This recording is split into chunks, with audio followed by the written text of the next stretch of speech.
next show will start in 9 minutes.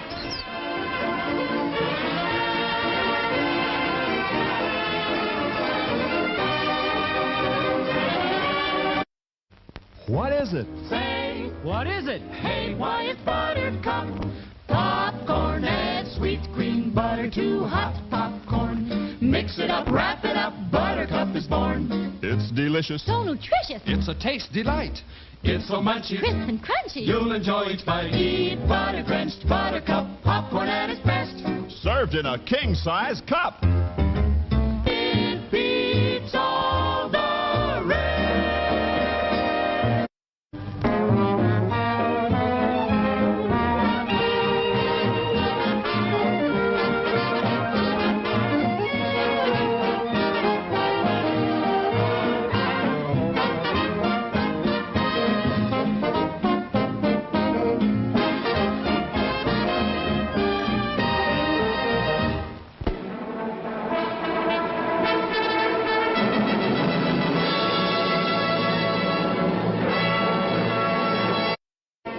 The next show will start in 8 minutes.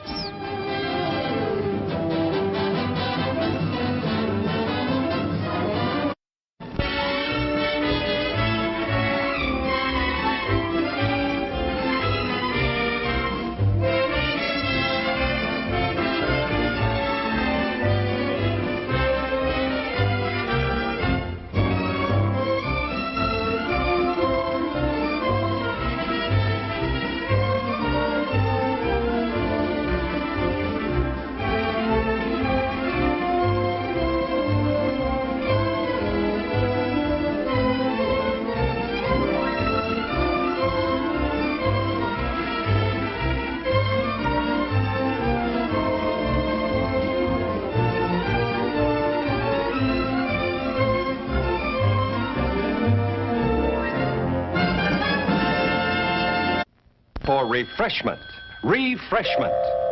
For your enjoyment, there's hot, fresh popcorn, tempting, delicious hot dogs, and so many kinds of ice cream. And of course, sparkling, delicious, ice-cold Coca-Cola for everybody at the refreshment counter now. Remember, your favorite snack will taste especially good with world-famous ice-cold Coca-Cola. The next show will start in 7 minutes.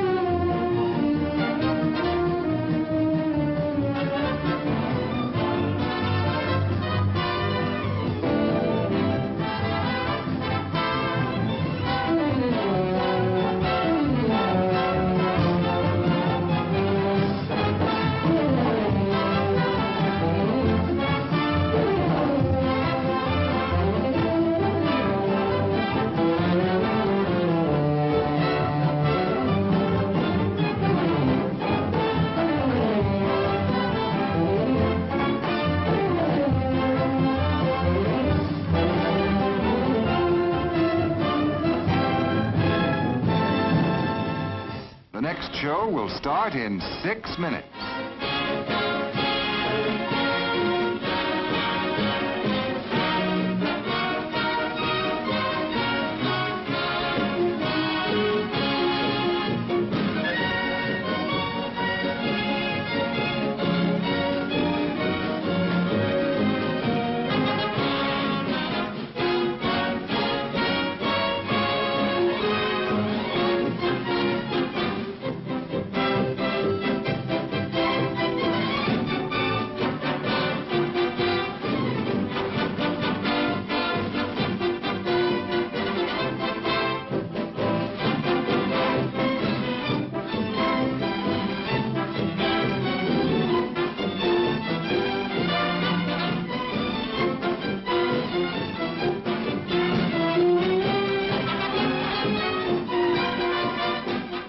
While you're relaxing and waiting for the next show to begin, visit our snack bar. The next show will start in 5 minutes.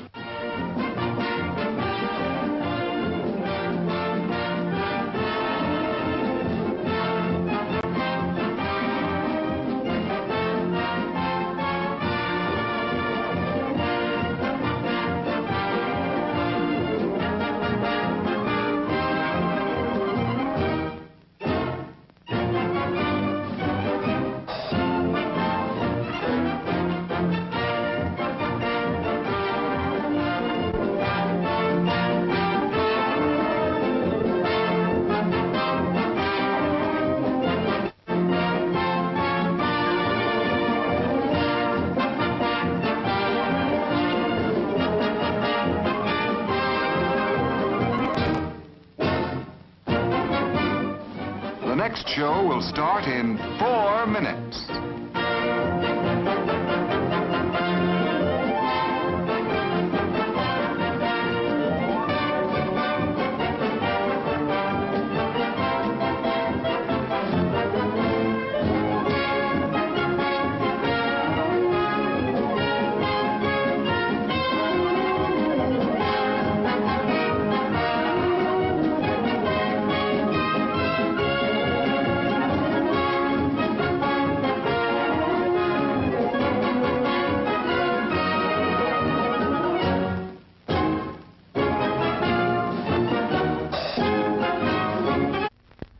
There's time. Sure, there's still time to visit our famed snack bar, where we offer a wide variety of good things to eat and drink to top off your evening.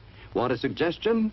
How about enjoying a treat we're famous for? A refreshing cup of smooth, chocolatey good Jubilee hot chocolate. Such a comforting, special kind of drink, and a favorite with folks of all ages.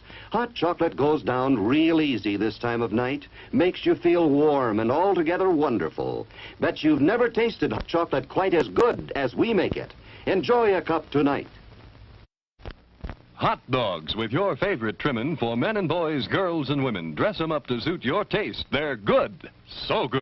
The next show will start in 3 minutes.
The next show will start in 2 minutes.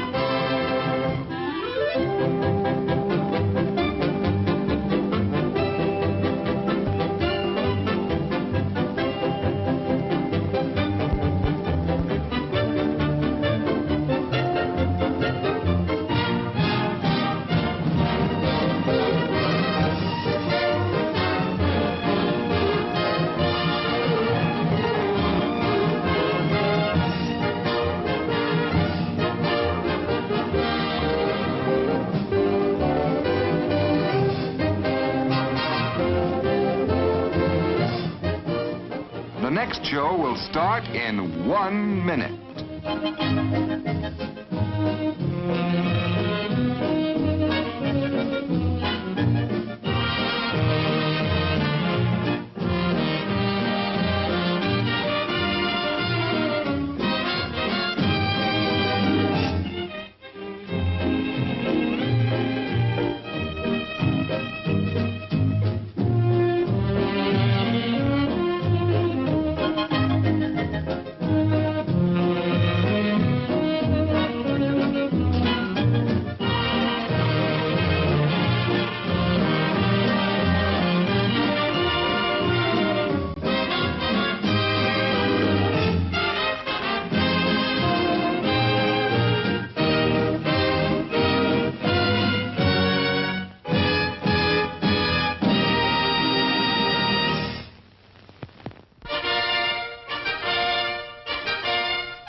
Jim Rex? What's Jim Rex? Would you believe a movie audience guide presented as a public service by this theater's management to help you select your motion picture entertainment? Well, that's what it is. And we urge you to learn these rating symbols and use them as a guide for you and your family. G means suggested for general audiences, all ages. M, suggested for mature audiences, parental discretion advised. R, restricted, persons under 16 not admitted unless accompanied by parent or adult guardian. X, persons under 18 will not be admitted. This seal in advertising indicates that the film was approved under the Motion Picture Code of Self-Regulation.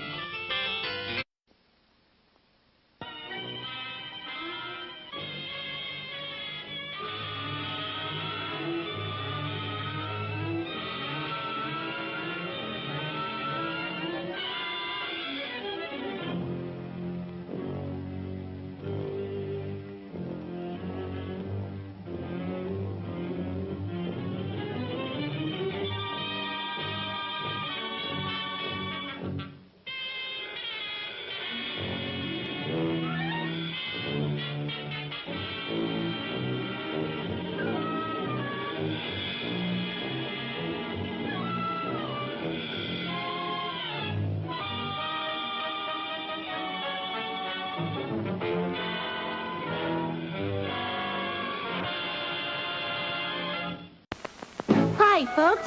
I'm Rico. Oh, Nacho. He's Peppy. See?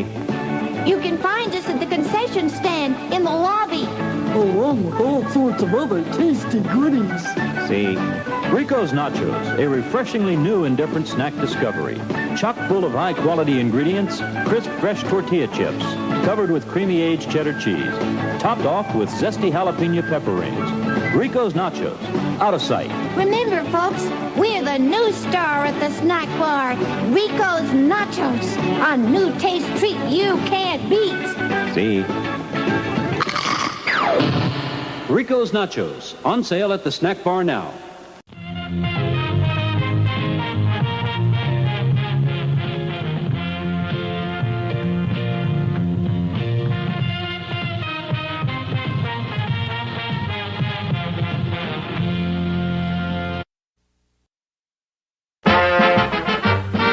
About to witness the takeoff of the first manned rocket to outer space. We pick up the count. 7, 6, 5, 4, 3, 2, 1, 0! We're off to visit the planets. There are treats galore in the stars. Venus is loaded with candy, and ice cream is found upon Mars. The soda pop's fizzing on Saturn. When you're thirsty, it sure hits the spot. And Jupiter's really jumping with popcorn that's buttered and hot. But the best of them all is the planet, where all of these treats are at hand. And that is the spot we now head for, our theater refreshment stand.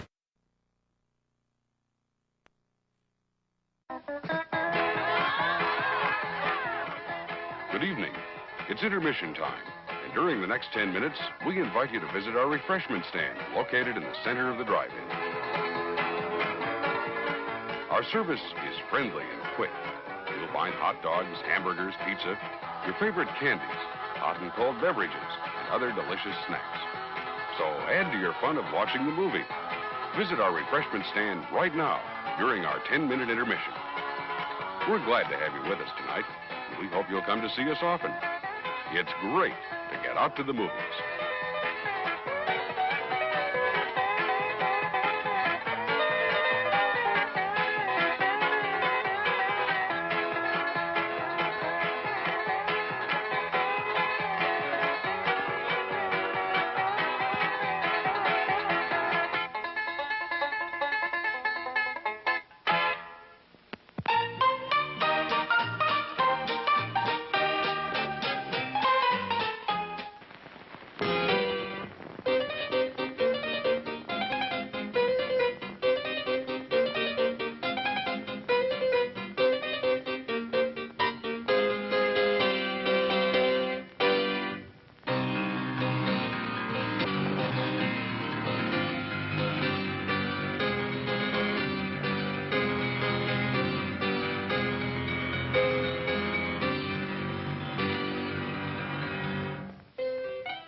Today we're interviewing a stomach. Hello there.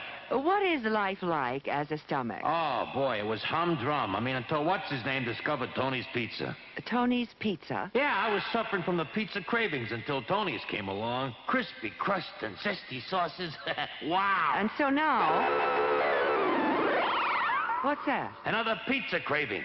Just thinking about Tony sets it off. Oh, where are you going? He's going to get a Tony's Pizza, and I follow him anywhere. Does your stomach send you pizza craving signals? Oh, wow. Tony's, the Pizza Craver's Pizza.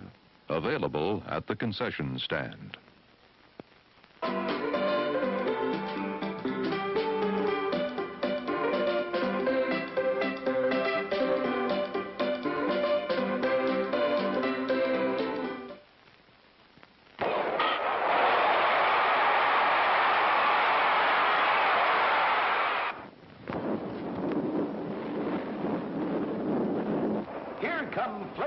The delicious oriental treat that's out of this world for taste-tempting goodness. Light and delicious, full of tender, juicy, fresh shrimp meat. America's favorite shrimp rolls. Try Flavos. You'll say they're shrimply delicious. Hungry? We have it. Kettle from the popper. There are other treats for you, too, such as fresh candies and ice cream. Visit the Refreshment Center now. Enjoy a delicious snack and ice-cold Coca-Cola.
Sneaking out to the drive-in? Why not take the kiddies along and save the expense of a sitter? Everyone enjoys the drive-in.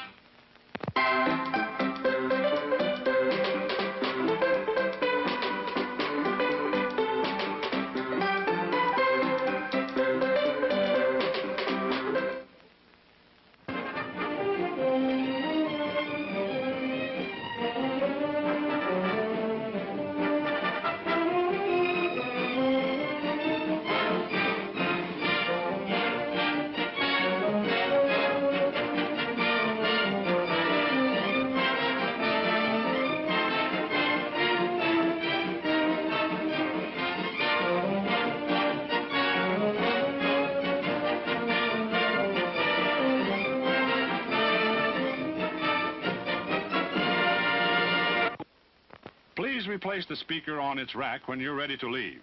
Failure to do so will damage both the speaker and your car. We'll be grateful, and so will the patrons who follow you.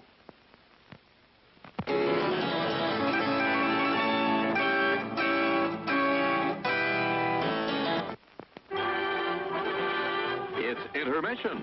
Rise and stretch time. Time to refresh yourself and visit our snack bar. Got a yen for hot popcorn? Your favorite soft drinks are sparkling cold. The juicy Frank sizzling hot. There's delicious coffee, freshly brewed, and all kinds of ice cream and candy to tempt you. Showtime will be announced loud and clear to get you back to your car in time. So stretch your legs. Come to the snack bar now.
We're now just 1 minute away from the beginning of our next feature. For your convenience, our refreshment stand will remain open after the feature begins, so you still have time to add to the fun of watching the movie. Before we begin our next feature, we'd like to remind you to replace your speaker before leaving the theater. If it is accidentally damaged, please notify someone at the refreshment stand. Again, thank you for coming out to the drive-in tonight. As you leave, please drive carefully and come back soon.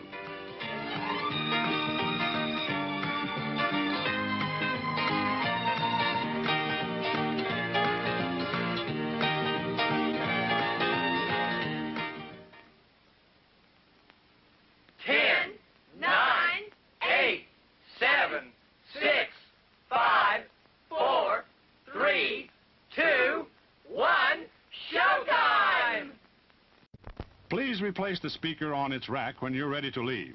Failure to do so will damage both the speaker and your car. We'll be grateful, and so will the patrons who follow you.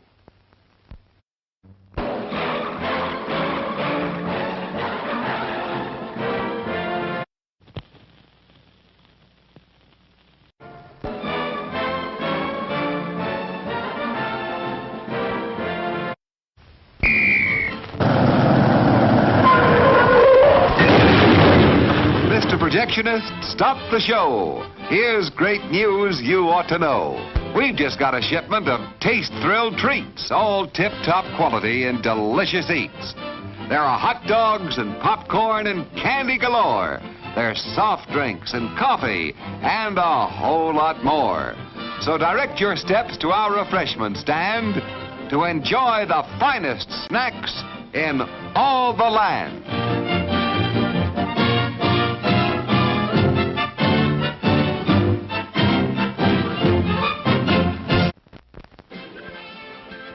You have 10 minutes till showtime.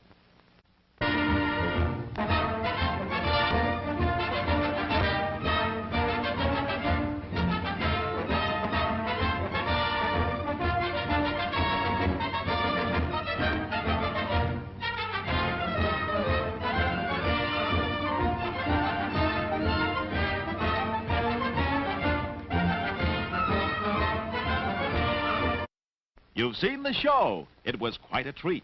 But now you'd like something to eat, so right this way to the concession stand serving Castleberry's, the best in the land. Yes, sir. Castleberry's is real southern barbecue. Choice cuts of meat slowly cooked over open pits of smoldering oak coals for honest-to-goodness barbecue flavor. You'll also find hot coffee, cold soft drinks, and delicious ice cream in our snack bar to go with your Castleberry sandwich.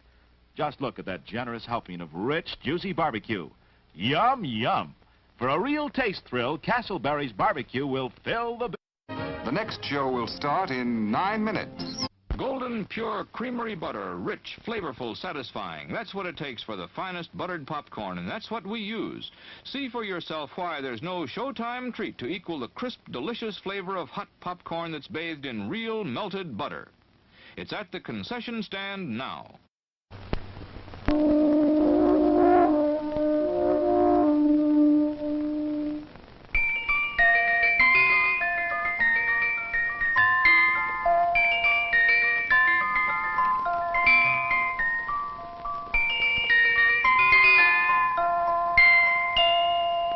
Now listen, now listen, now listen. I'm the Dairy Queen, won't you come with me along the milkshake way? I've got lots of good surprises, fresh and yummy for you every day. There are malts and shakes and sundaes too, whenever you stop. And of course your very, very favorite, the cone with the curl on top. You don't have to just dream about Dairy Queen. Your favorite Dairy Queen treat is a refreshing reality at your nearest Dairy Queen store.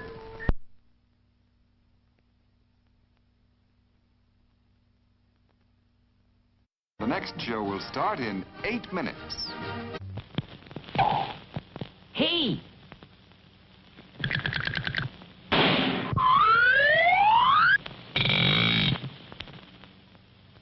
They're ready, folks. For refreshment that is great. If it's early or it's late, it's Orange Crush. Orange Crush, the drink that's extra good. Fresh fruit flavor. That's for me. It tastes better. Naturally. Orange Crush, get some right away. Visit our refreshment stand right away for delicious Orange Crush and all kinds of good things to eat.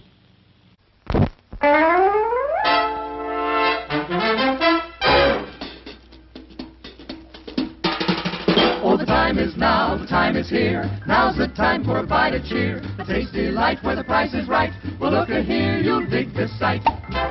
The moment's handy for a piece of candy. Just name your brand, they're all so grand. Hey, what do you think of a nice cool drink? Or a big box filled with a popcorn thrill? Let your taste buds meet with an ice cream treat. Refresh yourselves, it's time to eat. So come on, folks, let's join the band as we all head for the refreshment stand. 10, 9, 8, 7 minutes to go. Let's play Dutch treat. Da da da da da da. Oh, you're it. No, I'm not. Come on. I'm it. 1, that's 2, that's 3, that's treat. 4, that's 5, that's 6, that's treat. 7, that's 8, that's 9, that's treat. That's treat chocolate drink. Oh, that's treat chocolate drink, please. That's treat drink so good. I want some. Me too. Everybody loves it. So good. It's good hot or cold. Mom and Dad love it.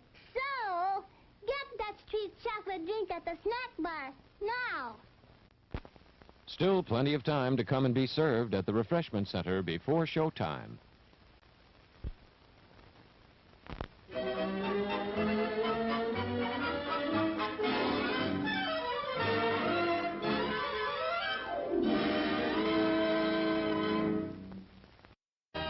The next show will start in 6 minutes.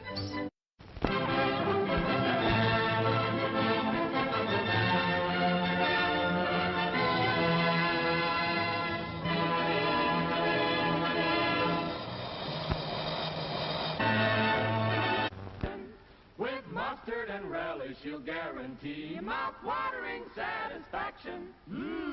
And now he slips his costume on a beautiful golden bun. There's his cue to go out on stage. He's the natural. He's the rage. Meet this person that'll be at our refreshment counter. Treat the family.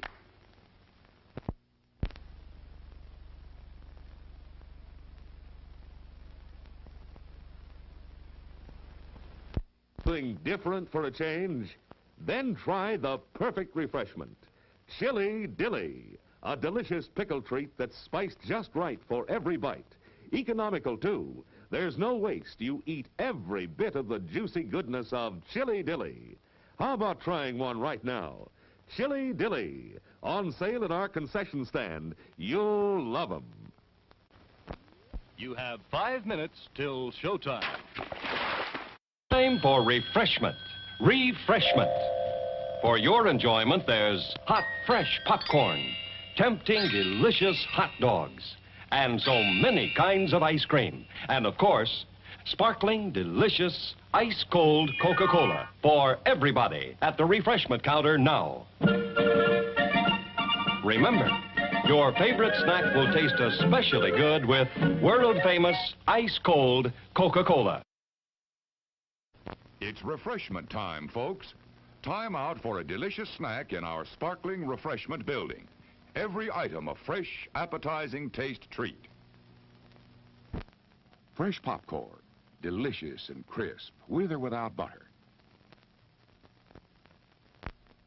Sizzling hot dogs, bursting with juicy goodness. Tender, tasty hamburgers with all the trimmings. French fries, crisp and golden brown. Thirst-quenching, refreshing, ice-cold. There's plenty of time to treat yourself to something good to eat at our refreshment center. The show begins in just 4 minutes.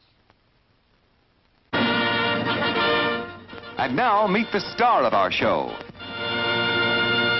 Symbol of a treat that quality made famous. America's most famous ice cream treat. Eskimo pie. Creamy, delicious ice cream made even more exciting with smooth, rich chocolate coating. And wearing the label of quality, known the world over. Eskimo pie, the treat you know is tops because it carries its pledge of quality right on the back of the bag. Be sure you save the bags for valuable premiums. Get famous Eskimo pie at our refreshment stand now. It's America's anytime taste treat. Finest ice cream, finest chocolate. It's delicious. Our hamburgers are the finest. Quality beef expertly prepared for extra deliciousness. Treat yourself royally right now. What a hamburger.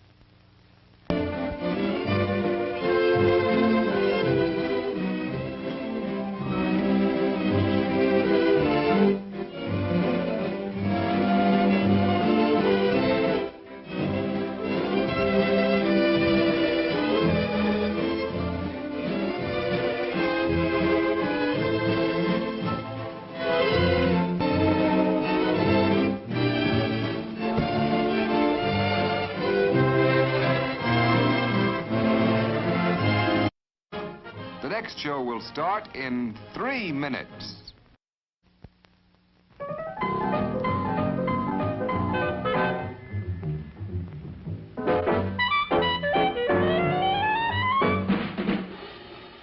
Like you crave that corn when it's freshly bobbed, you gotta beat it to the box with the butter on the top. Get with it, man, start strolling down to the sweets that set you rolling, the best in town. Our candy's real gone, if I'm understood. To all you squares, that means the confection is positively delicious. Cork that stuff, give me 5, let me send you into this nutty jive.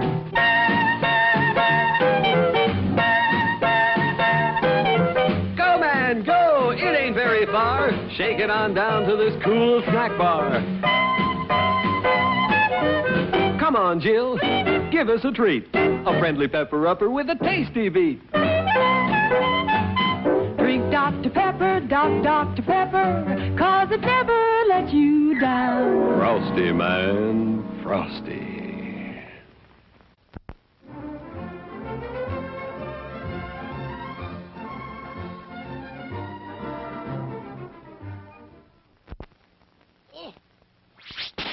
Only 2 minutes left.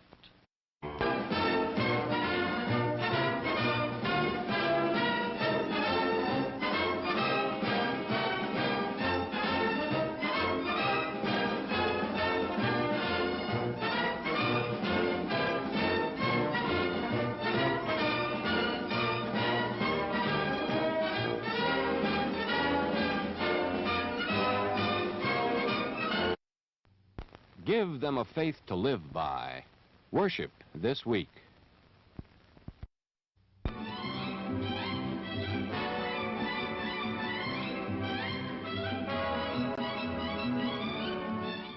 The whole family's getting together to show Dad how much he's appreciated. It's so nice to have a man around the house. But here's an extra surprise. Somebody's treating the whole family to the most enjoyable gift of all. Get the hint? Take Dad and the family on a pleasure-filled outing to the movies at our special Father's Day show, Sunday, June 21st.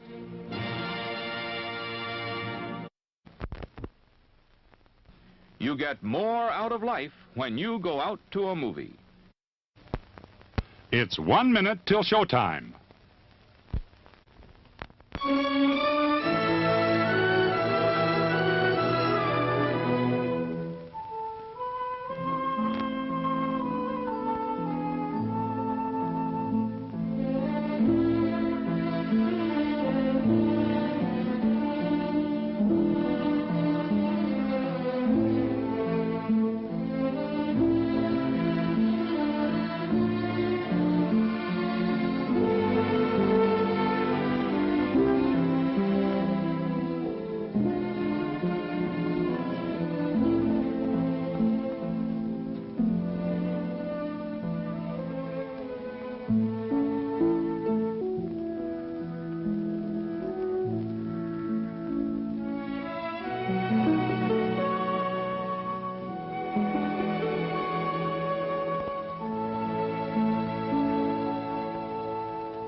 We hope you're enjoying your visit here this evening. Now, on with the show.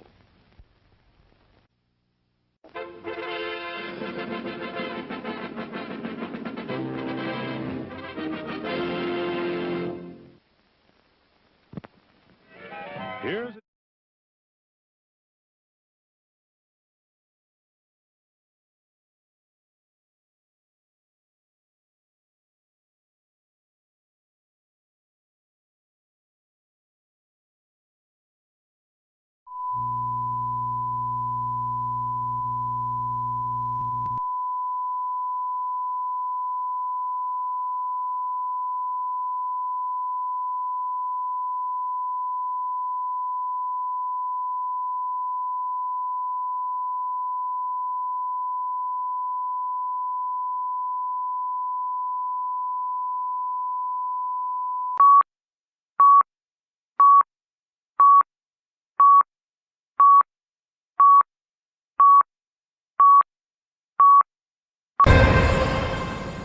Check, check, testing, 1, 2, 3.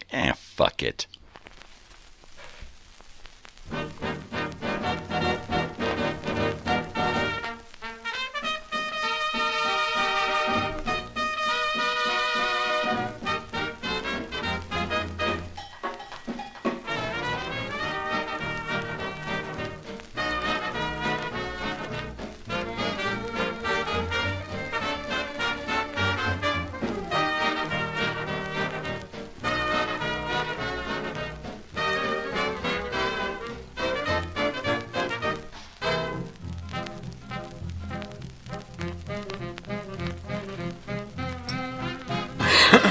No, really.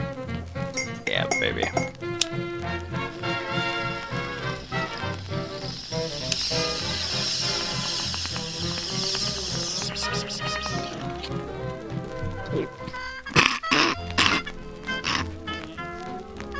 Oh, yeah.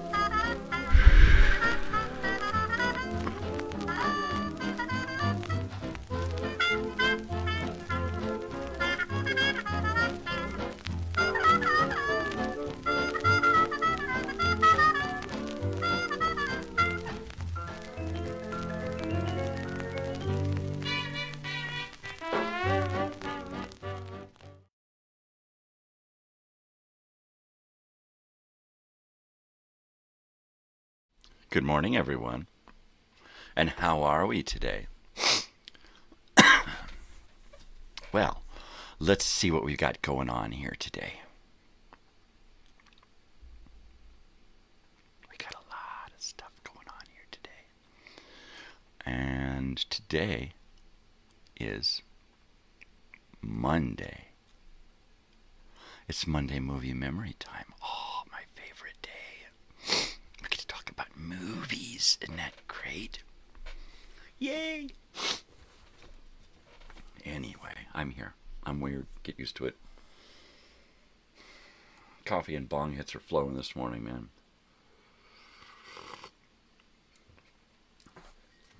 Finally, things are in order. Things are in order. Had a horrible coffee experience this weekend. We got some weird, bizarre brand of coffee creamer from Aldi. And I swear it tasted like fried chicken. It was just horrible. It was just a horrible creamer. It was supposed to be Italian sweet cream, and it was crap. It was crap. This time I got International Delight Sweet and Creamy, which is the closest I could find to Italian sweet cream. And it's good. It is good. It's definitely better than that crap I had Sunday and Saturday. I could only drink about this much coffee. I mean, I literally had a big cup of coffee, and I left it with like so much left. It was like, it was ruining my coffee experience. I got up last night and got dressed and went to the store before I went to sleep and got coffee creamer. Because I didn't want to have that same horrible experience. It's Monday. Today we're going to do music. As soon as we get some spectators in here to annoy, I'm going to play my movie song. Because that's what I got, baby. That's what I got. I got what I got.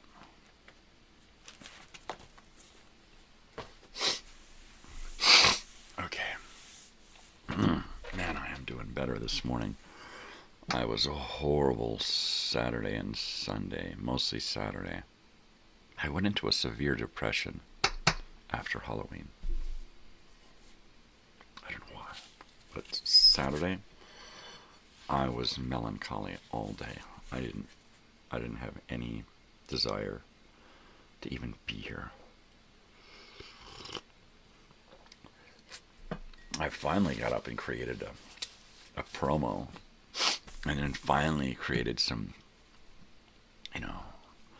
advertisements for the show. Oh, I put my Facebook back on regular. It was on professional for a while. They said, try out the new professional mode. And so I said, all right, I'll try it. And then I got tired of it. Enough people weren't getting reached. My friends weren't getting reached because it thought that I wanted to reach the whole world. And it's like, no, I just want to reach my people. So I went back, had to figure out how to get rid of professional mode. But I did. And so happy. So happy. Actually, I have friends commenting on my morning show promos, which is all I want. Just people to know that I'm here. They don't have to come by, but I want them to know that I'm here, in case they do want to come by. I'm not going to force them, but, if you see me going, hey, I'm over here, 300 or 400 times, you might actually stop by, which is what I'm hoping. So there you go. Got the guitar. I got a couple of more songs printed out. I still got Chiquita here, because she's cute. Hot dog, it's a banana dog. Yeah, hear me now and think about me later. I don't know what I'm doing. Yeah. Totally.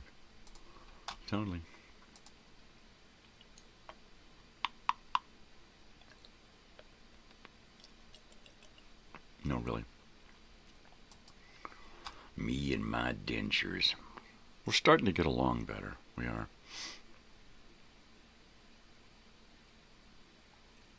Oh, because Kim Kardashian says the moon landing was fake. Now NASA's upset. Well, how dare she? She's a very influential person. How dare she do that? How fucking ridiculous is that? Who gives a shit what that fucking dumbass thinks? Fucking twatberries, I swear to God. Oh, man. Fucking idiots piss me off. And she's got to be one of the biggest fucking idiots on the planet. And the little girls who follow her, because she's such a role model, right? She got famous pushing ass in a video. Come on. Come on. Oh, don't release that video. I might become famous. Oh, Lord. L-O-R-T, Lord. Fucking Lord. Oh, yeah, she's that whole wing of humanity I can deal without. Seriously. Talk about re-education camps. Man.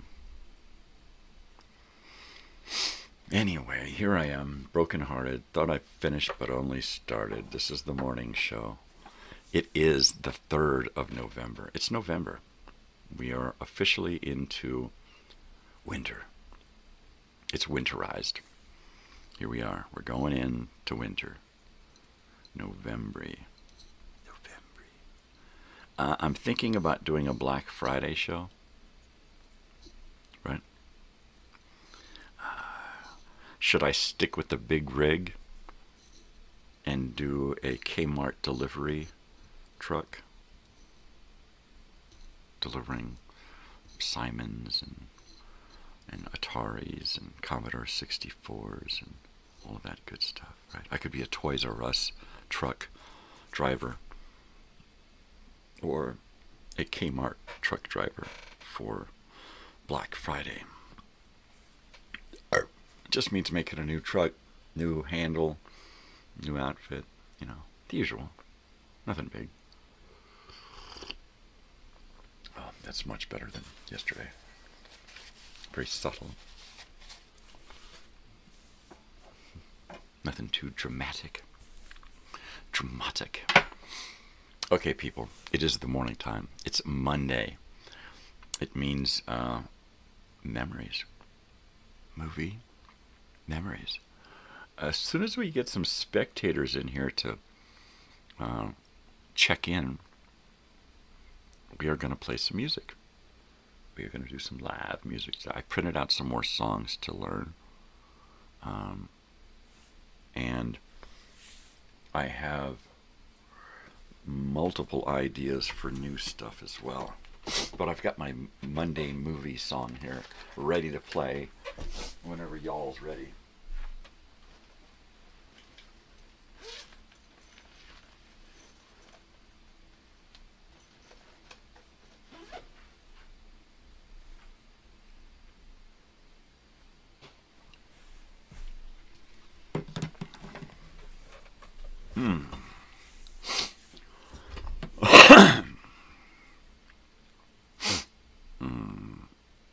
Oh, I see what that is. A message.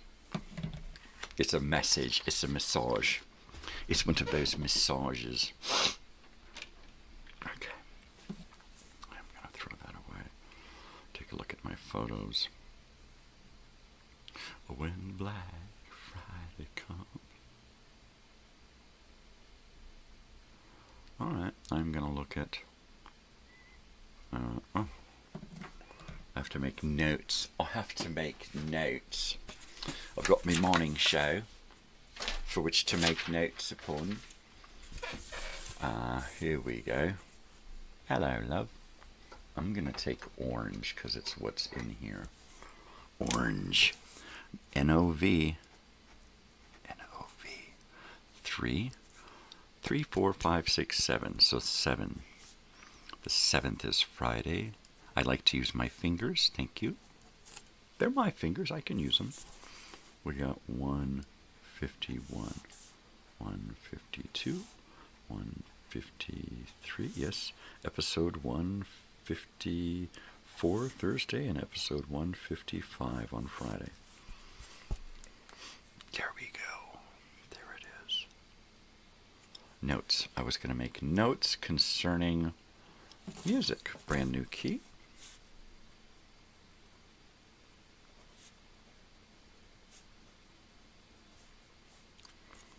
Mm-hmm.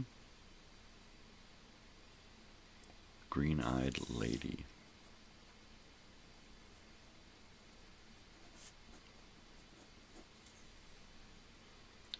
You make me feel like dancing.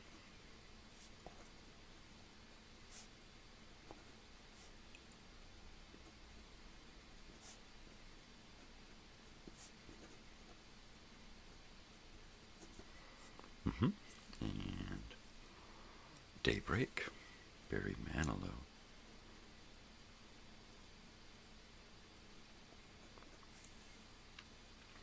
Convoy, we know that one already. Baby Come Back.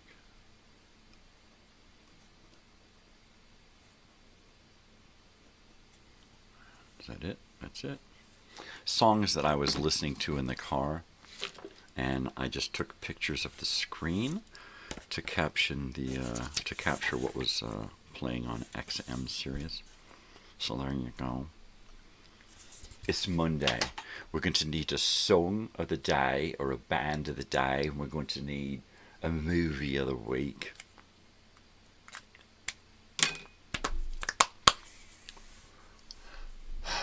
What did I watch over the weekend? I watched a bunch of shit over the weekend. Uh-huh. Totally. I was thinking about some... I don't write enough shit down. I'll have a song going through my head. I'm like, ooh, I gotta do that song. And then 15 minutes later, I'm like, what was the song? And then another song pops into my head, and that song's gone. It's just gone now. So I need to keep a notepad with me. I'm not into making notes on my phone, but I need to have a little thing I can scribble songs and words and phrases and stories and ideas, lyrics, that shit.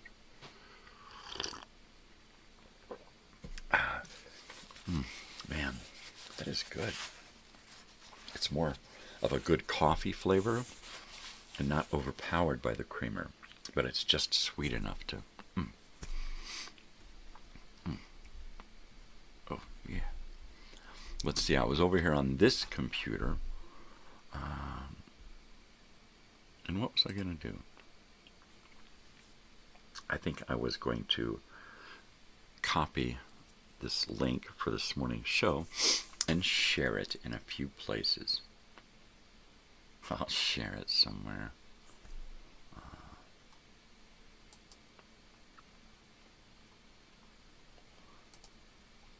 Sharon. And then I'll go to Facebook, where I've already shared it, but I'm going to go to Facebook Messenger and see if I can send this link via Messenger to a couple of people. Huh. There's Cass.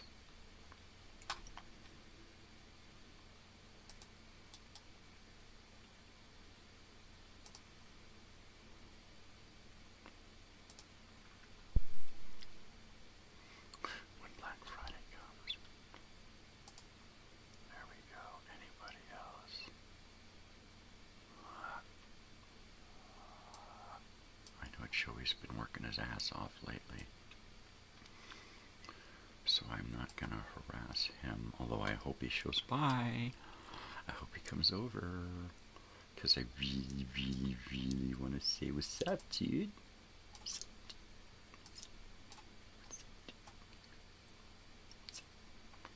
I will settle for just sending off one this morning to Cass, and a lot of invites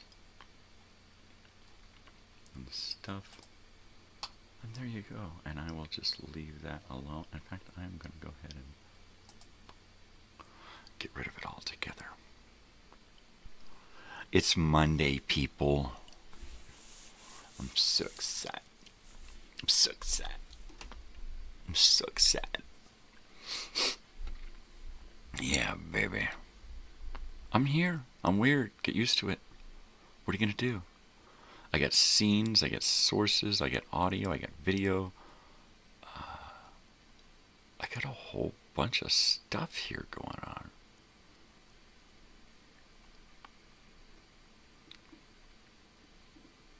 You can hear that coffee rumbling in there. And I thought about coffee all night last night. My daughter comes in at like 2 or 3 in the morning to let the dogs do stuff.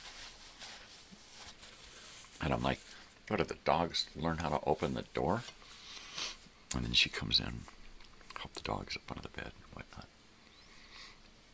And I was like, oh man, I wish it was time to get up.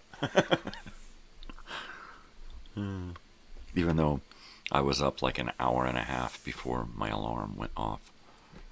I don't know, was I excited to be here? Maybe, I guess, maybe.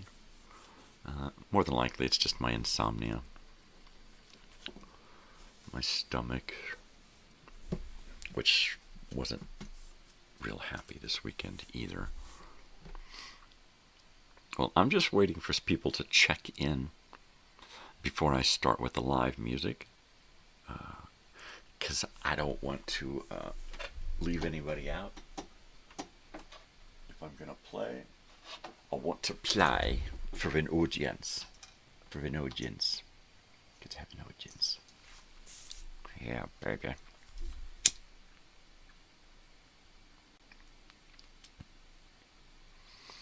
I'm incensed. Shut up. I'm just trying to set the mood here. And that definitely gives me some ambiance, some atmosphere.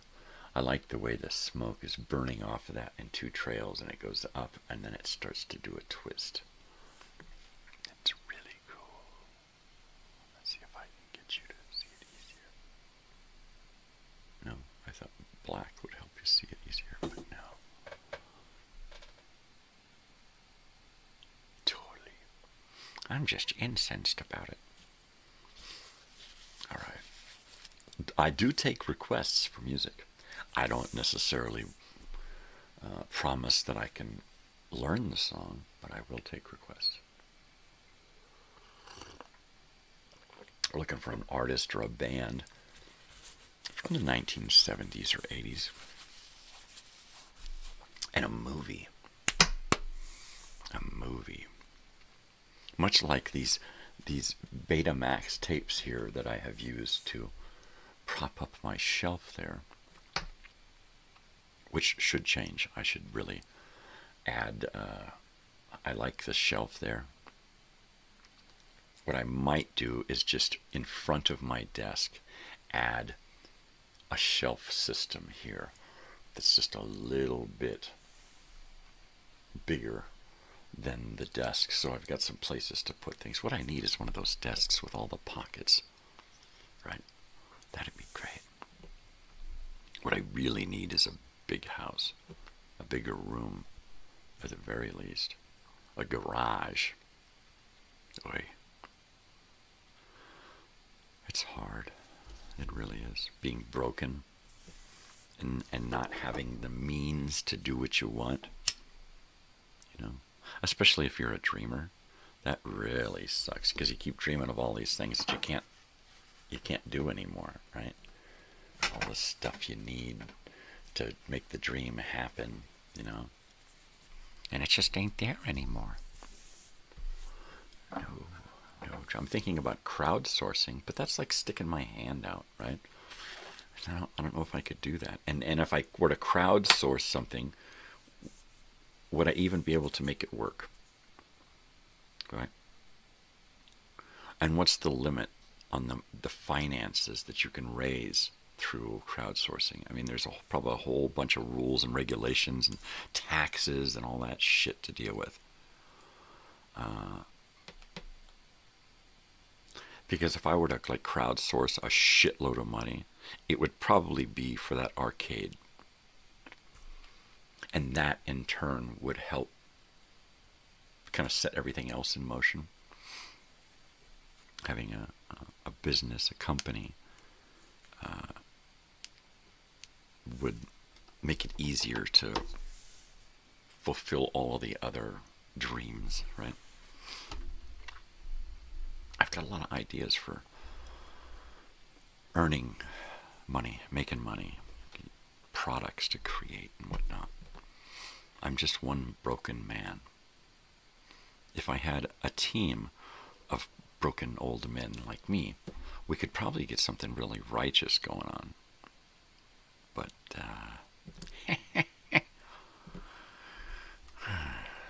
you know what I mean?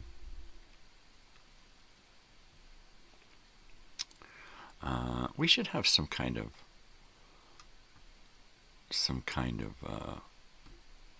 morning report, you know.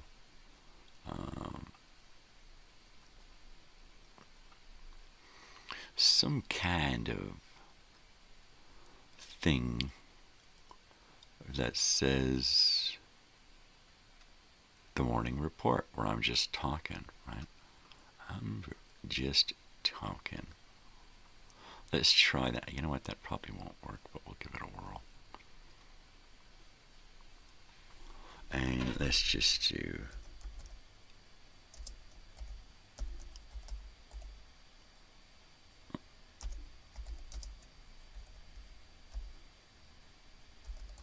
the morning report. And let's see if it... Let's just copy this.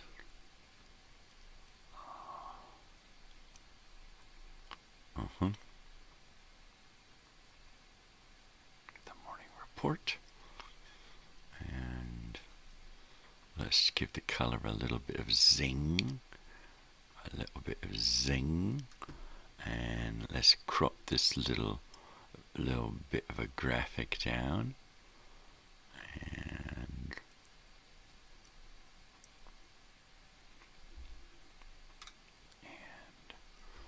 let's do that. Let's fix this graphic in its box. And save it. Save as exactly what we said it is. The morning report. The morning report. And now we're going to save it into the file that we're using this month. And that would be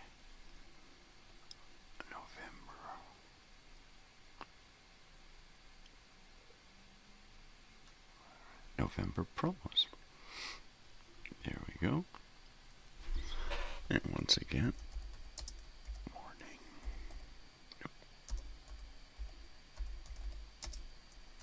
Report. There it is. Now, we can go back here and we can bring up images, add images. We'll call this what? Morning.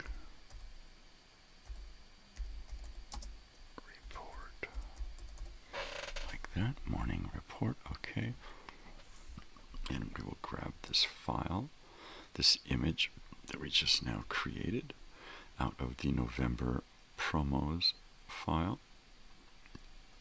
And where is she? And there she is. And there it is. And we'll take this pretty little morning report and we'll park it right down in here. And there we go. Ta-da! The morning report. We're just talking about what's going on. We're reporting in, sir. So there you go. Took me a couple of minutes to make that graphic and share it with y'all. And make the show seem all cool and professional. It doesn't take much.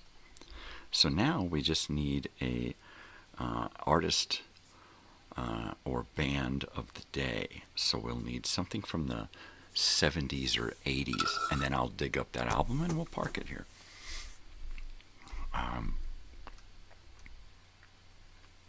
I'm not sure about the movie. I had some ideas, but they've kind of wafted away from me.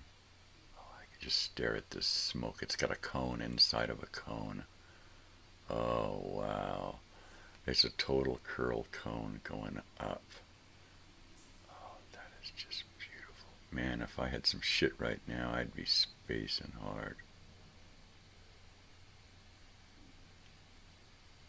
That is bitchin'.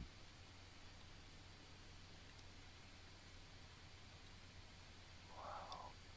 If you could only see the incense smoke from where I am.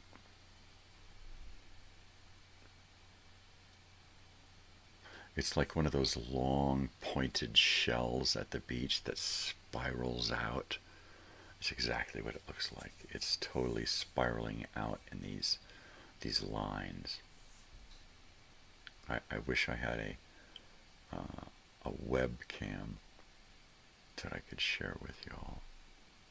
Right? Is that possible? That's right. I have the ability to do that. To plug a webcam in. Wow. I'm going to have to try that someday. Where would I put a webcam? I guess the first place to put a webcam would be outside looking at the sunrise. Right outside my porch, right outside my door there. And just put a camera there and run an extension cable in and down to my computer here. That's all it is. Simple as that. It's a long distance to run a USB cable, but I got it. I've got USB extension cables that I could just butt together. I've got audio cables. I used to run a speaker from my stereo all the way outside to my shed and run 2 speakers out there. So I can, it's all old school, linear stuff, you know, analog, man. It's like totally analog. All right, we are going to skip the morning report here for a second while I go heat up my coffee, so I'll be right back. And I'm just waiting for somebody to chime in so I can play some music. So let me know when you're here.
Yes, sirree, Baba Rooney. That is an old Willie Nelson on my shirt, smoking a joint. I got this shirt a couple of years back when I went to the, I wanted to have a shirt to wear to go see Lucas Nelson, his son. And so this is the best I could come up with. It was like, you know what, I don't want anything too heavy. I don't have any Lucas Nelson shirts when I went. But I wanted to represent, so to speak. And I wanted to catch his eye, and I did. I was front row right there, and I got a couple of glances from him, and I got eye contact, and I got a smile. So I think he saw what I was doing. He saw me. Yeah. My daughter and I were there at that Pappy and Harriet show a few years back. And we both cried. He sang this song called Smile. And my daughter and I were just bawling.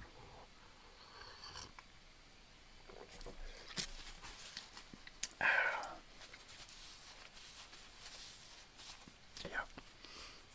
She gets emotional at concerts. She cries.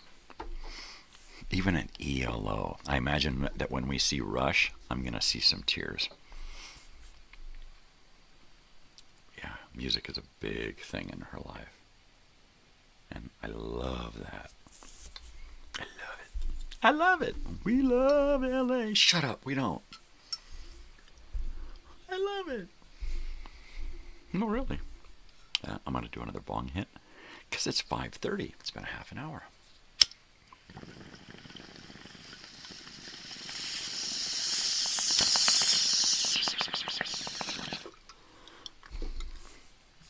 Waiting on some of the irregulars to show up to get into that music thing. And I am back. And let's get back to the morning report. The morning report. Yeah. I want to make that bigger. I want it to be reportable. There we go. That's better.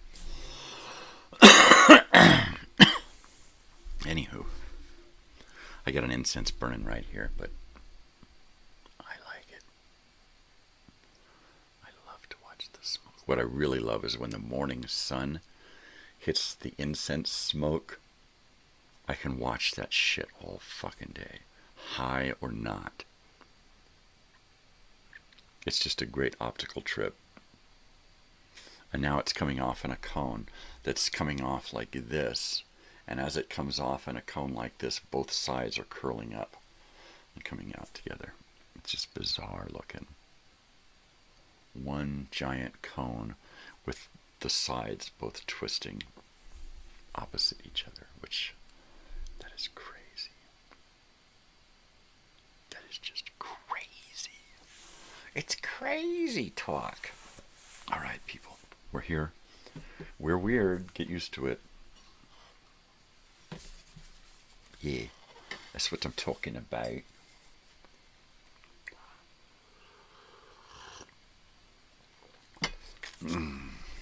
All right, I'm going to go over here. And I am going to bring up... I am going to look for some of this stuff here.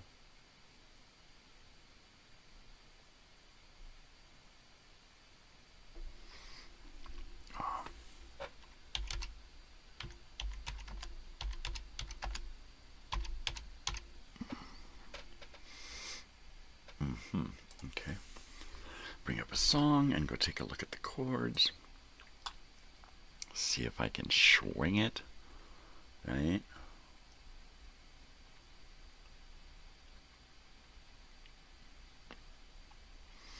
It looks like it's possible. Capo on the first. I'm going to give it a play because it's what I like to do. And this is actually from a movie. Brand New Key was from the movie about the 70s and 80s. That movie about the guy with the schwanz. Boogie Nights, remember that? I rode your bike past your window last night. I roller skated to your door at daylight. It almost seems like you're avoiding me. I'm okay alone, but you got something I need. Oh, I got a brand new pair of roller skates. You got a brand new key. I think that we should get together and try them out to see. I've been looking around the world for something for me. Oh, I got a brand new pair of roller skates. You got a brand new key. That's not too difficult, right? I ride my bike, I roller skate, don't drive no car. Don't go too fast, but I go pretty far. For someone who drives and all around the world, people say I've done all right for a girl. I got a brand new pair of roller skates, you got a brand new key. I think we should get together and try them on to see.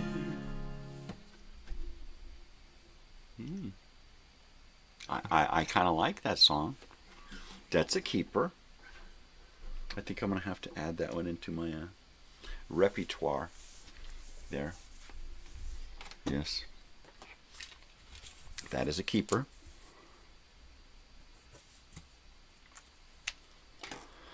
What the hell? Why not?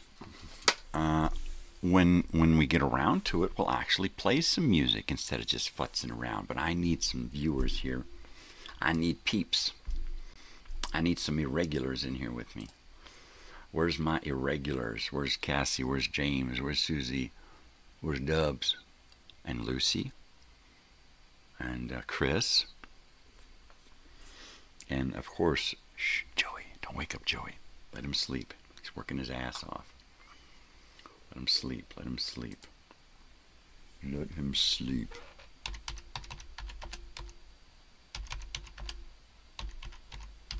Okay.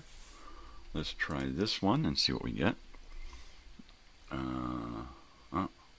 Lugershof. Lugershof. Yeah, baby.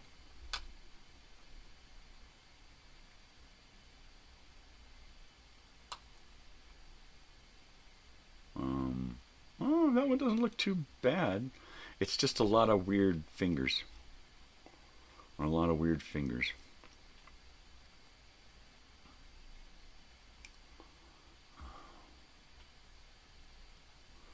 Huh. And it's like there's one finger here.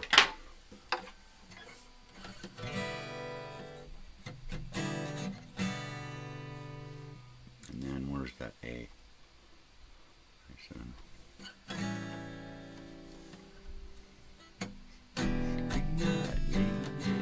Lovely lady, strolling slowly toward the sun.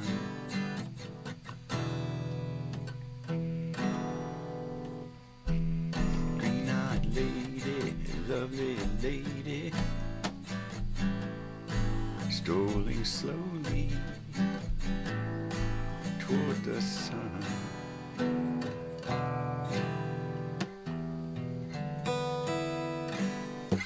Well, that's an interesting one. That's got a lot of interlude on an organ. Oh yeah, I'm gonna play my organ. Hold on.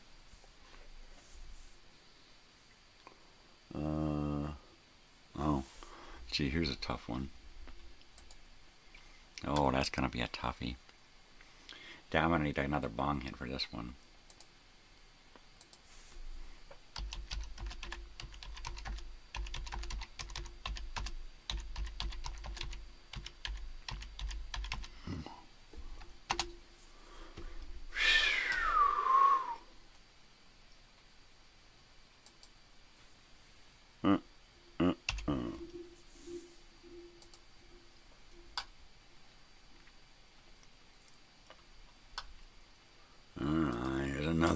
Let's try another one and see. Hey, WW, play that organ. You caught me playing my organ. Busted. Busted. Alright, well, I was just sitting here this morning futzing about. Just futzing about, doing the morning report. What's going on with you? Let me put my ears on, good buddy. So, how about that Friday night thing? That was weird, huh? That was out there. I am so jazzed about how many people came by and hung out. What do you got for me? Album. Let's do an artist from the 70s and 80s, and I'll dig something up. What do you got? Anything. It doesn't matter at this point, because I can bring up a graphic. So what do you got? 70s and 80s artist. Something that you picked up before, but we never was able to put it on. So let's try that. I might have something, but if not, I'll just pull a graphic up. Oh man, the coffee is so good this morning. So much better than it was Saturday and Sunday. I had this horrible creamer, and it was just awful. It was just awful. Yeah, it was. It was terrible. It tasted like fried chicken. I don't know. It was probably just me. So what are we talking about for an album of the day here?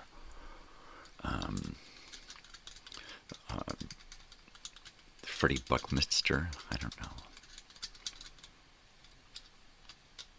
Yeah. Let's go Rod Straczynski. That's it. Rod Straczynski. That's Rod Stewart before he changed his name. Just everybody thinks he's Irish, but he's not. Yeah. This Straczynski. He's a Catholic Jew out of Ethiopia. That's who it was. Sting. Ooh. I got something by the Police. That ooga mooga booga chuga thingy, whatever that fucking is. What do you want by the Sting? Oh, the Faces. I got Faces. You got Faces? You want Faces? I'll do Faces.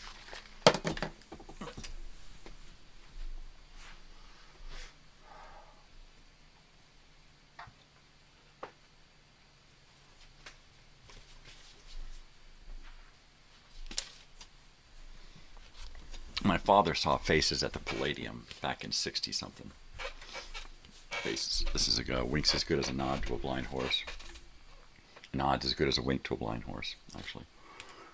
So there's that. Let me see if I can find the. Let me see if I can find the graphic here. And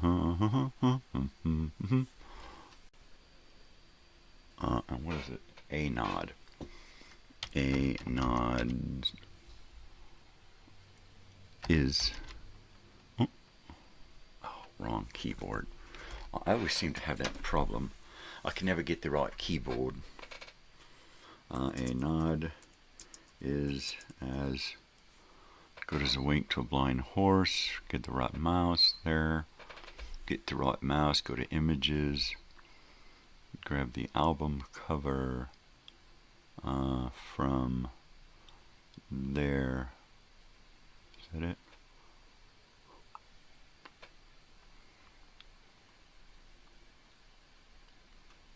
Discogs. Can I save that? Is that a good image? The JPEG. Let me go over to a new folder.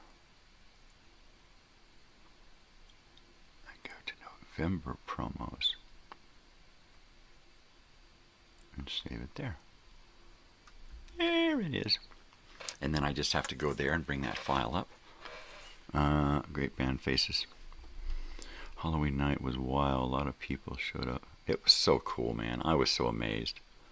I was really taken aback. I was speechless for a while. All I could do was sit there and read comments. It was fantastical. It was fantastical. It was great. Okay, so I'm going to bring up an image. And we're going to call this one, just going to call it Faces. And browse. And there it is. And there it is. And there is Faces. Nods as good as a wink to a blind horse. That is the album of the day. What's the movie of the week? What are we going to talk about this week? What movie? Something having to do with what we've done the last few days. This last week, I guess. I guess that would be cool. Something to kind of tie it all together with a movie.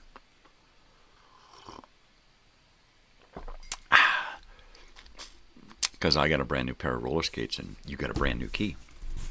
Right? That's a pretty cool song. I'm going to have fun screwing around with that song. Right?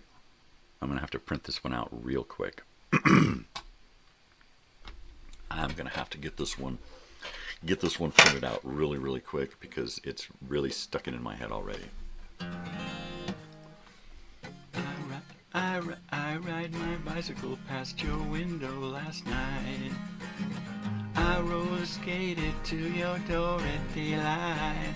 It almost seems that you're avoiding me. I'm okay alone, but you got something I need. Oh, well, I got a brand new pair of roller skates. You got a brand new key. I think we should get together and try them all to see. I've been looking all around the world. You got something for me. Oh, I got a brand new roller skates. You got a brand new key. Yeah. I can't wait to sit on the couch and fuck with that one for a couple of hours. You probably gained a subscriber or two. Yeah, I got one. I got a subscriber out of that show, and I'm jazzed. That is Willie Nelson on my shirt, smoking a doobie. I bought this shirt to wear to the Lucas Nelson concert that happened up the road. And I got 3 glances, a smile, eye contact with Lucas Nelson. Because I was right there up front. It was great. It was great. I loved it. I loved it. A shirt can do a lot for you. You know. How you dress for success really, pays off sometimes. Yeah. It's a great shirt. One of my favorite shirts. It's like an extra large. It's big. But I got it when I was doing my big era. So now I'm thin, so it looks like I'm wearing a tent.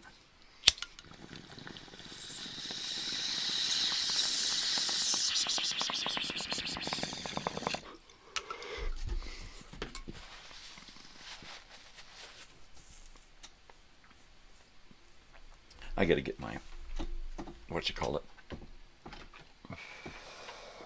my movie stand here.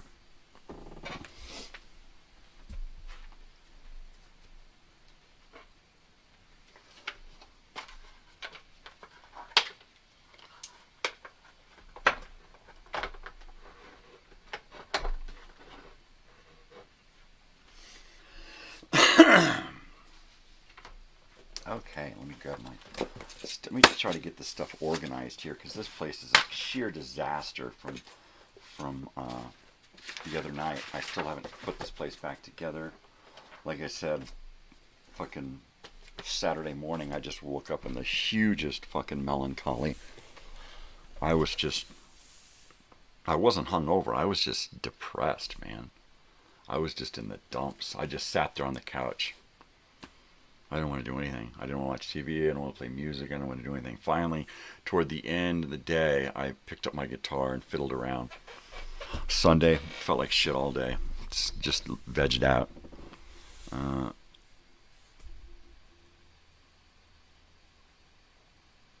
There were no seats. There was about 300 or 400 people in the audience. It was outdoors in the beer garden at Pappy and Harriet's. Dude, it is so intimate at that place.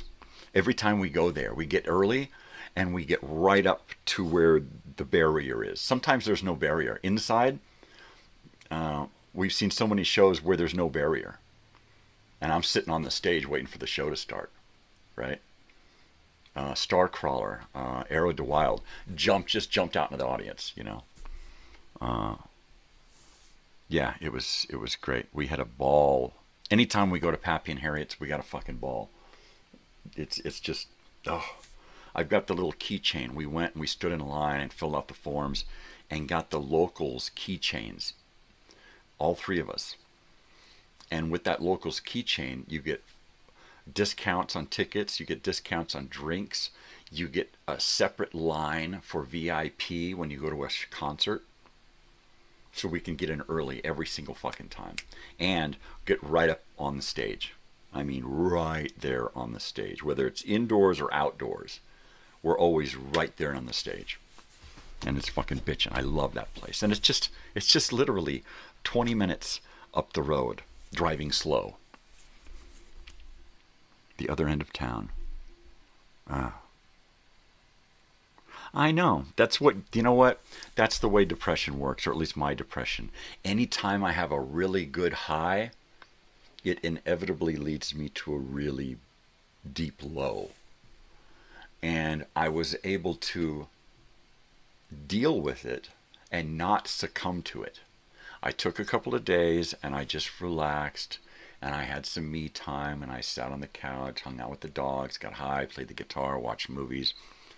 I wasn't really into it, but I just went through the moves, went through the motions, and it led me back to here. Yay, I'm back. But not being here didn't help much. If I could have showed up here the next morning, it would have chased all of that away like that. Because that's what this show is for me anyway. It helps me to just get rid of all of that shit. So I know people are like, well, dude, how could you be so depressed? I mean, you got a great life, you got a great family, and all of this and that and the other. And it's like, well, you obviously don't understand depression then, because it doesn't matter. None of that matters. It's a chemical imbalance, man. It's shit going on in your head that you really can't control unless you really force yourself to deal with it. And even then, you're just going through the motions, hoping that you can just fall back in line. And that's the way it works. That's the way it works. My daughter gets it. She studied psychology, so she really understands me now, you know, and that's so awesome. She gets it. And she helps me to get through stuff. If I go to her, you know. A lot of times I just deal with this shit on my own. You know. The most I'll say is, well, I feel like crap today. And then I'll just leave it at that. But they know. They know. It's just depression, you know. And I've been able to ward off so much of my depression over the last 2 or 3 years because of this channel, because of this show, because of doing all of this stuff. It has kept me from that dark place. In fact, when I started this show, I was in a dark, dark place. I had a friend who was staying with us and fucked me over and then took off and just left behind a bunch of misery, right? And I could have just stayed in that dark place for another year. And I didn't. I just got up, pulled up my bootstraps, and started my live show within a week of him taking off. It was like, okay. Within a week, I was like, this is what I'm going to do. And by the following week, I was doing my live show. And I was just sitting here. I didn't know what the fuck I was doing. But it helped. It worked. Yep. So it's, you know, it's just a weird thing. I wouldn't wish depression on anyone. You know, not even my worst enemy. Because it's a horrible thing. I wouldn't wish anything on anybody. Friend or foe. I mean, it's not cool, man. I wish one of your legs would fall off. You know, it's just like, come on, I wish earwigs would crawl into your ear and eat your brain, right? Halloween thing for so long, then it happened. So the next day, yeah, exactly. It was like, now what? And I literally sat on the couch like for hours thinking, now what? And I thought, by the end of the weekend, I was like, okay, Black Friday. That's definitely a thing. I think I had discussed it on Friday at some point. Friday morning or Thursday morning. But I'm thinking now, Black Friday. Do I keep up with the big rig? Am I now driving for Kmart or Toys R Us? Right? How do I do that? You know, do I drive for Kmart in November, and then in December I drive for Toys R Us and I do a end of the year show? I mean, and just keep the costume thing going? I don't know. I could do that. I could do that. I got more hats. I got more vests. I got more shirts. And I can make a new truck, you know.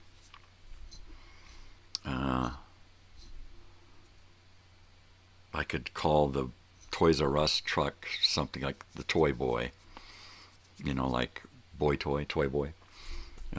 Thanksgiving, Black Friday, isn't it? Yeah, so I'm thinking I can do a Black Friday show on Friday and air a bunch of commercials from back then, toy commercials and kids commercials and Black Friday type stuff. But we didn't have Black Friday back in the 70s and 80s.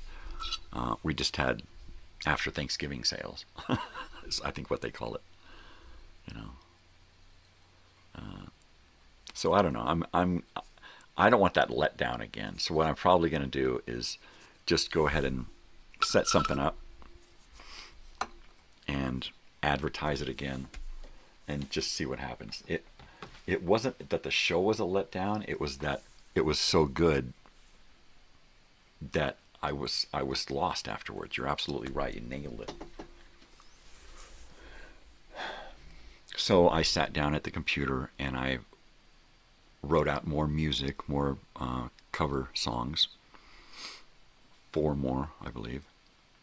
And then I took pictures in my car of the Sirius XM radio of more music.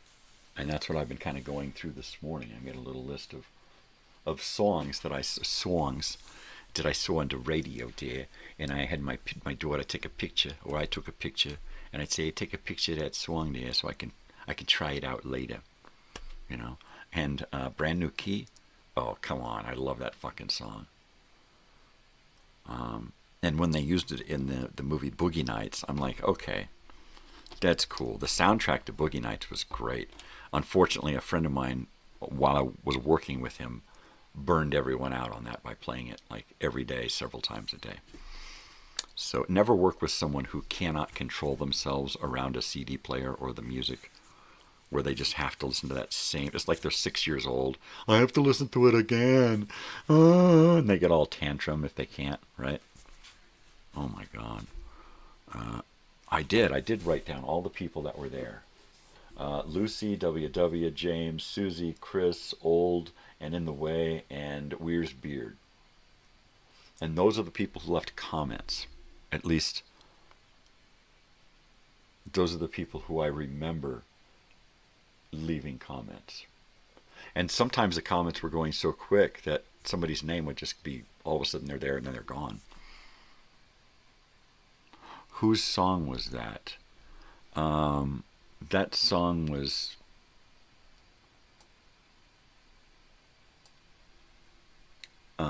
Melanie. You remember Melanie from the 70s, right? Melanie, 1971. Melanie Safka. Brand New Key. I love that fucking song.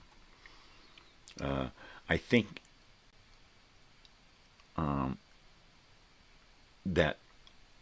the more that I pick songs from my childhood, the more likely I am to sing it well, because I've heard it so many times. Chris. I think it was Chris, yeah. Yeah, I said Chris. Yeah, Lucy, WW, James, Susie, Chris, Old and In the Way, and Weir's Beard. Yeah. Totally, man. Oh, cheers.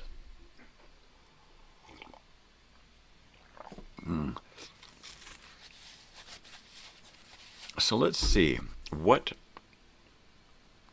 movie is our movie of the week? A movie that we want to discuss all week long. Something that we're really, really excited about talking about all week long. I really have to start writing down the shit that I watch, because I watch so much great stuff and then it's gone. And it's like, what did I watch the other day? I don't remember. It had a face in it and a car, and I oh yeah, Melanie. Yeah. She's got such a weird voice, really folky voice. She's all folked up, man. That is one folked up broad. Oh, look, a bong hit. So I've been doing really good wearing my teeth. And I put them in this morning at 4:30, and I think I'm going to be wearing them until 6:30 tonight, at least, so that I can eat dinner. So that's a pretty good amount of time. I'm hoping that eventually it's morning time, put them in, and then 10 o'clock bedtime, take them out, or 8 o'clock. I'm an early bird. If I don't get into bed early, I won't sleep at all. So I have to get into bed like 8 or 9, just so that I can be asleep by 11 or 12. And then I can sleep 3 or 4 hours while getting up every hour, taking a piss, right?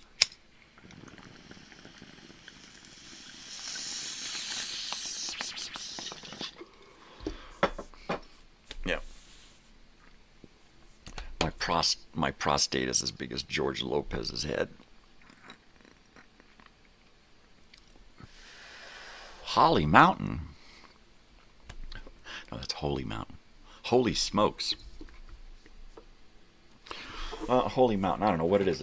What is it about? Is it about holiness? Mountainous? Go tell it on the mountain? Sermon on the mountain. Holy Mountain. I will write it down. Don't screw me up, man. Don't send me chasing a weird movie. Don't shake my faith in you, brother. Well, who's in it? What's it about? Tell me more. While I cough. In fact, I'm going to heat that up. And then, whoa. And then we'll get back to the morning report, right? I'll be right back, Kimosabi. Must heat coffee.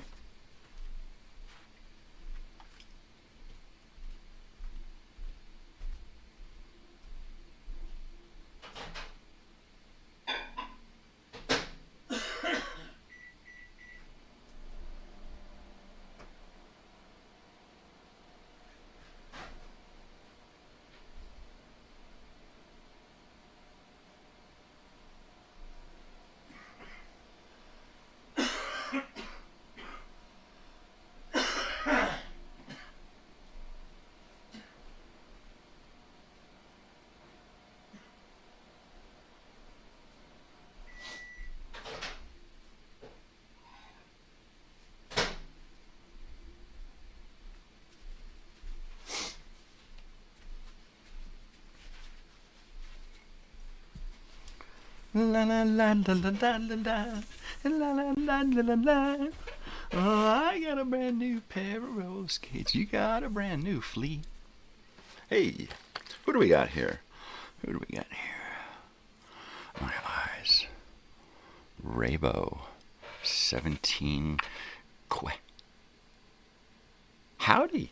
How are you this morning? We're just... Oh, look, I'm back. We're just chilling out this morning, doing the morning report. The album of the day is Faces. A nod is a... What the hell does it say? A nod is as good as a wink to a blind horse. Of course. Of course, of course. Ah, that was serendipitous. Oh, it's hot now. It's hot now. So what we're looking for this morning is a movie that we're going to talk about all week long, the movie of the week. Now, if somebody's got an idea of something from the 1970s or 80s, let's talk about that. Otherwise, I could probably come up with something around here. We've got movies everywhere. And I'm looking at one right now that would be great to talk about. But if somebody else has got an idea, let's talk about that. 70s and 80s. It doesn't matter. Sci-fi, fantasy, drama, action, comedy, stupidity. I love stupidity. You know, Airplane. That's great. It's an Alejandro Jodorowsky film.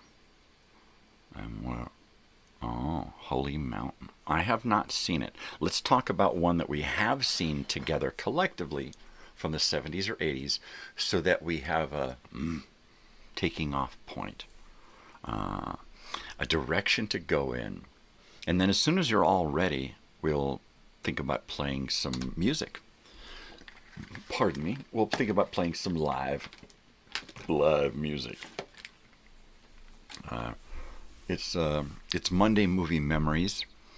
Well, I would imagine he's a director. He could very well just be an actor, but I think it was implied when you said Alejandro Jodorowsky film. A film by Alejandro Jodorowsky. Right? Who's it got in it? Oh, it's probably one of those weird movies that's got a bunch of weird actors in it that nobody's heard of, right? So let's see, movie. Let me grab a laser disc. How's that? Let me grab a laser disc.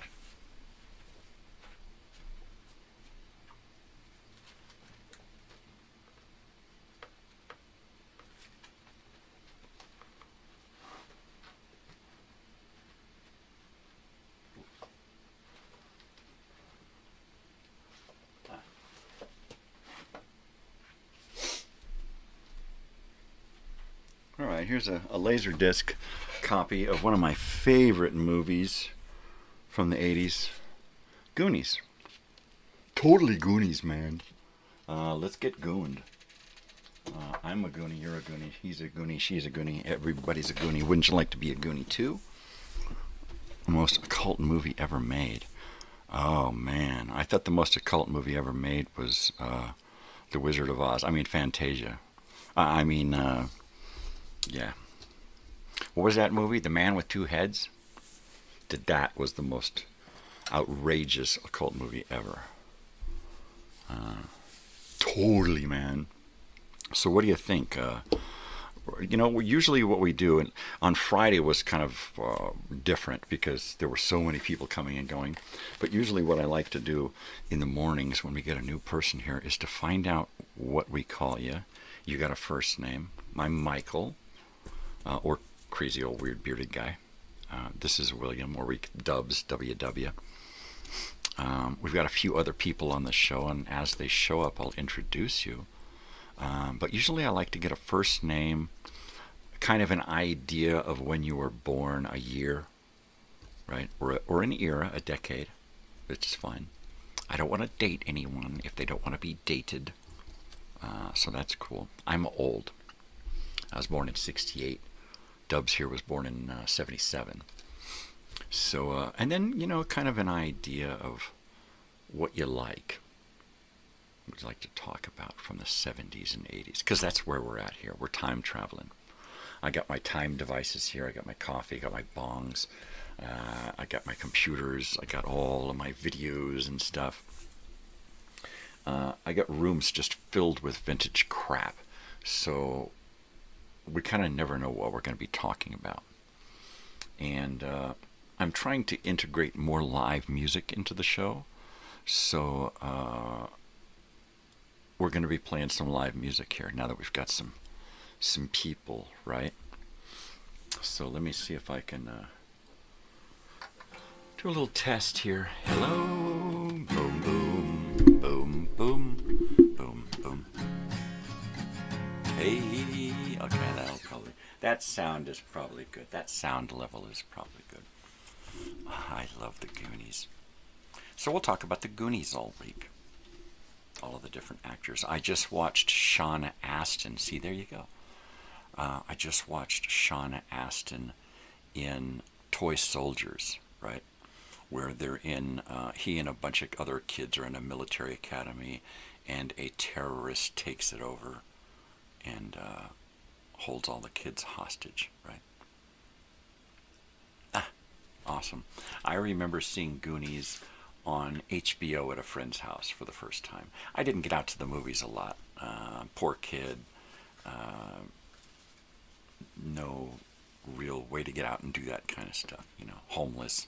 Most of the time we were, kind of living hand to mouth. So I didn't get out to the theater much during many periods growing up. There were a lot of periods where the theater was our babysitter, where our parents had things to do, so they'd buy us tickets to the theater and leave us there like all day or all night or something, right? So I during those periods of my life, I saw way more movies than anybody else. But then there were periods when I just didn't get out to the theater. Everybody's like, dude, did you see that movie? And I'm like, no, I didn't. I didn't see anything. Leave me alone. Don't talk to me. Yeah. He's getting manic. It's Manic Monday. Holy crap. Hey, Marge, he's getting weird again. Leave him alone, Harry. At least he has emotions. Dude, she just tore you up, bro. Totally tore you up, man. Yeah. Monday. So I've got my movie song. I'm going to do my movie song. So everybody be ready for my movie song. I haven't done it in just a while, so we'll hope that we can get her done right. I've been practicing a lot of other songs lately, so I haven't done this. Goonies. Oh, I thought that was my favorite horror. Early Josh Brolin. See, there you go. What is my favorite horror film? Besides Mary Poppins, that would have to be Born Free, right? And that's horror. Oh, horror, not horrible. I'm sorry. I'm sorry. Let me see if I can dig it up.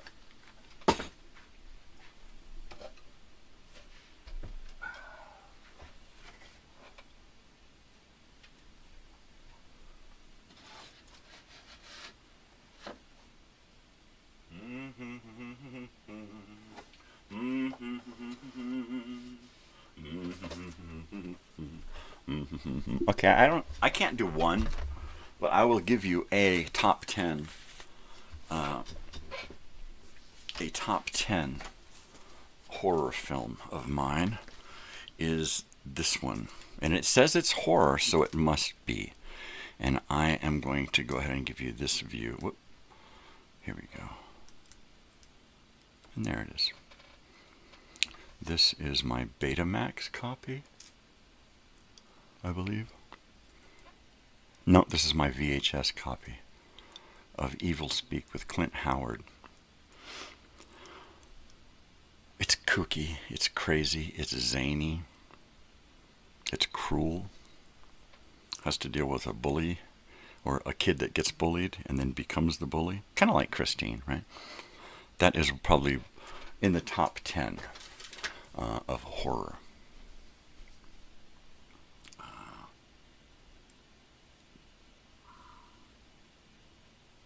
Yeah, that's up there.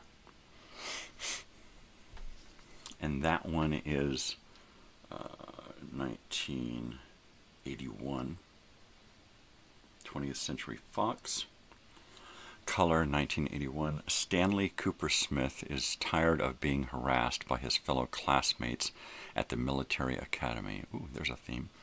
Fortunately, he knows how to deal with the hapless tormentors who will soon wish they never, ever knew Stanley. In a secret room in the school cathedral basement, Stanley unleashes horrifying supernatural powers that could only come from the devil himself. With terrifying, demonic intent, this satanic disciple seeks hellish vengeance against those who betray him. 92 minutes.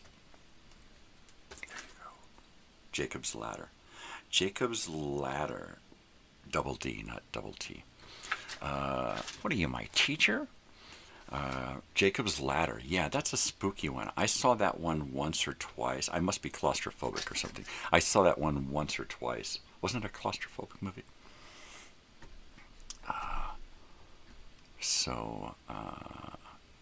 Yeah, that's a good one. That's not in my top 10, but it's a good one. It's a keeper. And let me go ahead and see if I can grab a graphic for the week. And that would be Goonies, right? And let's do that. And we got the Goonies, and we got images.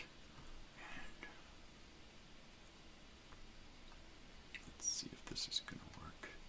Am I going to be able to save this as a JPEG? Nope. No siree, Barbaroni. No deal. And what about these? No fargen deal. You fargen icehole. You fargen. Alright. Let's not get too weird here. We just want this. Oh, watch, go back. Come on, just give it. All I want is a JPEG. There it is. There's a JPEG. The JPEG is on its way, and we're going to add in an image to my live screen here.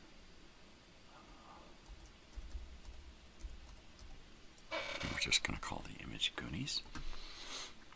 And we are going to bring up that image. Ooh, it's a big image, isn't it? We are going to have to shrink it down and shrink it down. And continue to shrink. And park it over here with the coffee. Let's just coffee it. There we go. Isn't that cute? We got a little Goonies there. All right. Now we're set. Oh yeah, Jacob's Ladder is woo! Yep. Where's another one? I'm trying to think of another one of my favorite horror. I'm not really into horror. Night of the Living Dead, 1968. That's in the top 10. So there's two in the top 10. I don't know how to, in no order. I don't know what the order would be yet.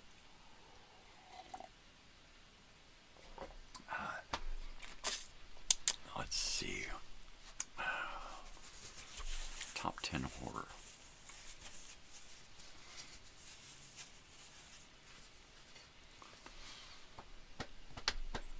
Prince of Darkness. John Carpenter. Right? That's a good one. That's in the top 10 there. Carrie. Oh yeah, Evil Dead 2. I've seen all the Evil Dead movies. Ash versus the Evil Dead. All of that shit. Army of Darkness is probably my favorite in the Evil Dead series. Just because it's pure Bruce Campbell. In the first two, he's just doing the same role over again. He gets to cheese out a little bit more in the second one, but in the third one, in Army of Darkness, he really hits that cheese meter is just fucking maxing out, right? Yeah, full cheese ahead. Definitely. I've got the Ash versus the Evil Dead version of Army of Darkness. That's great. It's that's not a horror. I think of it as a comedy movie. So all of those are, to me, they're comedy movies that are kind of like doing a serious hardcore spoof. But Sam Raimi, he's a twisted fuck, isn't he? Isn't he just a kook? I don't know how long we're going to be around this morning. I'm going to go on as long as I can.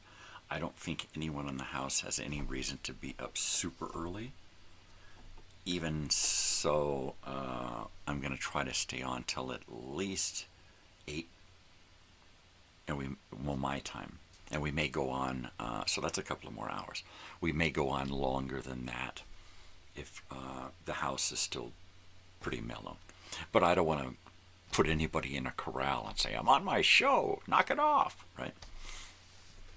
It's just not polite. This is my thing. I can't force my... Ooh, The Hills Have Eyes. Now, which version, right? Which version? The first one or the second one? I like both of them. They're both really good. They're both crazy good. Back when they would do a remake, and they were good. Nowadays they do remakes, and they're just like, what is this garbage? Like, I have no intention on seeing the new Running Man, but I'll definitely check out the new Frankenstein, right? There's a line there where some things you should try to recreate and redevelop and if not, we would never have gotten Young Frankenstein, right? So, and the various Frankenstein monsters, the incarnations that we've seen over the decades. So, but the Running Man? Come on, leave it alone. The only guy that should redo that should be Stephen King. And if he's at the helm of what I've seen via the trailers for the new Running Man, he should be shot full of morphine. All right, and he should be sedated and asked to go lay down because it looks horrible. I'm supposedly going to a movie today or tomorrow with a couple of friends. The first one, never saw the remake. You're going to go see the Hills Have Eyes? Get out of here. Get out of town, clown. That's crazy talk. Let's see. I'm going to have to heat up my coffee. I got to get my coffee warmer here. I just got to do it. I just got to do it. I got to do it. I just got to do it. Right? I have a tendency to not do things that I say I should do. I'm lazy. Yeah. Shh. No, I get so overwhelmed with pain that I just say fuck it all. And I wind up not doing anything. It's like, oh, I want to do that. Oh, that's going to bring me how much pain? And then I start calculating. I can't deal with that. I can't smoke that much pot today. Which is what I got to do to get through. I mean, I got to smoke a lot of pot just to get through the show in the mornings. Because I'm waking up. And as I wake up, that pain starts to reconnect. Right? What a bummer, man. What a fucking bummer, man. Yeah. Alright, I am going to remove that graphic right now. Place that up. And I am going to go heat up my coffee and then think about doing some music. How's that?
Yeah, I don't know why I should be bummed that we didn't get trick-or-treaters.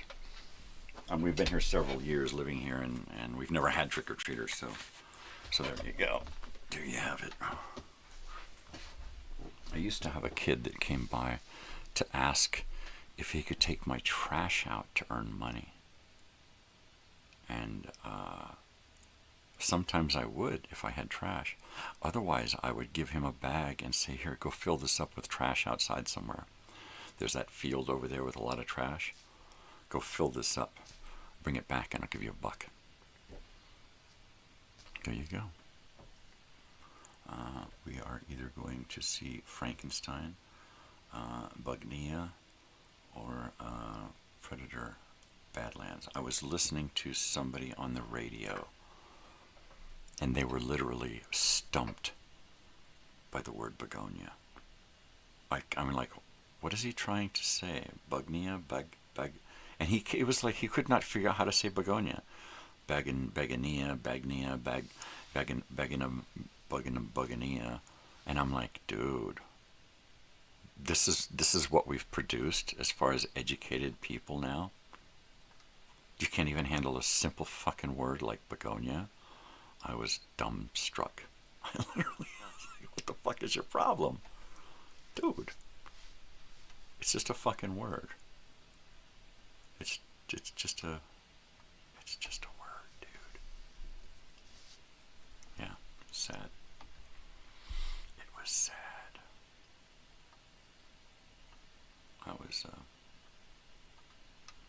I was less bummed out for him, the guy reading it, Bugnia, and more bummed out for humanity. Right? Oop, gotta put that back. And it was just really sad. It was just really sad. I was really sad. I'm just deleting images from the past so that we are able to scroll through my graphics a little easier, so I can bring stuff up without having to zip around. Predator Badlands. One-Eyed Willie's Treasure. You know what? I think every male is searching for One-Eyed Willie's Treasure. Oh, you know what? That always was weird. One-Eyed Willie is a term for your penis.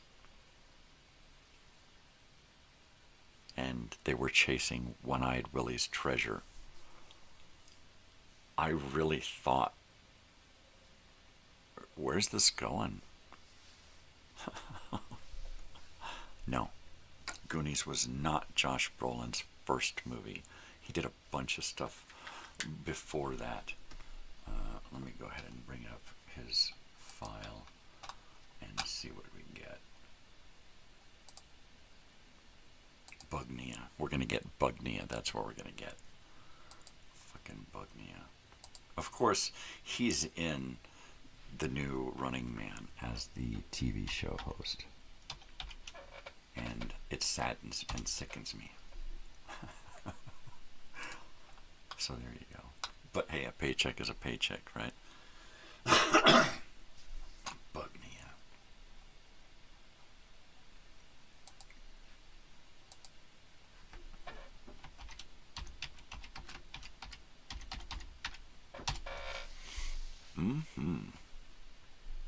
Bugnia. Yeah, James Brolin's son, Josh Brolin, of course. And although James Brolin was married to Barbra Streisand, this is not their son. Oh, he was born in 1968, like me. Like me, like me. So he's my age. That's interesting. You gotta get paid. You gotta get paid, right? That's what it is. If you're an actor, you gotta get paid, man. You gotta keep working. Sometimes the work is a little weird. Oh, so he did one thing before this. The music video for Goonies. So this was his first. I did not know that. I thought Thrashin' was his first. I thought the Highway to Heaven TV stuff that he did was first. Right? Wow. That's interesting. Young Riders. That's a TV show, a TV series. It did 67 episodes. It had a lot of great people in it. That show had a Baldwin in it, Stephen Baldwin, Ty Miller, Greg Rainwater, Yvonne Suhr, Anthony Zerbe was in it. Don Franklin was in it. It was just a really great Western show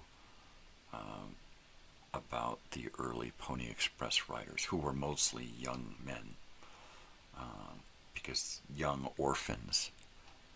And this is about that. And the main characters were Stephen Baldwin as William F. Cody, Josh Brolin as James Butler Heacock, Ty Miller as the kid Billy, Greg Rainwater as Running Buck Cross, Louise McLeod, who was a female Pony Express rider who dressed as a male to get the job, Teaspoon Hunter, played by Anthony Zerbe, one of the best character actors, bar none. Great. Anyway, it was a great show about cowboys, and young ones at that. Totally great show. Who's ready for some live music? Anybody there? Hello? Is this thing on? Anybody there? Let's do some live music. I'm gonna do my music, my movie song, because that one's What's my movie song?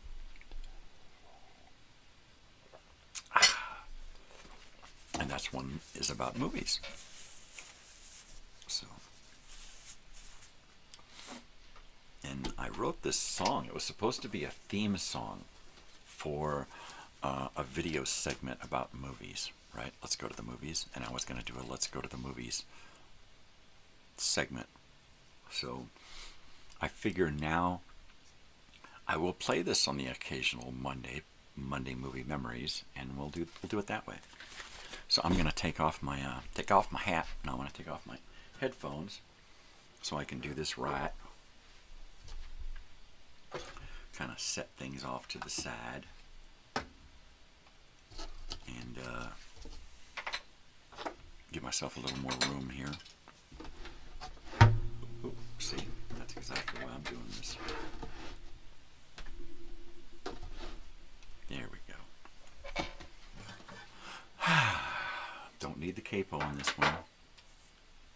Don't need the headphones because I don't need to listen to myself. Alright, let's hope I can pull this off with as few mistakes as possible, because it's been a while since I've done this here song. Y'all ready out there? Now let me know if you're ready, because if you ain't ready, I ain't going to start playing. So let me know if you're ready. When you're ready, I'll start playing. I've been saving the... I say by the pincers of power, right? No. Was that Pincers Apparel? Pincers Apparel? Is that what it is? I think that's the line he says. He's got that accent. Data's got that accent. And I think he says Pincers Apparel because he's wearing the pincers, right? But correct me if I'm wrong.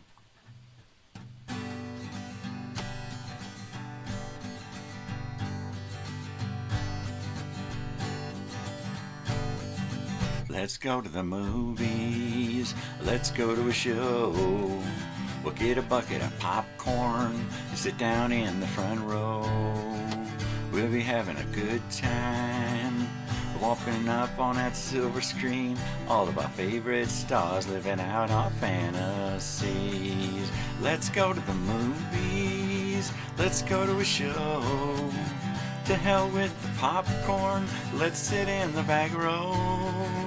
We'll be making out all night long to the sound of Fay Ray and King Kong. Let's go to the movies. Hey, yeah, man, let's go to a show. Let's go to the movies. Let's go to a show. We'll sit in the third row, invite everybody we know. We're talking, comment through every scene, throwing buckets of popcorn at the screen, having a good time, yeah, you know what I mean. Let's go to the movies, let's go to a show. We'll check all the papers and call the movie phone. If we can't find something we like playing up on that silver screen, we'll pick up some videos and watch them on TV. Let's go to the drive-in, let's go to a show. We'll take my old van, park it in the back row. Remember, it's carload night, and so we're going to bring everybody we know. And if we don't even watch it, it'll still be a hell of a show. Let's go to the movies, let's go to a show. We'll get a bucket of popcorn, sit down in the front row. We'll be having a good time, sitting up on that big old screen. It'll be you and me living out our fantasies, yeah! Harmonica break. Just use your imagination. A harmonica. Insert harmonica here. Let's go to the movies. Let's go to a show. We fell asleep on the couch watching the Late Show. I paid the babysitter off and she said, yeah, man, like I totally know. You want to go out again next week to the picture show? Of course, I replied, let's go to the movies. Let's go to a show. To hell with the popcorn. Let's sit in the back row. We'll be making out all night long to the sound of Fay Ray and King Kong. Let's go to the movies. Hey, yeah, man, let's go to a show. Let's go to the movies. Let's go to a show. We'll sit in the third row. Invite everybody we know. We're talking, comment through every scene. Throwing buckets of popcorn at the screen. Having a good time, yeah, you know what I mean. Yeah, let's go to the movies.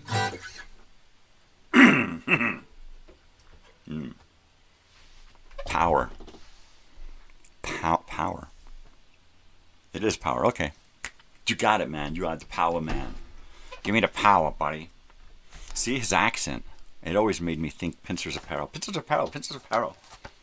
But I guess it was just his accent. So there you go, dudes. There you have it. Anyway, there's a song. It's Monday. I'm going to drink coffee and smoke bong hits now. There you go.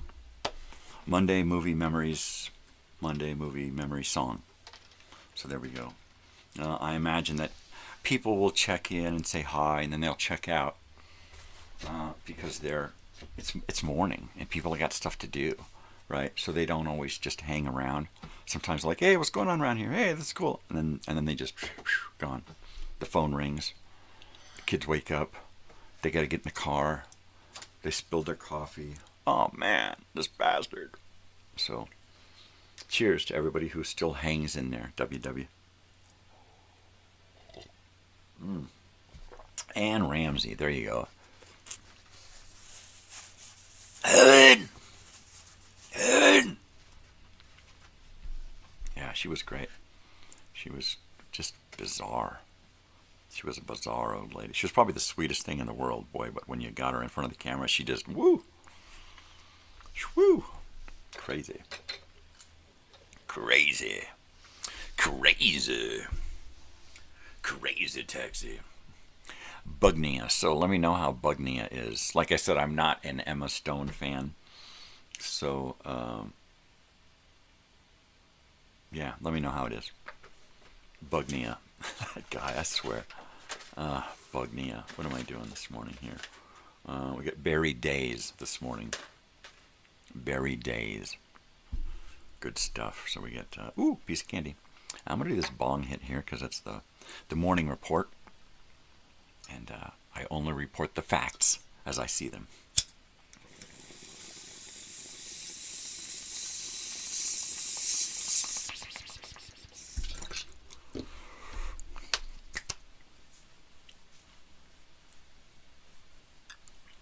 Piece of candy, piece of candy, piece of candy, piece of candy. Woo!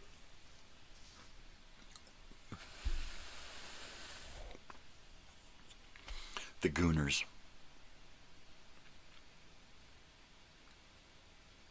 I believe that guy was one of the guys. Was one of those guys, right? Way down the line.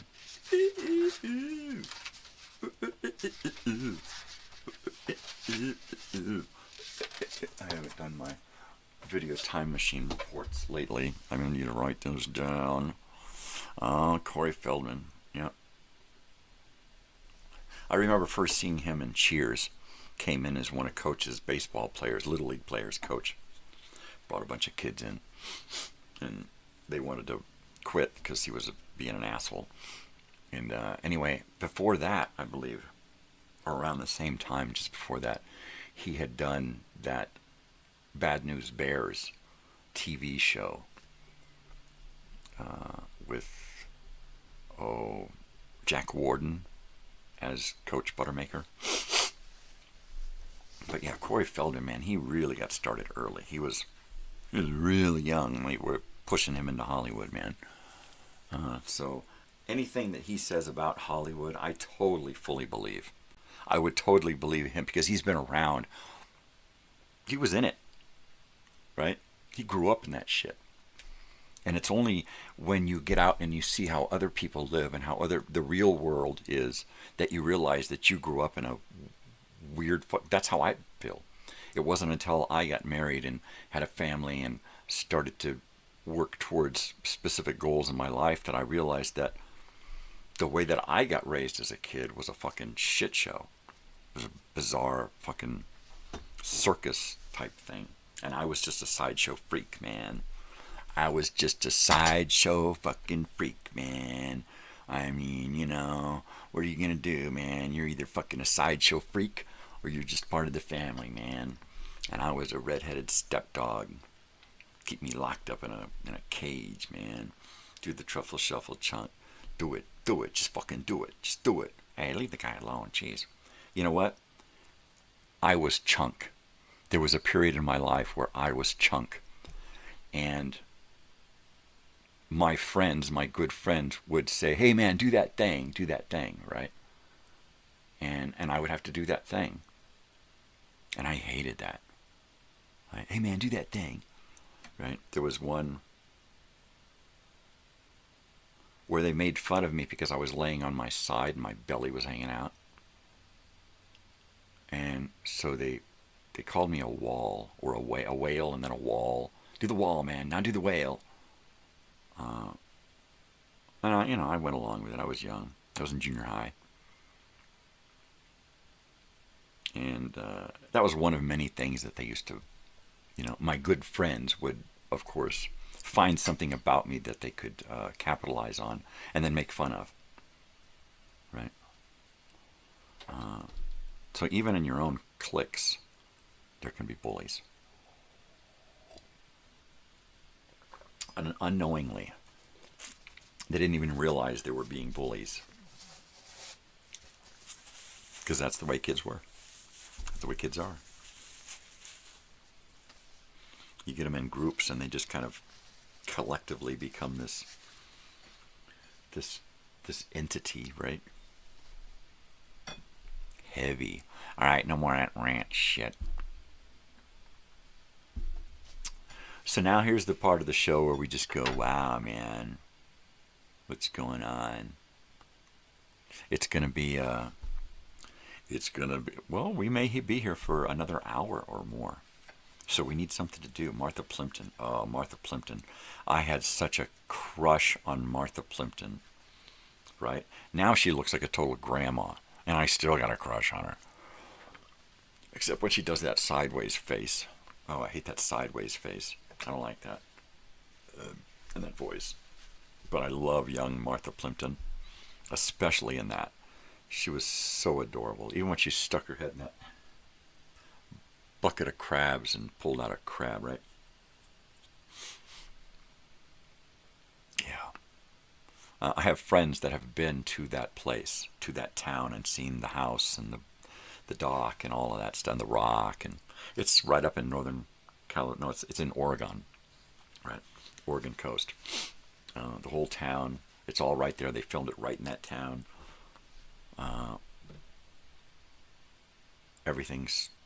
Most of the stuff was still there because it's iconic. So they got to capitalize on it, baby. Right? Right. Totally. Plimpton.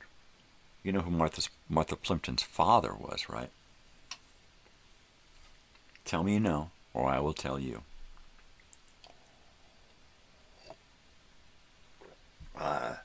That's good stuff. Okay, so Martha Plimpton's father was a writer by the name of George Plimpton, kind of a blondish guy, went gray, and he wrote stories in papers, right? I can't remember what newspaper he wrote for, but he did this article that became a kind of a documentary, and it was called Paper Lion, where he went and became a Lion football player with the team and worked out with them and played a game with them and did the whole thing and became a lion. He became a paper lion because he wasn't a lion for real. He was just a lion on paper. So he wasn't a real football player, but he went through all of the shit. And he was just a skinny little white dude. I think the best he could have become would have been a kicker, because he just didn't have the build. But he went out there and got tackled and beat up, and he was kind of a snobbish dude, right? And he did it. He manned up and he did it, you know. But that was kind of a weird thing to see Martha Plimpton and then go, hey, wait a second. That's like Amanda Plummer and Christopher Plummer, the actor. Amanda Plummer, she's a bizarre actress. But then you got to think, well, that's Christopher Plummer's daughter, so he's a pretty weird dude too. I don't know if the ship is still there. One neat thing about the maps on your phone is that you can set it so that you can see a satellite view of what's going on. And then what I usually do is I will just go to a place and zoom in on the area and check it out. So you can like go to, and all you have to do is go to Oregon, right? Zoom in on Oregon and then type in Goonies house. And it'll take you to the frickin' Goonies house. And it'll show you where the Goonies house is, because it is an attraction there.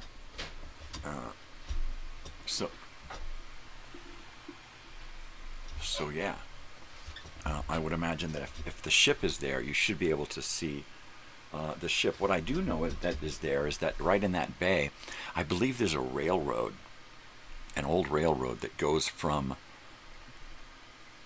down there near the ocean up into the mountains, up where they used to do mining and logging and stuff. And they kind of redid this railway up into the hills. And you can take this journey on rail. And I've always wanted to go there and do that, and go there and go to the coast and see the bay. I think, was it Morro Bay or something? Go to the bay and hang out and see all of the attractions that are there, and then take that train journey up. And I think it just goes up and back, or it goes up and loops around. I think there was at one point where you had to go to a spot and get off if you wanted to take the trip further up, and you get on another little train car, and they were weird old logging and mining trains that are different than the trains that we see, the big black steam engines with the rails and all of this hoopla. These things are pretty basic, pretty boxy. They look like a little diesel truck, just with a little cab and motor and stuff. And I believe they were just gas-powered vehicles pulling a train car. They were like that basic.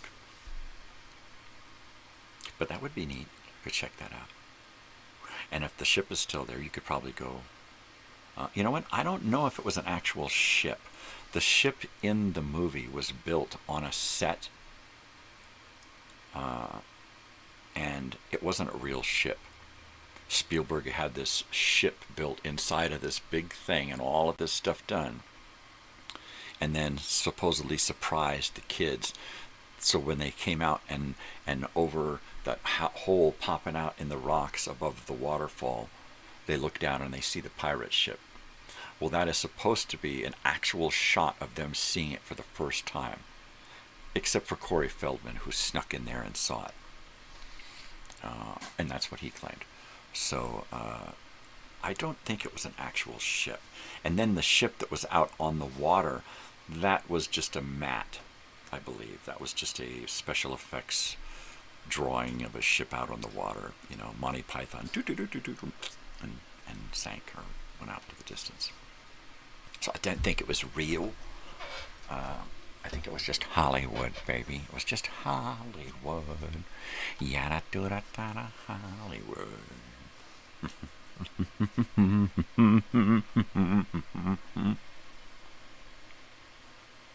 Oh yeah.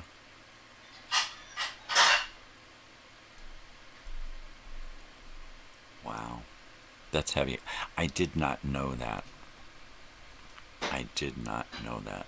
Boy, would they have made some great kids, because they were both very attractive, very intelligent, very good actors. I think it would have changed her career had they stayed together. I think had they stayed together and become one of those Hollywood power couples, I think their kids, probably grandkids, would have been ruling Hollywood, right? Totally. Every once in a while you see that and go, wow, what if Demi Moore and Emilio Estevez had stayed together, right? Would that have been trippy, man? Totally.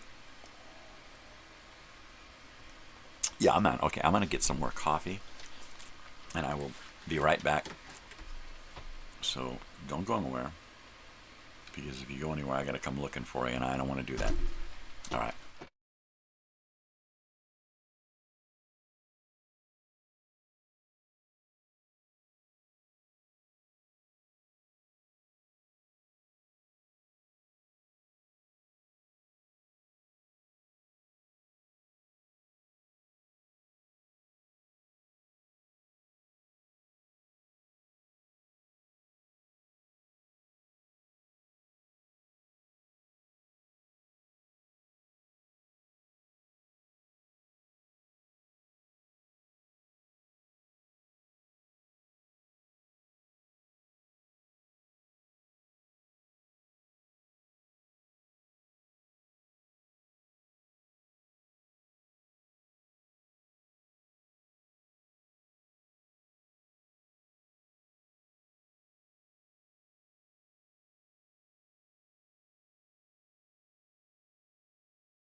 Okay, there we go. Kitchen is open.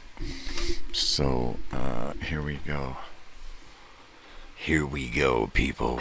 We're going in. Cover me. I'm going to turn this thing on over here.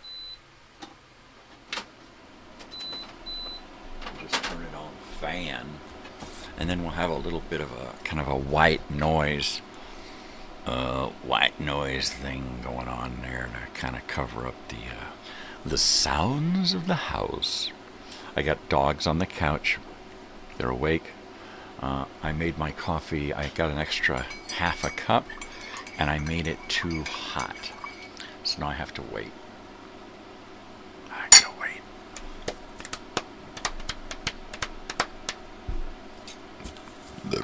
Okay, I have to write some notes. I forgot to make notes this morning. So we're going to write down WW. And then we're going to write down... I have to go up. Here we go. Rainbow. There we go. Ray. I imagine he was going to do rainbow.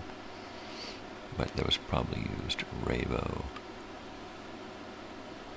17 from Qui. I don't know what that means. I hope Raybo comes back. So there you go, peeps. There you have it. Monday. Monday. Monday.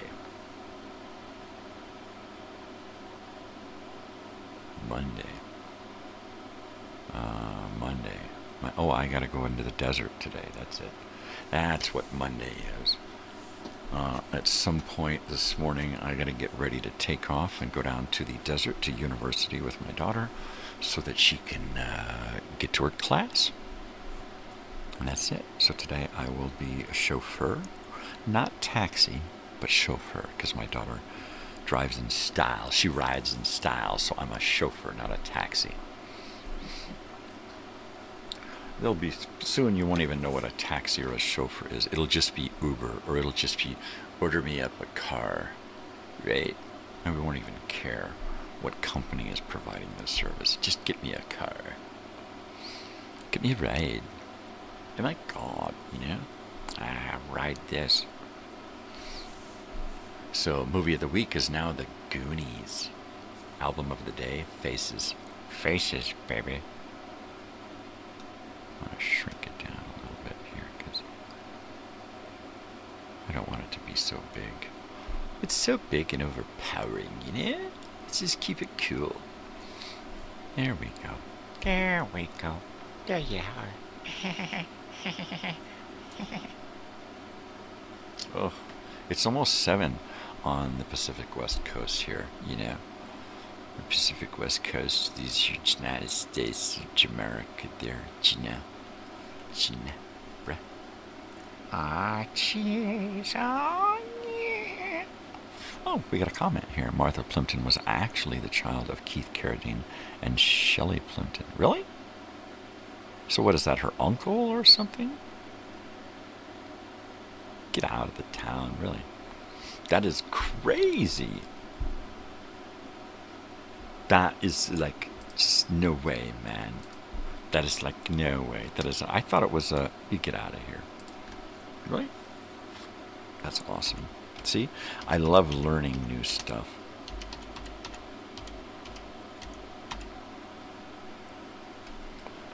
Whoa. My stomach just said, hey, dumbass. Hey. Yeah, there it is, right there.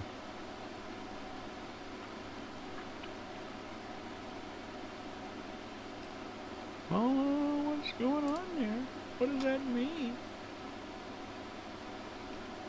Am I way in left field here? Oh, Mosquito Coast, right?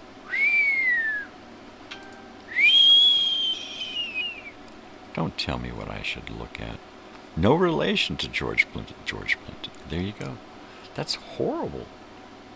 What, did I feed you some misinformation? That's okay. Now we learn. Now we learn. Where did I get that misinformation? Where did I get it? Maybe I got it from an interview where they asked her, are you related? And she probably said no, but I probably didn't even register that. But I'm like, wow. Are you related to, wow? And then my brain blocks everything else out, right? And she's like, no. And I'm still going, wow. That's fucked up, man. What a fucked up brain. Knock it off. Keith Carradine. That's crazy, man. Well, now I'm off and just thinking of the whole Martha Plimpton growing up with Keith Carradine as a father. Wow. You just blew my fucking mind, man. You need to stop that, dude, because you're just blowing my mind, man. Wow. Wow. Calvin Klein commercials. Oh. Oh, yeah. Calvin Klein.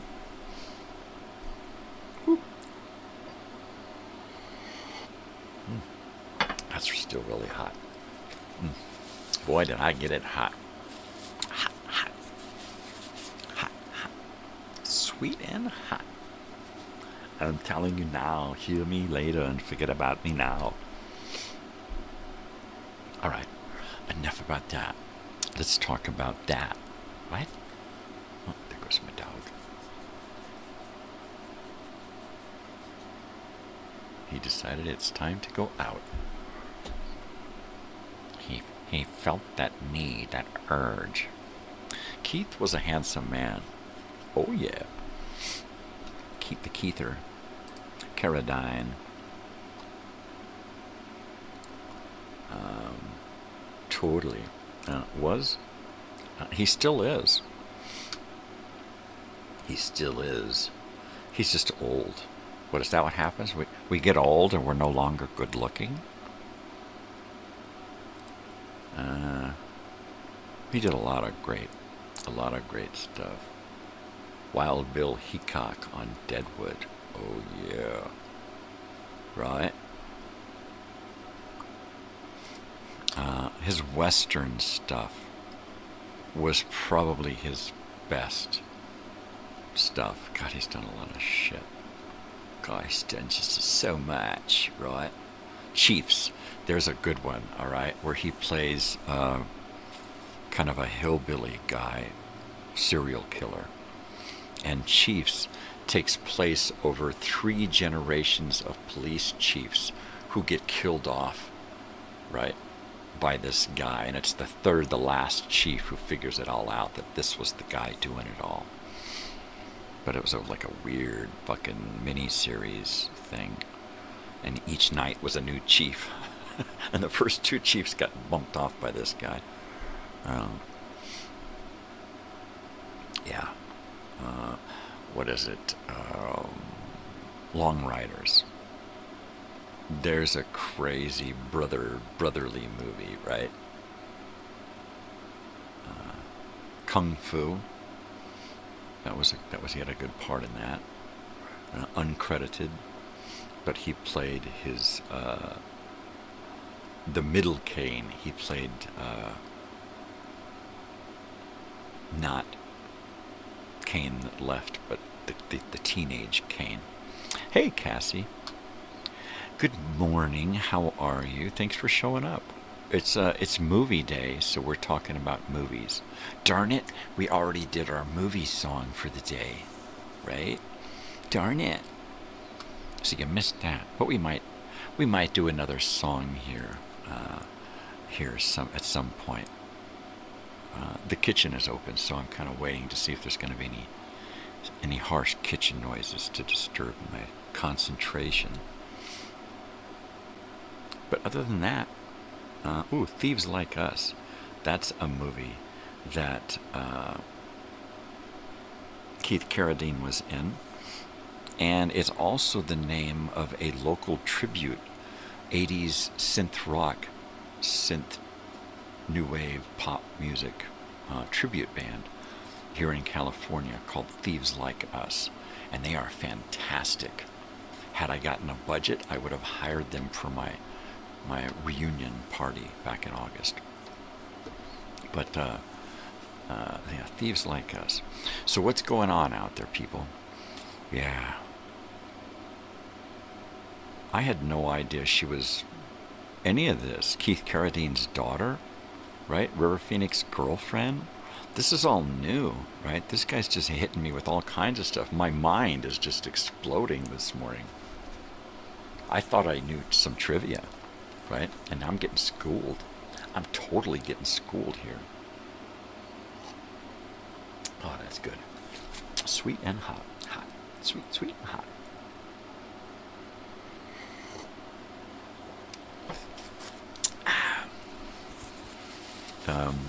But totally. Breaking news, Keith Carradine is still alive. Yep, Keith Carradine is still alive and kicking. IMDb, the Internet Movie Database, has no death year on him. So there you go. Usually it'll say born here and died here of a massive alcohol substance abuse with the colon and other stuff with the, I don't know. Now I'm off on a tangent. I need a Tangent Man graphic. Breaking news. I'm off on a tangent, right? Breaking news.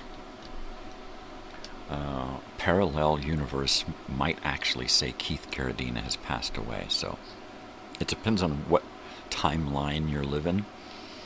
But in WW's timeline there, it's very, very much possible that Keith Carradine is no longer with us. So, breaking news in one alternate dimension, or maybe several, Keith Carradine is no longer alive. But in this one he is, so there you go. What the hell was that? I don't know. It beats the shit out of me. That shit just comes out. It just comes out. But I imagine it's probably a good time to segue into a bong hit, because if we don't do that, then I gotta talk to my pain, and I don't wanna. I got nothing to say to my pain. I don't. I got nothing to say to it. And every hour that goes by in the morning, I get closer and closer to it. So I'm trying to ward it off with my witchcraft and wizardry here. Shut up. That's not what you're doing. You're smoking dope, pothead. Oh, that's right. Oh. You're absolutely right. You're absolutely right. I cannot tell if... Oh, yeah, you can. You're fucking lying all the time, you dipshit. I know. I'm a froad. Froed. Oh, fuck it. I'm a hoax. Hoax? Hoax. That's it. I'm a fraud. I'm a hoax. It's not really anything to do with reality. This is fake. I'm an AI. I have all kinds of things to say to my pain, but it ignores me, which is a peeve. And then I need more bong hits. Exactly. I tell my pain, you know what? You go to the other side of the room. If you're going to be here, at least go over there. I got up to go get coffee creamer last night. I drove down to the store and got into the store, and I'm walking through the store, and I'm like, wow, I'm in the store. That's how I felt. I was like, wow, I'm in the store. And it was like, it's like 2 blocks down the street, right? And I'm like, maybe I shouldn't have had those 2 bong hits before. But it was like I was just getting ready to get in bed. It's like I went into the bathroom. I did my couple of bong hits. I went into the bathroom, took my teeth out, was just about to go lay down, and thought, oh shit, I don't have any coffee creamer. So I got dressed. Anybody want to go with me? No. So I went all the way down to the store, 2 blocks, got my coffee creamer and some lemonade. And that was a trip, right? I don't usually go out that late by myself. And it wasn't late. It was like 8:30 or something. But I got my creamer so I could enjoy my coffee this morning. Yay. Oh, yeah. And it's good. It is good. And I am enjoying it. This is a half a cup that I just got, because the first cup just wasn't enough. It just wasn't enough. So, oh look, piece of candy. Who put this bong hit here, right? It's obvious that our album of the day is Faces, A Nod's as Good as a Wink to a Blind Horse. And then, of course, our movie of the week is The Goonies. So, stream any of it today, right? Just find a place to just stream it. Because that's what you can do nowadays. Punch it into something and you're watching it, or you're listening to it. Isn't that weird? I mean, I'm a guy that grew up with Commodore 64s and Ataris and walkie-talkies and stuff. And now you can pick up a phone and do anything that would take you a room full of electronics and appliances and shit. And now you can just do on your phone. Anything right on your phone. There's an app for it. If you can think about it, I need to do this. They make an app for that. Hey, I'm gonna use this app for that. Hey, is there an app for that? Hey, there's an app for that. Your phone does it. Your phone will do anything. You know, they're gonna make these things so pretty soon it'll say, oh, your heart needs defibrillating. Set this on your chest. Right? That's it. Pretty soon it's gonna have it all packed into that little thing right there. The defibrillator app. That's what the little silver thing is on the back of your phone, the little pad. You just lay down, set it on your chest, put it in the right place, you know, and maybe it's got two little probes that come out and stick down onto your chest, and you're getting zapped, baby. Zap me. Hey, it'll be like a defibrillator parties, right? Everybody's sitting around defibrillating each other. Hey, Tony's getting defibrillated twice tonight. Hey, yo. Hey, defibrillation. Hey, Rico. Stop defibrillating me, man. Totally. Hey, get out of the bathroom with that defibrillator. Don't do that.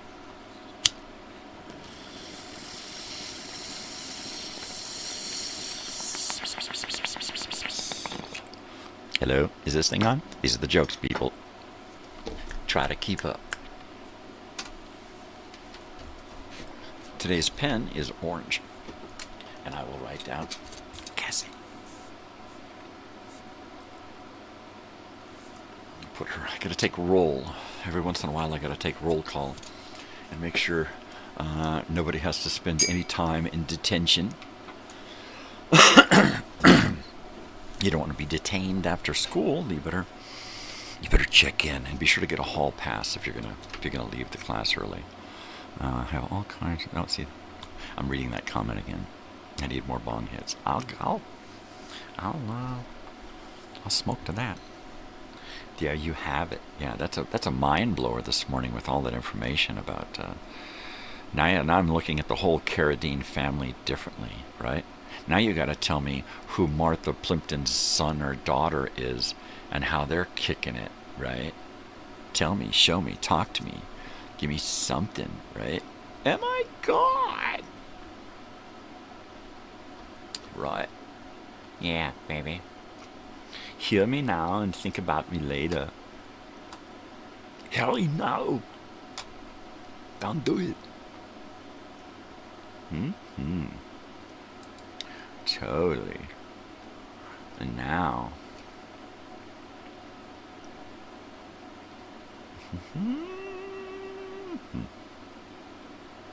Okay. Daughter Martha Plimpton. Rain 89. Up here it said Raybo. Oh. I get you. I'm just going to go with the screen name. Because that's the easiest thing for me to remember. And unless they give me an actual first name, then I use that.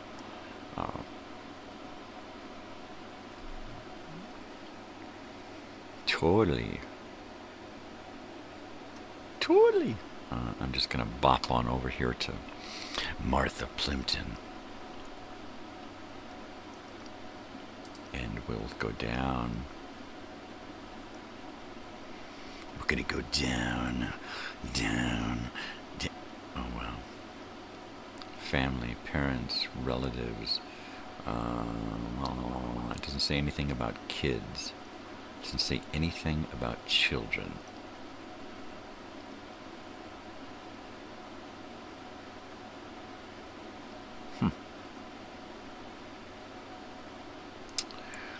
So there you go.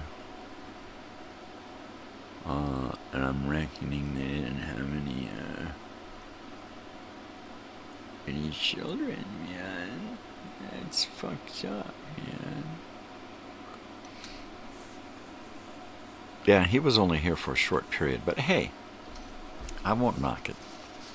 You know, just getting anybody to show up in the morning is awesome. Any new people that just want to come and hang out and say, wow, what's going on here? Oh man, this sucks, I'm out of here. That's fine. I could totally dig it. I do that shit all the time. You know, if he comes back, or he or she, then we'll know. Then he'll become an irregular. He or she will become an irregular. So it's all good, baby. It's all good. Oh, good. Totally. So let's see. I didn't get a chance to tell any Halloween stories, which is kind of a bummer, because there were some trippy Halloweens as a kid, right? Halloweens where I don't remember what I did as a Halloween character, but I remember what others did for Halloween, and I was just kind of like a wallflower, you know, feeling lucky to be there, kind of a thing.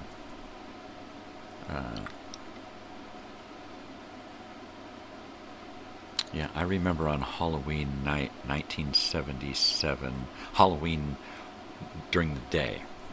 It was a Monday, Halloween 1977.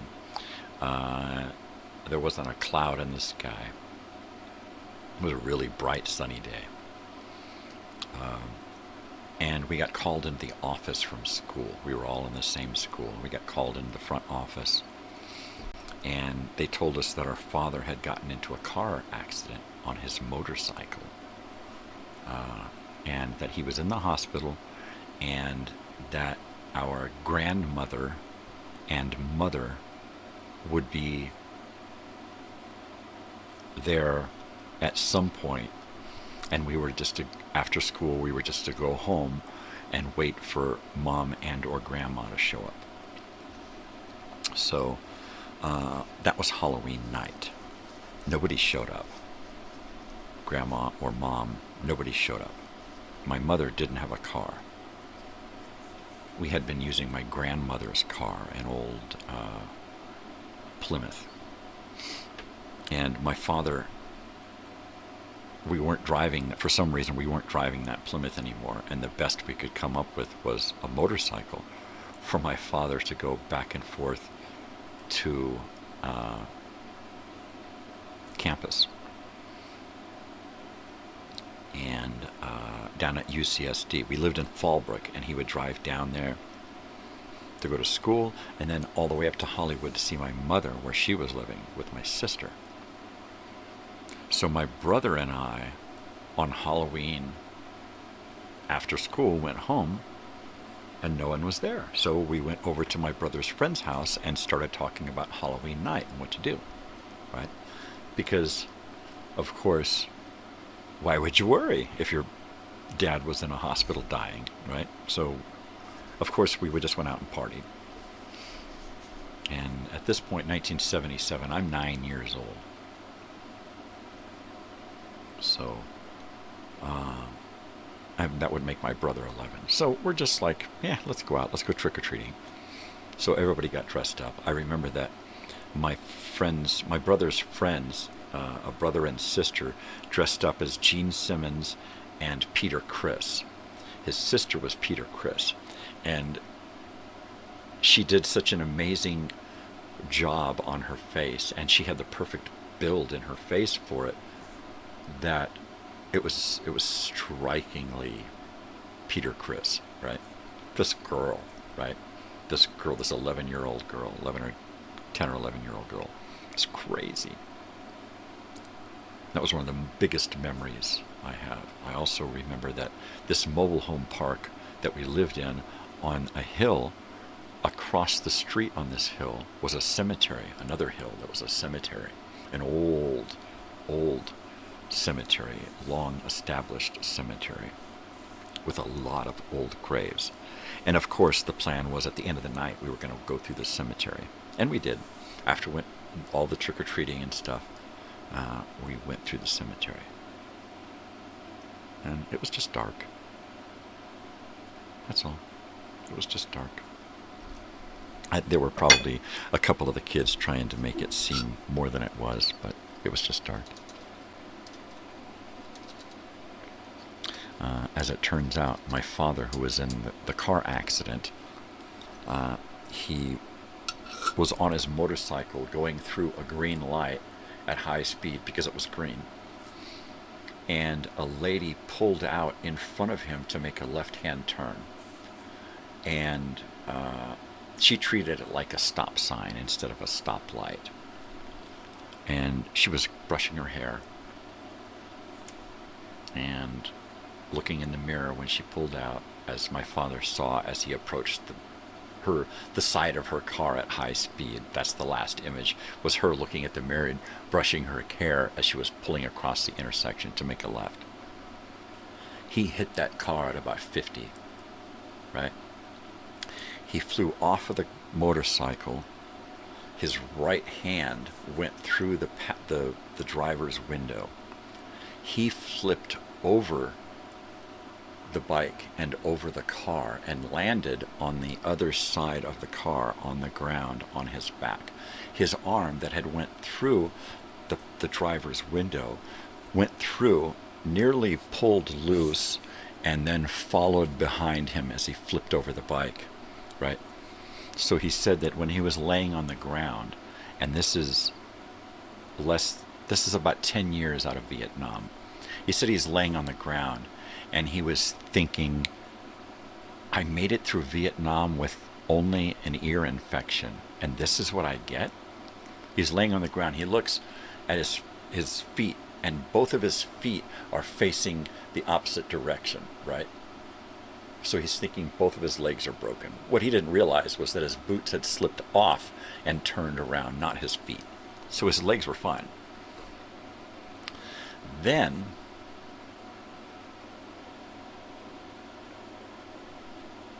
women and driving. No, that's just crazy for a woman to say, right?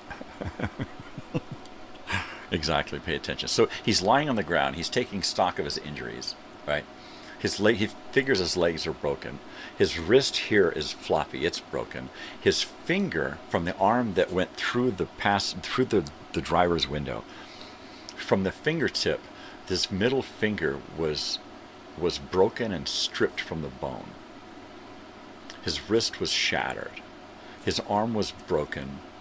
And this part here was completely severed except for tendons and veins that were keeping it alive. That was it. It was completely detached and dislocated. It was dislocated and severed all the way around except for enough blood and tendons to keep it alive. So he's laying in the hospital going through hours and hours and hours of surgery, right? Because there's no one there to say, go ahead and do what you have to do. They have to ask him. So they repeatedly bring him out of anesthesia to ask him, Mr. Mondry, we have to do this. Do we get your authority to do this? They wanted to amputate his arm. He said, no, you can't take my arm. I made it through Vietnam with all my limbs. You ain't taking my fucking arm. Fix it. You're a doctor. Fix it. All right, we'll reattach it, but you'll never be able to use it. We're going to have to take that finger. It's completely stripped. He said, you know what?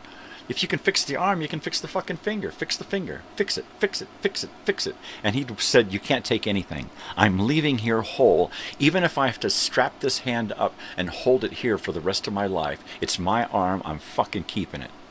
Right? Within 6 months of having that arm just about detached, he was working out. He was taking a karate class with both arms. He was driving within a month. One arm strapped up like this, but he was driving with this one in a cast. He had to keep going to school, right? So here he is, completely broken in the hospital, ripped to shreds, and he keeps telling them, fix it. Just fix it. That's your fucking job. Do it. And they did. And they were surprised at his recovery. His hand, his finger, the finger that they said that he was never going to be able to use, everything that they said was wrong. Everything. So here's the real kicker.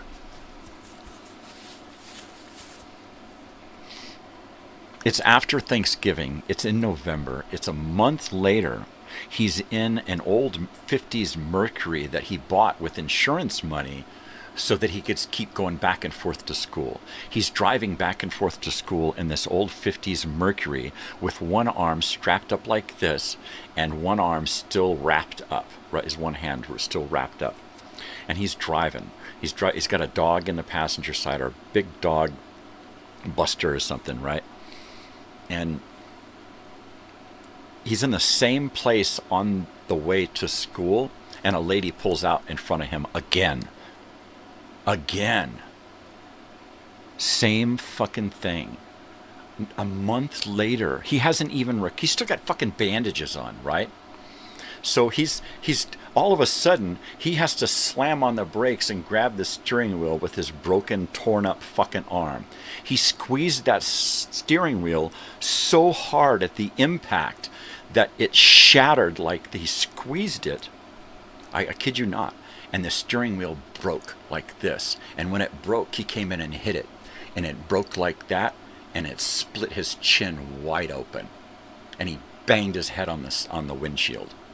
The dog that was in the back seat hit that front passenger seat, smacked the front passenger seat, broke it, hit the metal dashboard, dented the dashboard, and dove out the shattered passenger window and took off.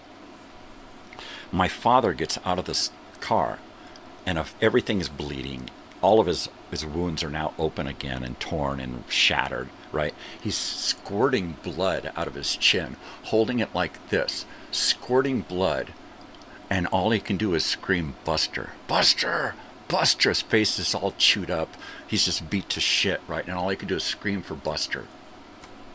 They finally talk him into going to the hospital, and they're like, "Haven't we seen you before? Oh my God, what happened this time?"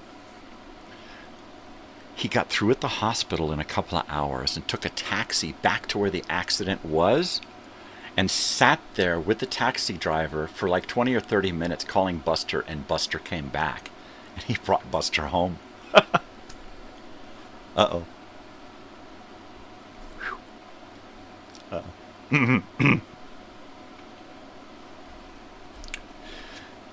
And showed up at the mobile home park in a taxi with new bandages, but with Buster. Oh, man. Happy Thanksgiving.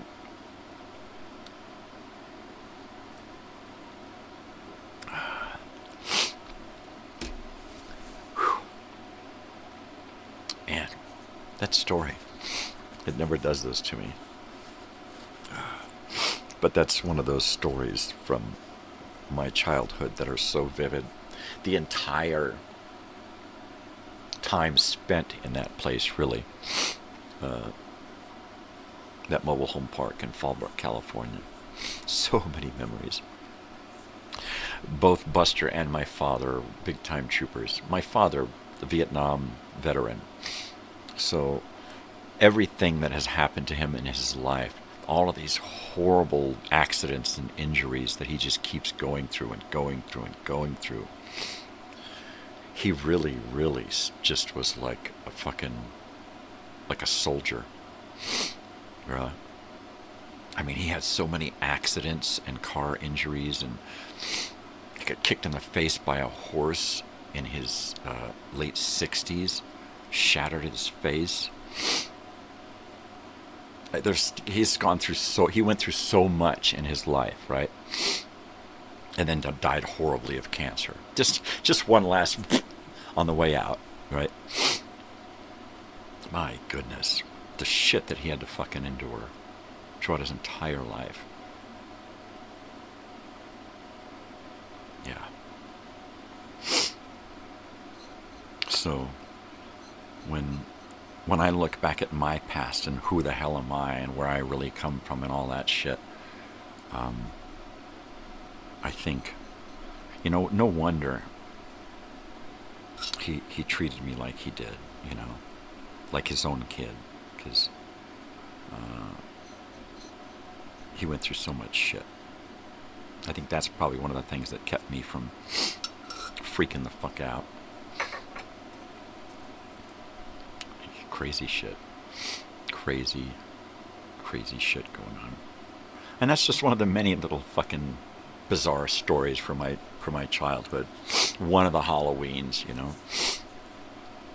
because there have been some holidays that have just been,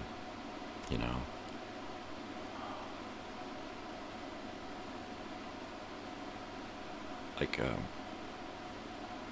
New Year's '83 when we lost Andy's brother.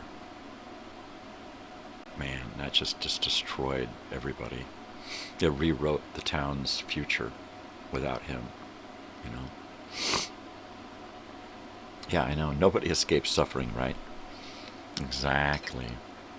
It's just to what degree do we suffer, and how much do we allow things to make us suffer?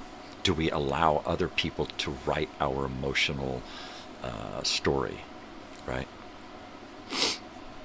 No tuner, no truer words, exactly. So I choose not to allow my suffering and the suffering inflicted upon me by others, I choose not to allow that to affect me or make me a bitter, angry person. Because I was for a long time bitter and angry, pissed off at the whole world and everybody. And I realized that I was letting people and the whole world, I was letting them control my emotions. You know?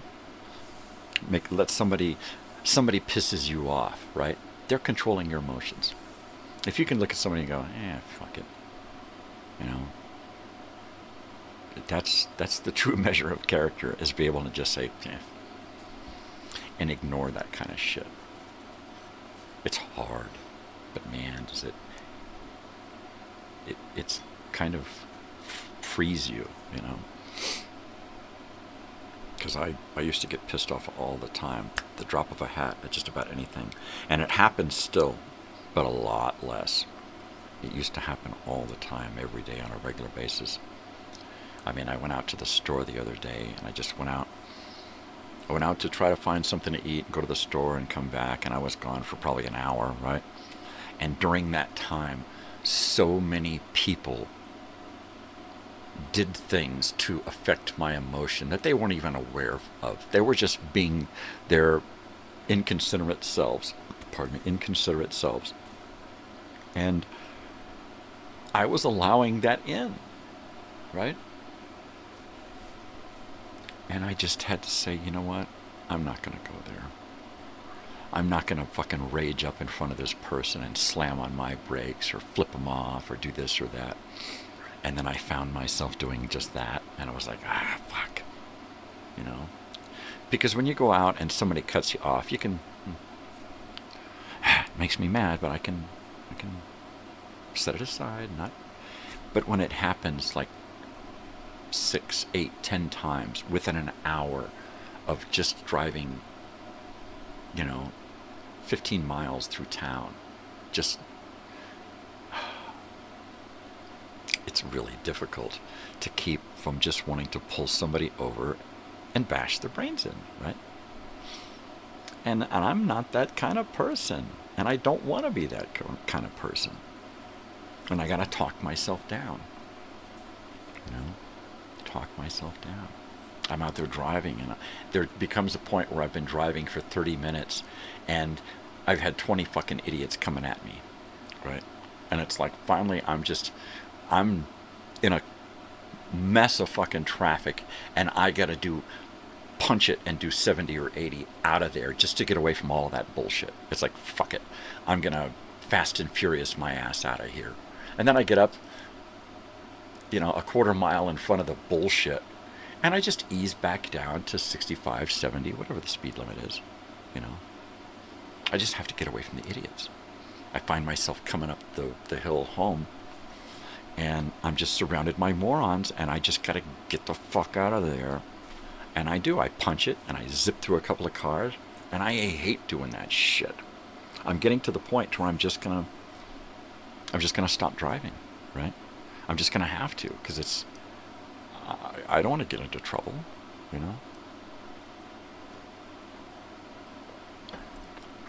I don't want to be that guy.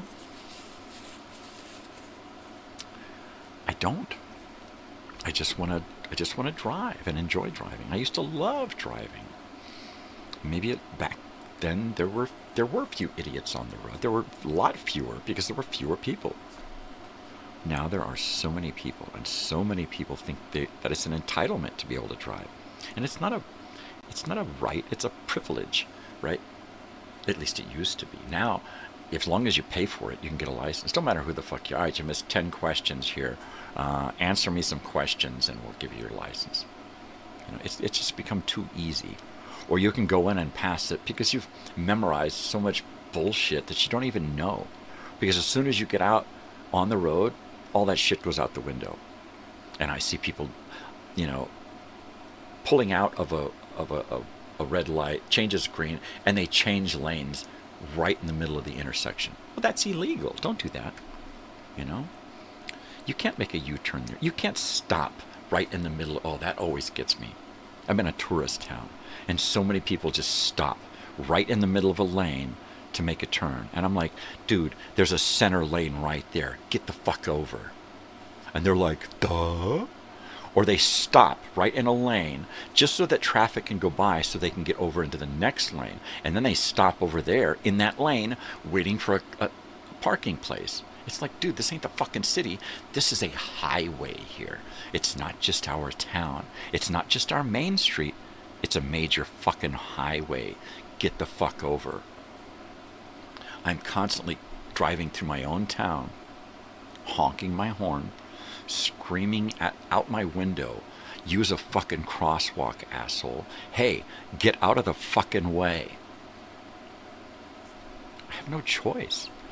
Let's see, my neurologist doesn't want me to drive, but they haven't taken away my license yet. But I have a serious amount of driving anxiety from accidents, almost being carjacked. See, there you go. Here you go. With all of the shit that's going on in my... I got a car accident a few years ago that just totally fucked me up. Now when people are... when I go through intersections and people are pulling out, I try not to let myself, but I get so overwhelmed. And I can't show it. I can't show it because then I get other people in the car making them nervous, right?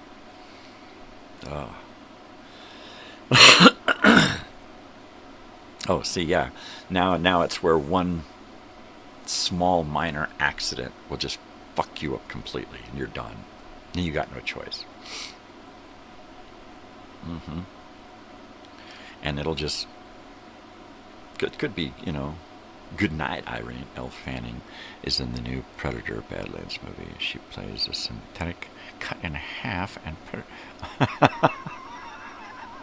Oh, Lord. Oh, Lord. Yeah, I don't know about that. I don't know about that. I don't know about Elle Fanning, and I don't know about Predator. But that does sound pretty bizarre. I'm going to have to look at the trailer, because... you know, we have a drive-in theater out here, and we also have like a sixplex or something, right? An old theater from the 80s, I think is when it popped in. I totally hear you, driving in a constant state of fear. I live in Southern California. I'm always in fear. I'm in fear about just every minute of every day, even when I'm at home.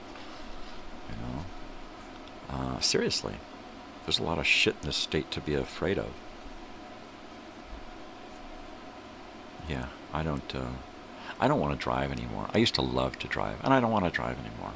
I like long, lonesome highways with very few people, night driving on an old desert highway, a long road trip where you're out on the road and you don't see a lot of like big cities and shit. I love that.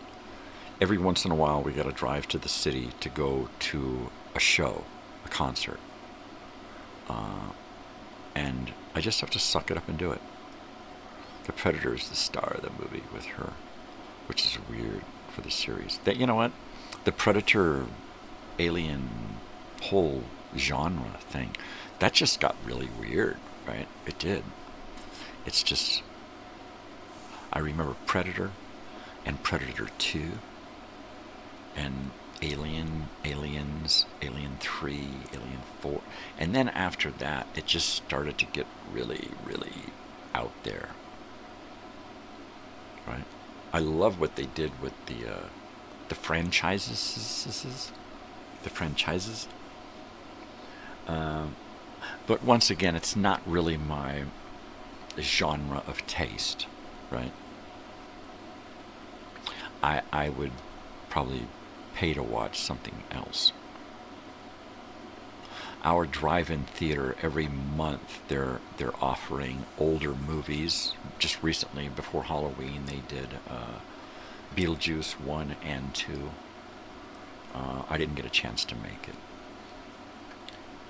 I'm hoping that over the holiday season they're going to do this more, which they've done in a couple of years in a row. And we get some, like I think they've done Willy Wonka, the original one.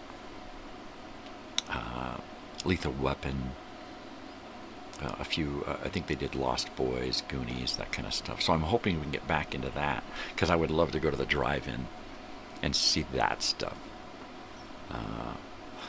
New movies, I'll just sit at home. They go straight to video, or they'll be, give it a couple of hours and it'll be on video, right?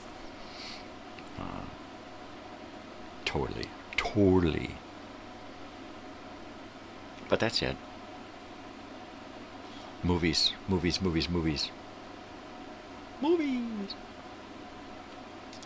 Yeah, well, the show's kind of going on today. It's going on late.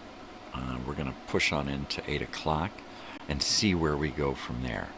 We'll just see. I can't make any promises. I don't know what the hell's going on. I don't know what we're doing. I know that I gotta, at some point, take my daughter down to university. Last period was cool. Pray, Native American times. Oh, before Columbus. Oh, now see, there you go. I'm going to have to check that one out, because I like those Native American twists. Predator.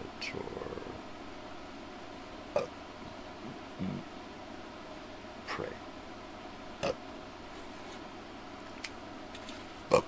Or, pardon me.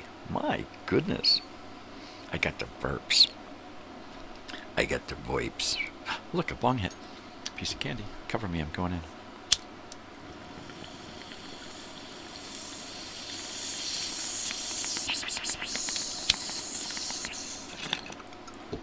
And that's how you do that.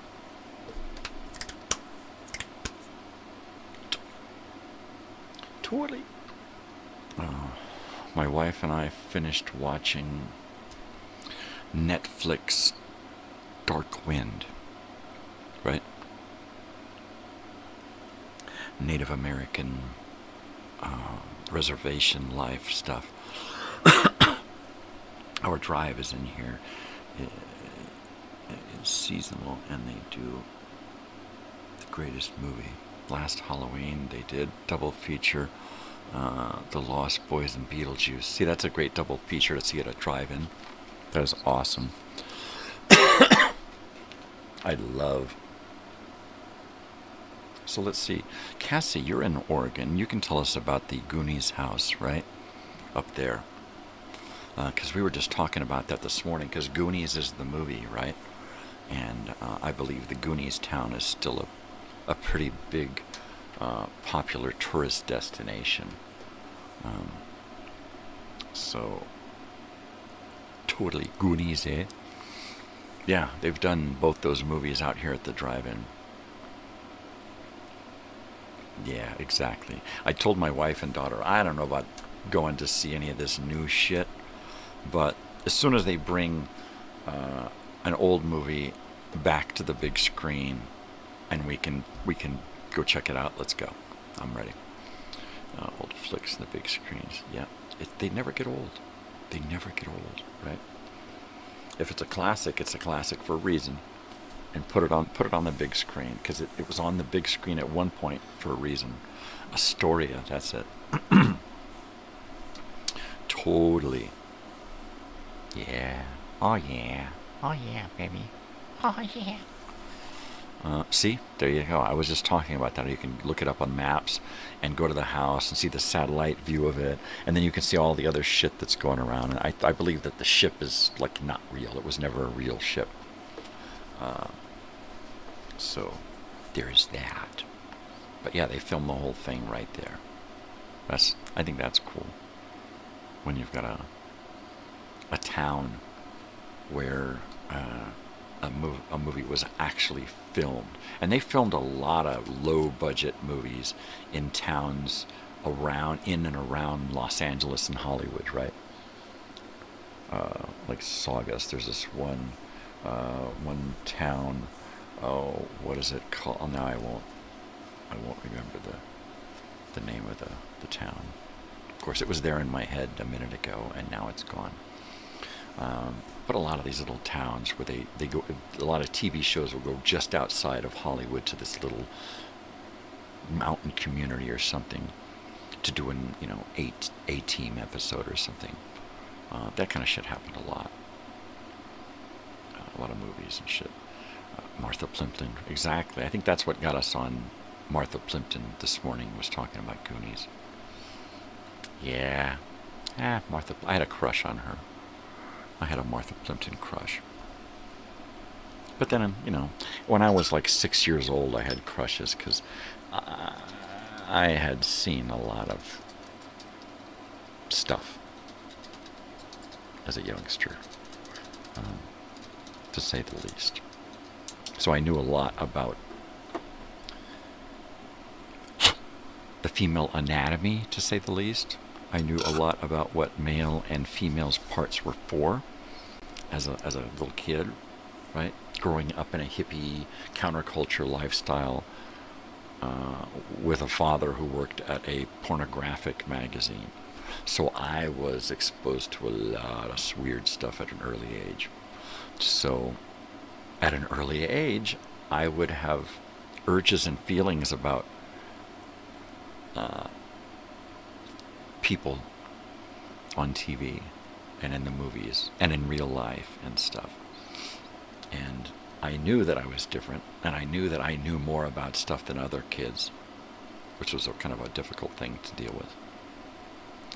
But as a teenager, I had a big crush on Martha Plimpton. And I couldn't tell my friends that. They'd be like, what? Why not the other girl, right? No, it was Martha Plimpton all the way. Either Martha Plimpton or Josh Brolin. Now, he was a looker. Oh, yeah.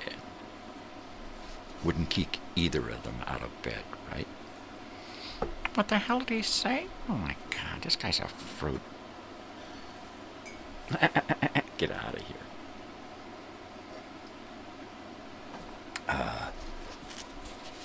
Yeah.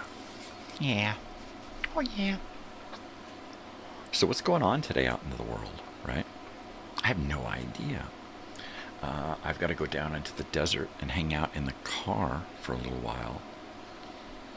And I keep tabling the idea of taking a guitar with me and just spending the hour practicing, right?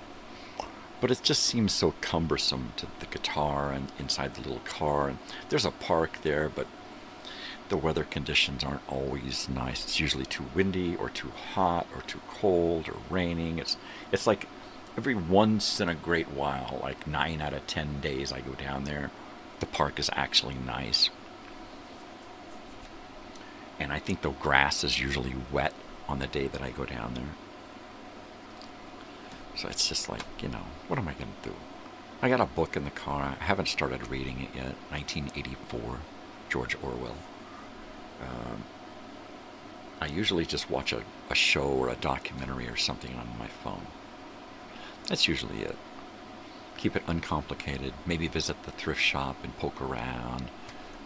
I usually never find anything. Every once in a while, I'll find a book or an LP or an 8-track or, some old gadget from the past. And then it winds up in my collection of crap. And my wife shakes her head and goes, "Ah, more crap." Ah, crap. Yeah, man, it's my legacy, dude. A bunch of crap. Gotta start getting ready for the movie Begonia, because there's a Frankenstein Project don't come out until November 7th. Ah, you gotta start getting ready. What time is it? 8, 9, 10, 11? What, are you going to see a matinee or something? You going to the afternoon showing? Or does it take you 6 hours to get ready? Now talk to me here. Tell me the truth. Do you primp all day? Tell me the truth. You're going to spend 6 hours in the bathroom plucking hairs and doing so. Women don't even spend that long in the bathroom. Come on. Look at me. You think I do that kind of shit? Oh, hell no. Oh, hell. Who am I trying to impress, right? Humanity? Humanity don't impress me much. What do I need to go out of my way to impress their for? Starts at 1. Ah, cool. Well, all right. Well, if you're taking off, have a great day. Have fun. Be careful out there in the world. Enjoy the movie. Your Bugnia. Enjoy Bugnia. There you go. Gotta do the hairs. Yeah, exactly. I don't do hairs anymore. I just let it go. Fuck it. You know, I run a brush through it. What more do you want, world? You know, I'm not shaving for the world anymore. I'm just not doing that. I'm not. Me and the world, I do what I want. I let the world do what they want, right? I'm not trying to oppress a boss or employer anymore. I can't. What am I going to do? Work for them and then say, oh, by the way, I'm broken. I can't do shit. But you're going to pay me, right? All right. Like, that'll fly. I could go through the doctor thing and get Social Security and get handicap status, disabled status. And peace, dude. See you tomorrow. Totally Television Tuesday. We're going to talk about some kind of TV show in earnest. And not earnest, but he did some great commercials before he got started with movies. Just got to take a shower and shave. Shit, shower and shave. Yep. There you go. That's all. Nothing big. It'll take like 3-4 hours, you know. You got to get man pretty. You got to get all pretty. Here I am, pretty boy. Take it outside, pretty boy. Sheesh. Sheesh. Shave. He's gonna shave. I don't understand the whole shaving thing. I don't. Right? It's like wearing a specific style of clothes because you're a man, right? I see a guy in a like a dress or a skirt or something, and I'm like, whatever, you know. You see a girl in like a suit or something with a tie, and I think, whatever. You know, Ernest goes to camp, yeah. Ernest goes to jail. Ernest in the army. Earnestly Ernest. Being earnest? Is that what it is? Totally. He did Cerritos Auto Square commercials out here in Los Angeles and California before he got started as Ernest. He did Howdy Vern. You ever been to Cerritos Auto Square? And that was his claim to fame. He just did these commercials. They were just stupid little commercials. Howdy Vern. And then he got parts and then worked his way up to his own stupid little movies. Well, at least that's what I remember. Of course, we'll probably hear different from WW, because he seems to be pretty knowledgeable. Totally. Ernest takes a shower. Huh? Ernest gets a haircut. Ernest goes shave. Go shave, Ernest. Go on, get out of here. Go primp and impress your mirror. Your mirror. I don't look at the mirror, it cracks, man. It starts to, like Carrie, it starts to wobble, and if I look too long, it'll shatter, so I can only look for a little. It's scary stuff. We was watching Carrie the other day, or at least I was. I go through whatever's on, and Carrie was on, so I had to watch it for a few minutes. I love Carrie. Great movie. Good story. Great bully revenge story, right? After I saw that in the theater, I really wanted to be Carrie. I wanted to be able to just look at people and make them explode and shit. I even tried it. In the 4th grade, I was being harassed and bullied, even by my teacher, that I would just fucking stare at people. I'd stare at people with such a look that I'd get sent to the office, or I'd get in trouble. I'd go stand in a corner. Don't look at me like that. Go stand in a corner. I'd look at people like I wanted them dead, right? I just gaze at people. And I learned that at a young age. I learned that at like 5 years old, how to just stare at people and intimidate them. This guy was over at our house in Sierra Madre Canyon. He used to come over to buy dope for my parents.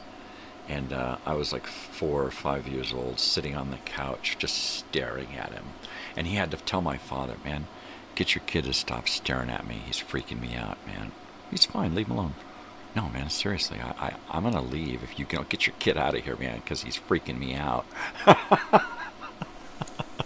And from then on, I used it. I read those words.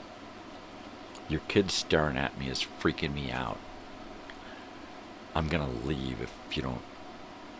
Put him in the other room, man. I can't do this with your kid here, man. He's freaking me out. And I had to go to the other room. And I remembered that I had the power over people just by looking at them, right? And I needed that. Once I got into junior high and high school, I really needed that. I needed to just be able to look at somebody and have them see their own death in my eyes, right? And I was a non-violent person, but I knew I had to have some kind of defense. And if it was crazy, that's what was my defense, crazy. I would just use it. And I just fucking... If people started to fuck with me, and I knew that it was going to get physical, and I knew they were going to physically assault me, I would assault the area. I would start smashing shit, flipping things over from the 4th grade, but mostly started in junior high and high school. Smack myself. Come on, motherfuckers. Hit me. Come on. Fucking hit me. Just go crazy. And they'd be like, no. I don't want to fuck with that. I'll beat up a little punk kid, but I don't want to fuck with crazy. A wall is a wall. Some are made of different materials. Exactly. I am the wall.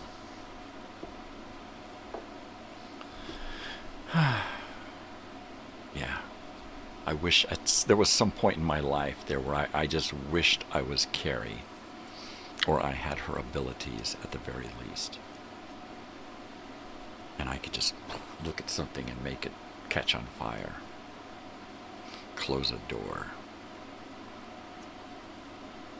I remember being in a bathroom with a kid who was trying to bully me. And I just went crazy. Slamming the bathroom stall doors. Slamming them open. You want to fuck with me? You know what? I'm fucking sick. You fuck with me. Fuck with me. And I just kept walking toward this kid. Bumped his head on the paper towel dispenser. I just stood there looking at him. Just fucking tears rolling down my face. Shaking. Just going, fuck with me. Fuck with me. And oh man. We both got scared. How can you have any pudding if you don't eat your meat? If you don't eat your meat, you can't have any pudding. You. Yes, you. Huh? Get on with it. Totally. Just fucking get on with it. I used to sit by myself in the 4th grade. The same period where my father had those accidents. I'm sitting alone at recess and at PE with my head buried in my hands or in my arms like this, right? But that was my position at PE and at recess. I would just go find a place, sit down, put my arms up against my knees, and just put my head down and wait for the bell to ring. Or I would just sit there in the sun, and I'd look up at the sun,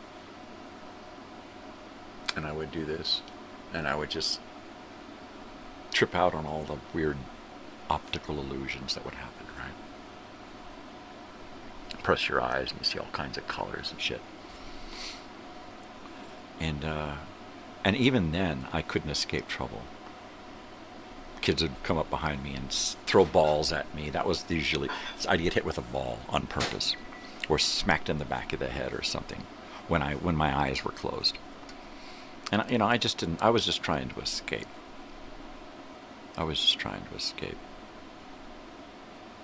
Trying not to be there. Trying not to be in that moment, right? And I remember the 4th grade was probably when it happened. For real, right? Because that year before that, is when I had fallen out of the tree and had this crack in my skull and had a concussion. And that's when my emotions changed, my thinking changed, my depression set in, all the different things in my head started to change, and I became a different person. My family did not recognize that I had changed. They just called me a crybaby and just shined me on, right? But I had changed. I was a different person, and nobody saw that. I saw that because of the mirror, and I didn't like the mirror anymore. People putting stuff in your hair. A paper plate full of syrup. See? And you remember those things. The kids who do this, they don't remember you. They don't remember being mean to you. You see them in the future and they go, "Hey, what's going on, man? Hi, Lucy. What's going on, man?" And they don't remember. You talk to them, you say, "Remember when you did this?" And they go, "No." You know, you remember when you walked up behind me and smacked me in the ears and my ears were ringing for weeks? Do you not remember that? Gee, I remember that. Do you remember when you pushed me and I fell backward and I landed on both of my wrists and fractured both of my wrists and my parents never took me to the hospital? I remember that. The guy who did both of those things, he never remembered that. My brother tries to tell me on Facebook how nice of a guy he is, and I'm like, yeah, I don't think so. I don't think so. No. So how's it going there, Lucy? What's going on this morning? We're just talking about bullies. Bully. Bully. The kitchen's open. The house is awake. I can't seem to pull myself away from this morning, so I'm just kind of here until I'm not. So we'll just go on. What I'm really trying to do is stay awake, right? Because I have a tendency to get kind of sleepy before noon, and I got to get in the car and drive out of here at like a quarter to noon. So usually I'll take a nap. I don't want to take a nap. I want to stay awake, come home and get to sleep at a reasonable hour. So I'm just going to kind of stay on here until it's time for me to get my act together and get out of here and start swimming up in that direction, right? Yeah, that experience is, yeah, exactly. We get the shitty end of that deal. We get to suffer, and the other people who force the suffering upon us, they're like, what? I don't remember nothing. You have to get the garden taken down before you get 3 inches of rain. Well, there's something to do today. My goodness. Yeah, I don't wish that on anybody. That sucks. Totally. Sheesh. Yeah, I'm going to be, well, driving. It's 11 a.m. there. Yep, exactly. You're getting close to 4 ones there, 11 and 11. WW really likes that 11-11 stuff. He announces it as often as he can. He's not here to announce it today, so one of you can. 11-11. It's 11-11. 11-11. It's 11-11. It's 11-11. Totally. Totally. It felt like we got some rain last night. I could have swore I heard rain last night. When I went out to go to the store, the sky was streaked with clouds everywhere. I thought it was like, ooh, look, alien weather. They call it an atmospheric river. An atmospheric river? An atmospheric river. Totally.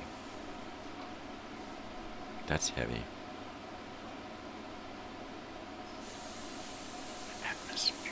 I just call it a torrential downpour.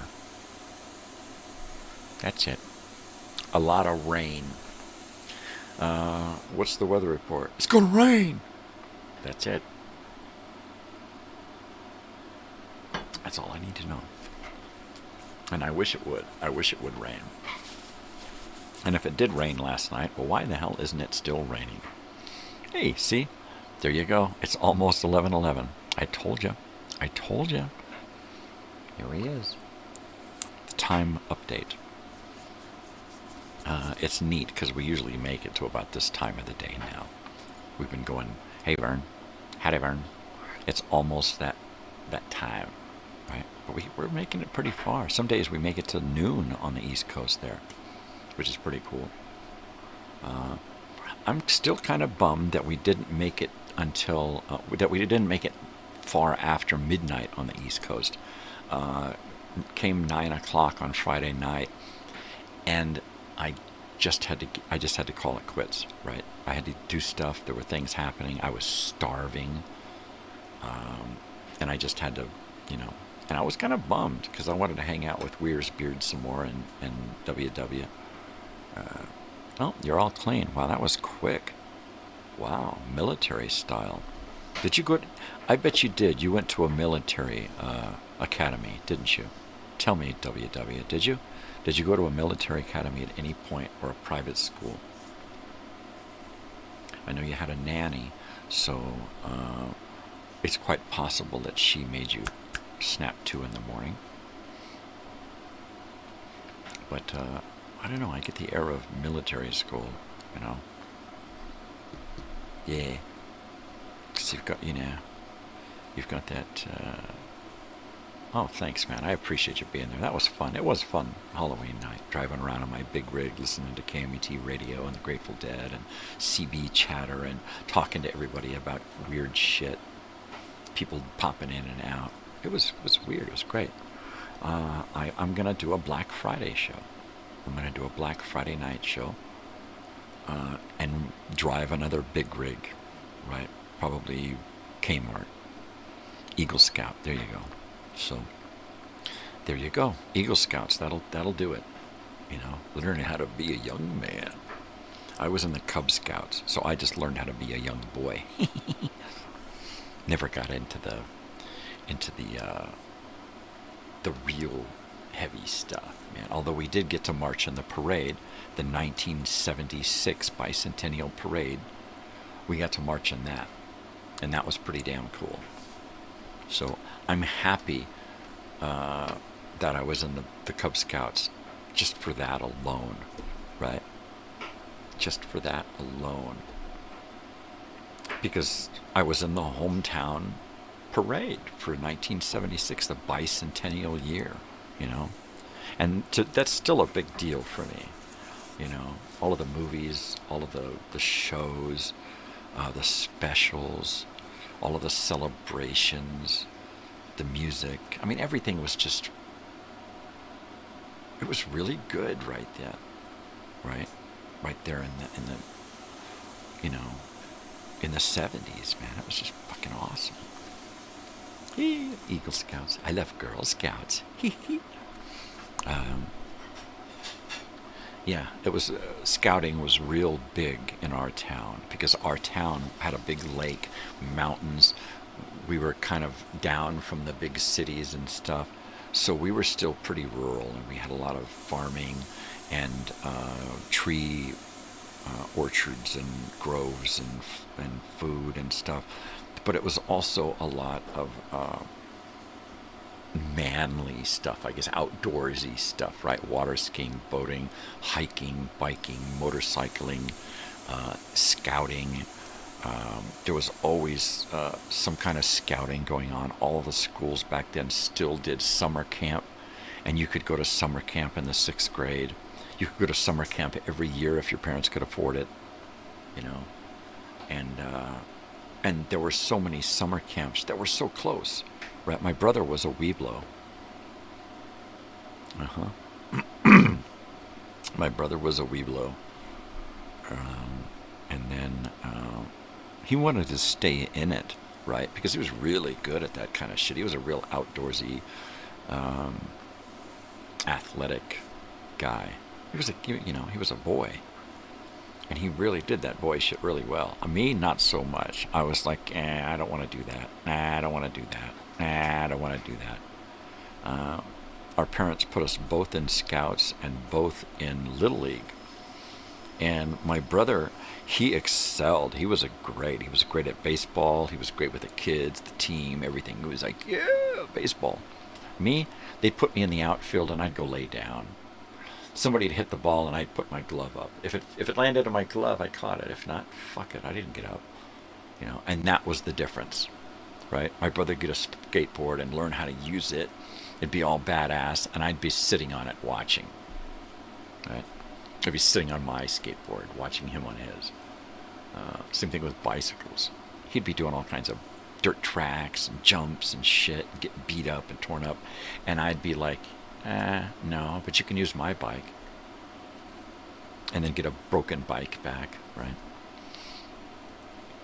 Or I knew that if I was going to get involved in something physical, they were going to use that against me. And at some point, I was going to get hurt, and they were going to laugh, right? I love Lucy. Totally. I love Lucy. I get it. I get it. I totally get it. And we missed 11/11. Oh, no more coffee. That's it. Cup and a half, and it's good night. The morning is over. Totally. Totally. All right, I'm going to hang on here as long as I can. Hopefully until the top of the hour. And that's just because I have participation. It's kind of busy up in here, so I don't want to do any more music because I may get, unless we have any special requests of something, then we'll try it. But, close but no cigar, exactly. Exactly. Oh, a cigarette. Oh, a cigarette. I haven't had a cigarette in, gosh, 13, 14 years. It's been a long time. But, you know, it's like one of those things that never goes away. I could always want a cigarette. I could want one right now. If I had a fresh cup of coffee and a cigarette, I'd be okay with that. Or be in an old-style cafe at the bar, at the counter, sitting next to someone who has a cup of coffee, black cup of coffee, and a cigarette. I would probably stay next to that person. Because it just takes me back to when it was okay to have a coffee and cigarette at the counter, you know, and that picture, that image, that smell, that feeling, oh, it takes me right back. Pall Malls is strong. Oh yeah, out of the door for an important date. She's the White Rabbit. Peace, love, take care. We'll see you on the flip flop. We'll see you tomorrow morning, Lucy. Take care of yourself. Thanks for stopping by. Did I get everybody written down here? Oh, gotta write in Lucy. Gotta write in Lucy. Don't wanna forget anyone. Yeah. Out of sight, baby. Take care of yourself. Have a good day. Have a good night. See you tomorrow. Spread some peace and love out there, baby. The world needs good emissaries to spread that kind of stuff, you know. So there we are. We are the emissaries of peace and love. What the hell is he talking about, that freak? That fruitcake. Yeah, hear me now, and fruitcake on me later. Alright, so we're going to stay around here till about the top of the hour. The kitchen's open, but I really don't have any desire to eat anything yet. I imagine it's probably going to be closer to the top of the hour or later before I will have the urge to want to eat something. Love you too. Peace. Thanks for coming by. I appreciate it. It's awesome. It's awesome sauce. And thanks for coming by on Friday. That was fun. That was awesome. You guys are great. You guys are great. Awesome sauce. Totally. Hear me now and forget about me later. There were a lot of people who didn't come by on Friday night, but we were so busy with people stopping in and hanging out and commenting and doing all kinds of stuff. I think by the end of the night there had been 35 different viewers that had stopped in and hung out, right? And I'm like, wow, that's just in that brief 3-hour period, right? I was blown away. So that's pretty cool. That was a good show.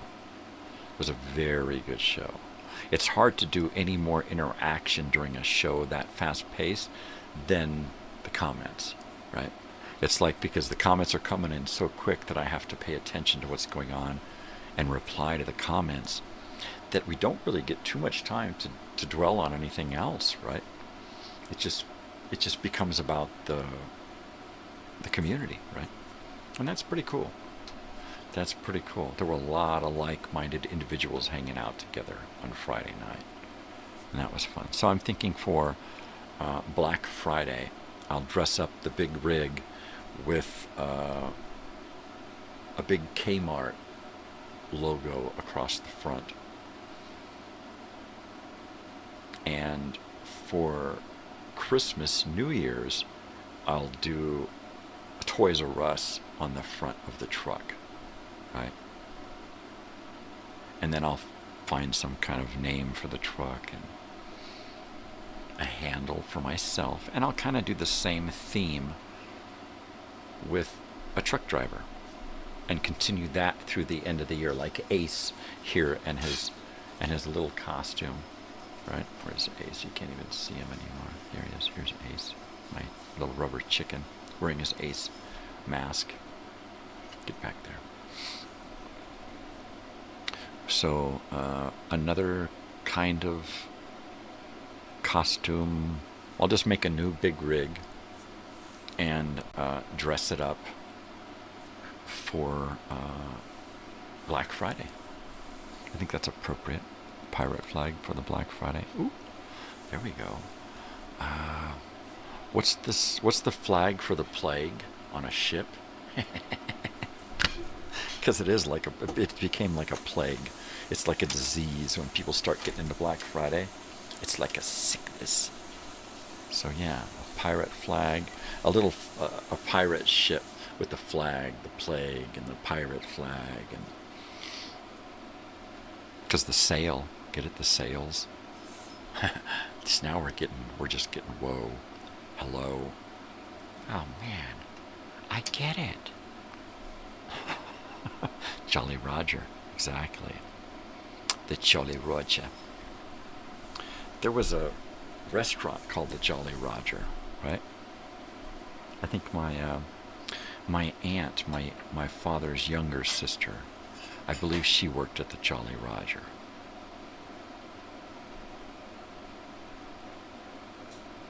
If I'm not mistaken, I think I have some matchbooks from the Jolly Roger. Yeah. Walk the plank. Just like in Goonies. See, we're coming full circle again. Right back to Goonies. Walk the plank. That was a great scene, too. Yep. Anne Ramsey, once again. Howard! Shut up. She doesn't do that there. Yeah. What a, Joey Pants. Joey Pantoliano. Joe Pantoliano. Great stuff. Great stuff. See, we need to create a community around the show, because this is a non-profit show. So it's not like if I get other people involved, I'm going to be profiting off of them, right? So if we get like a community of people, individuals, irregulars, to kind of show up and help create the show, right? Like WW, he's got a lot of input in the show. Joey, a lot of input in the show, right? So we could literally say these guys are like co-producers, right? Co-producers of the show.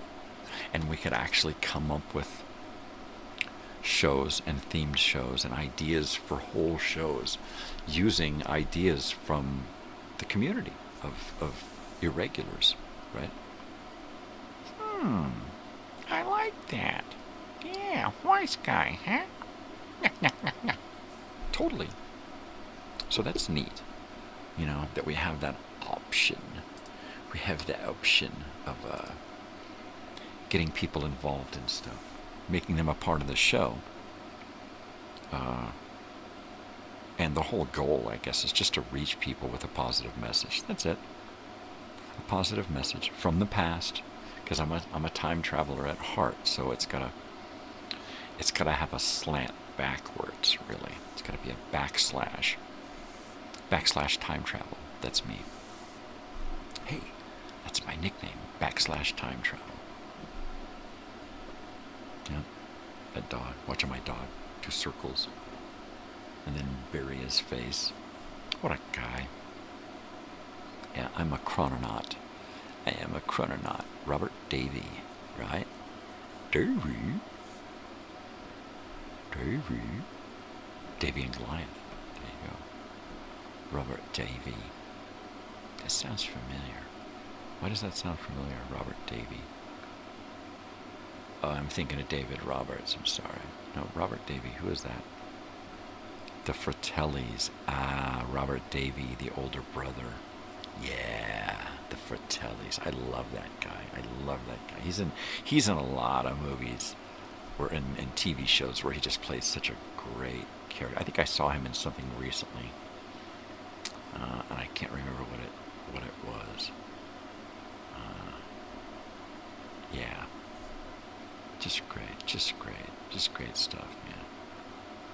My favorite scene in Goonies is when the what is her, Rosie, she comes over to help get the family packed for the move, and she don't speak no English, and they get Corey Feldman to translate, and how he's talking about the whips and chains and the drugs and all of this other shit, and she's just, ay, adios mío. It's just hilarious, and he just does that Spanish so humorously. He's very good with that humor. I'm kind of mixed emotion with the idea of a Goonies sequel, because it's been talked about for so long. Robert Davy. Oh, there you go. Yeah, okay. See, we're like on a loop here. We keep going around and doing the same stuff, right? Yeah. Where's Cassie at? Where's Cassie? Did she take off too? Where did you go? Yeah, I'm telling you, Hollywood has changed. We got into the 90s, and the 90s, it had potential, right? But somewhere along the way, Hollywood really got lost. It got full of itself, I think, so that by now, Hollywood is just some weird, fucked up entity that you have to be of the now in order to understand most of it, right?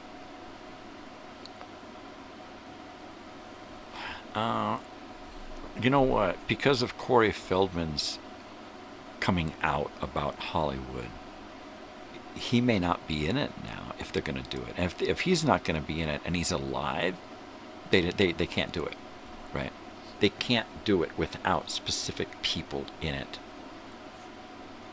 So he has to be in it, you know. Wise Guy, right? That was a good show too. Yeah, Wise Guy. Robert Davy, man, he's some great shit, you know. He did a great Crazy Guy, you know, or a great like henchman, like buffoon type. Hey, what do you mean? You know, it's like a crazy guy, buffoon. Underling. He did great underlings. Exactly, great gangster type. Just great shit, yeah. Kudos, dude. Totally, man. Been in a lot of shit, man. You know, a lot of stuff, man. Wow. Yeah, we can tell that it's starting to get down to the end of the 4th hour this morning.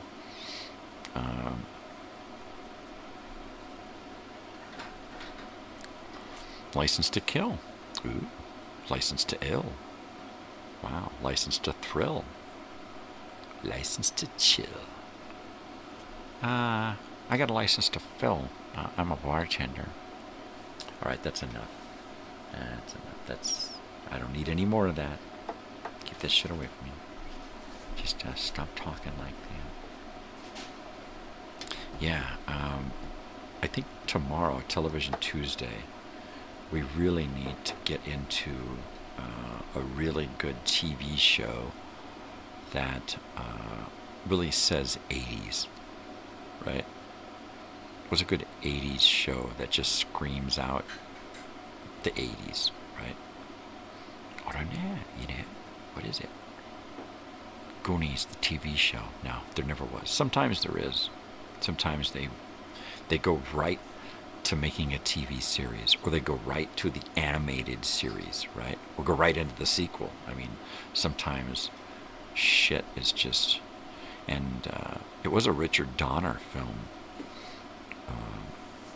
Goonies, but it was a Spielberg production, and like every Spielberg production, Steven Spielberg directs a scene in the film, right? And he directed the pirate ship scene in the cave, and that was his scene, because he had that whole scene built, and the ship, and kept it a secret and all that. So that's what I know about that. But it was that was his scene in the movie that he got to do, and he's done that in a lot of his movies. Is all right, I'm going to get this director, but I'm going to direct this scene. And he got Tobe Hooper for Poltergeist off of, I believe it was fresh off of, well, not fresh off of it, but he had done a lot of stuff, Tobe Hooper, really horror type stuff. And I don't remember what Spielberg's scene was in that movie. It was probably the tree, right? The crazy tree. That was probably Spielberg.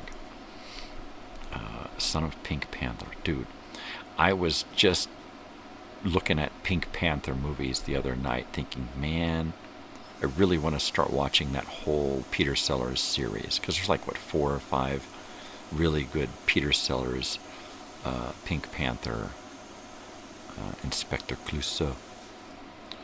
I don't do the Steve Martin Clouseau. I don't do that French guy doing Clouseau. Baby Ruth? Baby Ruth? Baby Ruth? Baby Ruth? Totally. Slop love chunk. I love you too, Chunk. Sloth. Chunk. Chunky Sloth. Chunky. There's a candy bar. The Chunky. It was Chunky. Yeah. Ooh. I can't do Baby Ruths. That stuff would stick to my dentures and I'd be all screwed up. So, nope, not gonna happen. I tried to eat an M&M the other night. It was like, that's a little too much. The peanut M&M, no. I'll have to stay with just plain chocolate. That's fine. I can eat that with or without dentures. Something like a Jolly Rancher. I gotta have my teeth out for that. I totally gotta take them out for that. Mouth is my favorite character in the movie. Okay, totally. I would probably go with Mikey, me, because, you know, I'm Mikey. Mikey, he likes it. Hey, Mikey. Yeah, no, it's hard because that's one of those movies where I feel like you feel like you're every person in that movie, right? You feel like you're that character. This character is an expression of this part of you. This character is an expression of your intelligence. That one's an expression of your humor. This is an expression of your they're like, I am all of them, right? They are all of me, that kind of thing. That gray members only. In junior high, in the 8th grade, I wore my friend's members only, black leather members only. And I wore that because I didn't have any jacket. And he said, I got like 20 jackets, right? And at that time, he was wearing his red Michael Jackson leather jacket. And he was looking good in it, too. But yeah, I feel like all of those characters are just, you know, different parts of who I am, right? Yeah. Yeah, that's it. And I see that a lot with those kids' movies. You know, Stand By Me. As the kids get older in the movies, like Toy Soldiers, like we were talking about, or Taps, not so much, especially if we're talking about Military Academy. I don't know nothing about no Military Academy schooling. I don't know nothing about private schooling. I barely know about public schooling. And it was only my determination that kept me in school, even after 15, after I went homeless, after I was living all over the place. I was still going to school, right? All those characters.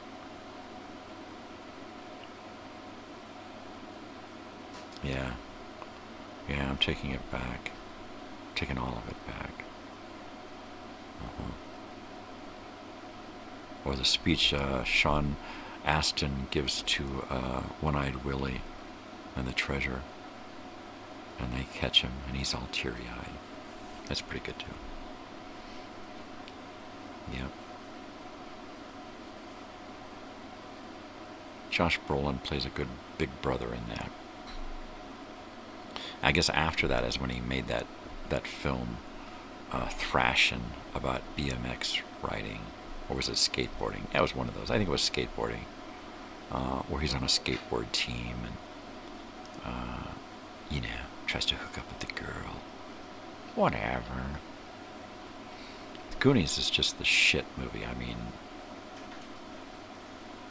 it really just captures that period perfectly.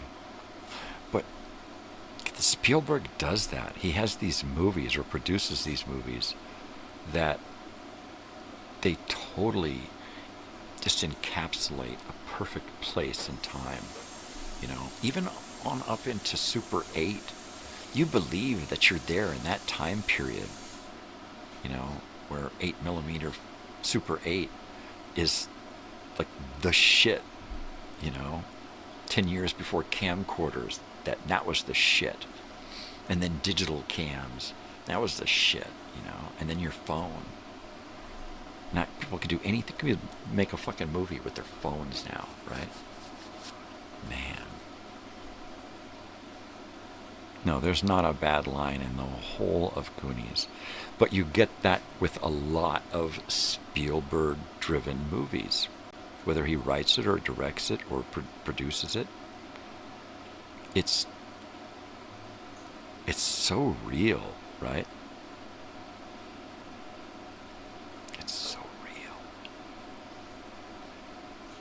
So it's E.T., Close Encounters, and Super 8.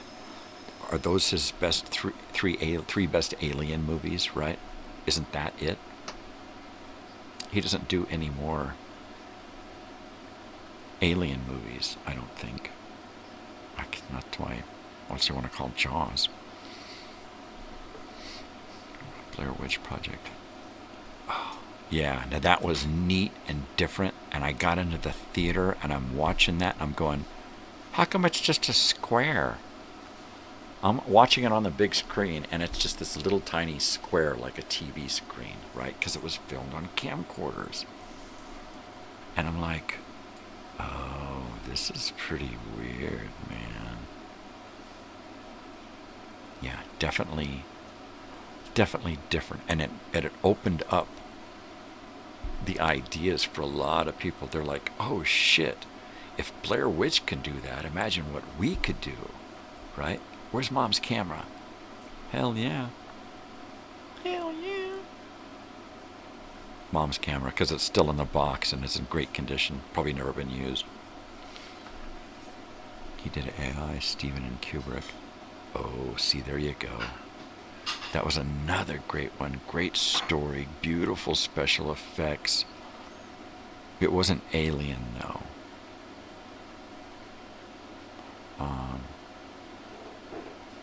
It was definitely... Now, if you look at, like, computer and he didn't direct it, where he did direct Close Encounters, E.T., and Super 8, right? I believe so, yeah. But Steven Spielberg, Kubrick, he was famous for doing space movies, right? 2001. And what else did he do? Yeah. What else did he do? That other alien movie. The High Road to China. No, that wasn't it. But that's a great fucking movie, though. High Road to China. Who was in that? Was that a Tom Selleck movie? Jude Law. Oh, Jude Law was so great in AI. And that kid, Haley Joel Osment. Right? And Della Reese. Della Reese was phenomenal in that as the main robot. Della Reese. Boy, could she sing?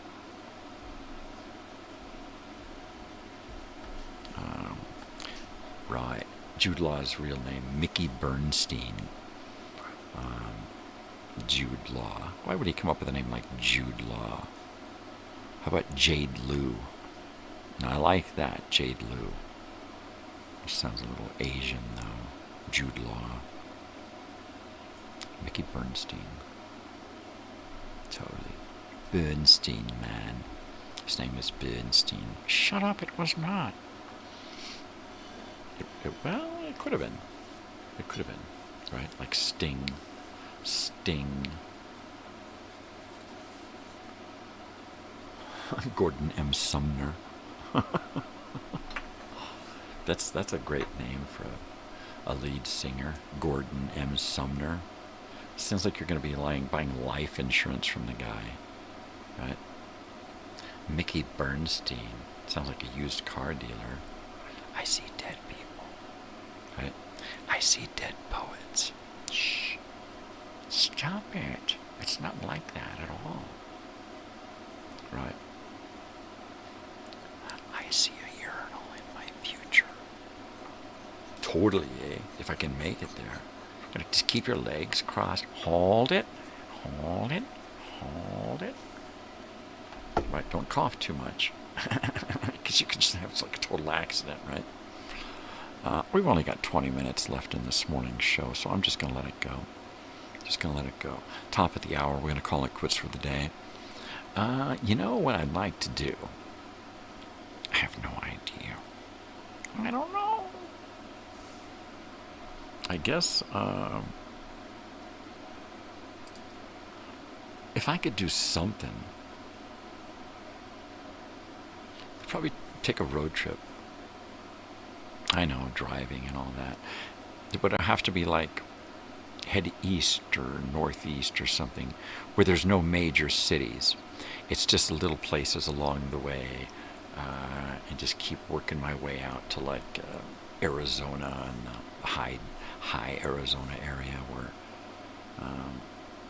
where we more likely wind up at like the Grand Canyon or one of the reservations out there, you know. I see William Hurt. Totally. Yeah. William Hurt. William Hurt. Marley Matlin. Children of a Lesser God. Right? Well, it wasn't Alec Baldwin. I don't think he works with deaf people. He's like, man, if they can't hear me, what's the point? Right? Oh, that's cold, brother. That's cold. If I could sign, I'd sign my way out of this right now, but nope. You'll have to hit captions there. Can you read lips? I wish I could read lips. Right? Read my lips. What does that even mean? You don't want to know. You don't want to know. Well, I'm hoping that our new visitors this morning will come on back, because that'd be friggin' awesome. Or at the very least, you know, Come back occasionally, spread the word, subscribe. The usual, courtesies, kindnesses. Donna Jean Godshot just died. The singer with the dead. Oh, bummer. Oh, bummer. Yeah, but I just keep falling away.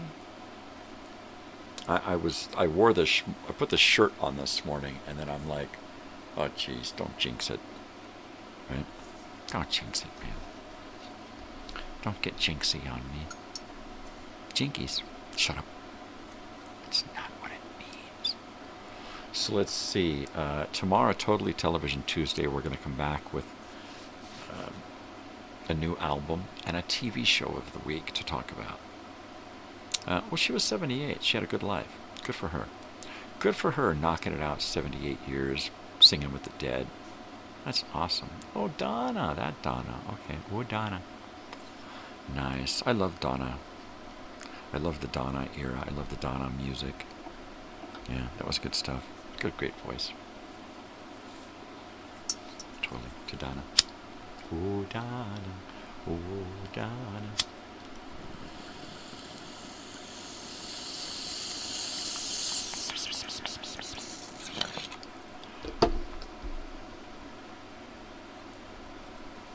When people get up into their 60s and 70s, especially 70s, I'm not so sad for them dying as I am happy that they lived that long and had such a good, exciting, fun, happy life, right? So I try to be positive when, in that respect, in that direction, when I hear about especially older people passing away. Younger people, I'm not so happy about. Right? It's like, well, yeah, they were definitely pulled out of here a little too soon. They definitely could have done more, and they were headed in such a great direction, Joaquin or River Phoenix, right there, for that matter. Way too early, Her part in playing in the band was great, yeah. Totally. Yep. Totally. Well, there you go.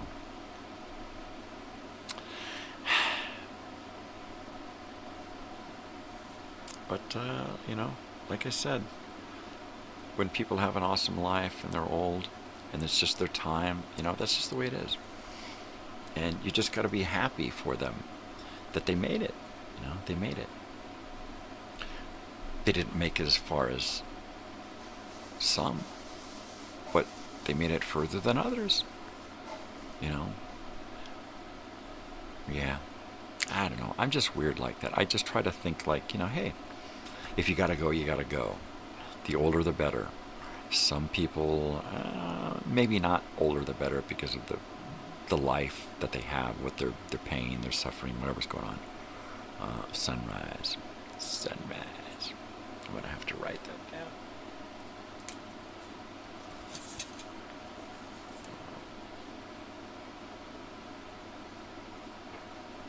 Donna, dead. There we go. Just to keep track of stuff. Just keep track of stuff. I've got to run here soon. My friends are picking me up. Oh, that's right. Going to a show. All right. Well, enjoy Bugnia. Let me know how it is. Bugnia. Totally. Take care of yourself. Have fun going to the theater. And, yeah. Ooh, little matinee. Little movie time. See 2 movies. Hey, they're short. See 2. Be sure to go to the arcade and drop a couple of bucks into the machine. And let me know tomorrow what video games you played. Alright? Do that. Just do it. Just do it. Alright? Just do it. You just gotta do it, so just do it. Play the fucking video games, man. Just do it. Alright? Just do it. Play the games and let me know what you played. And I will talk at you tomorrow. Oh, totally, man. Totally. So, yeah, take care of yourself, man. Have fun. Get some sun out there, right? Yeah, arr. Black Friday.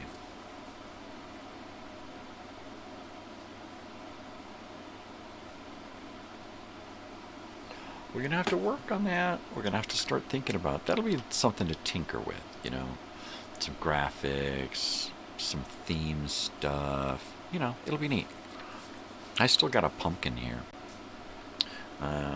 My daughter was going out Halloween night, and I never had a chance to carve the pumpkin, so I drew a face on the pumpkin with a Marks-a-Lot.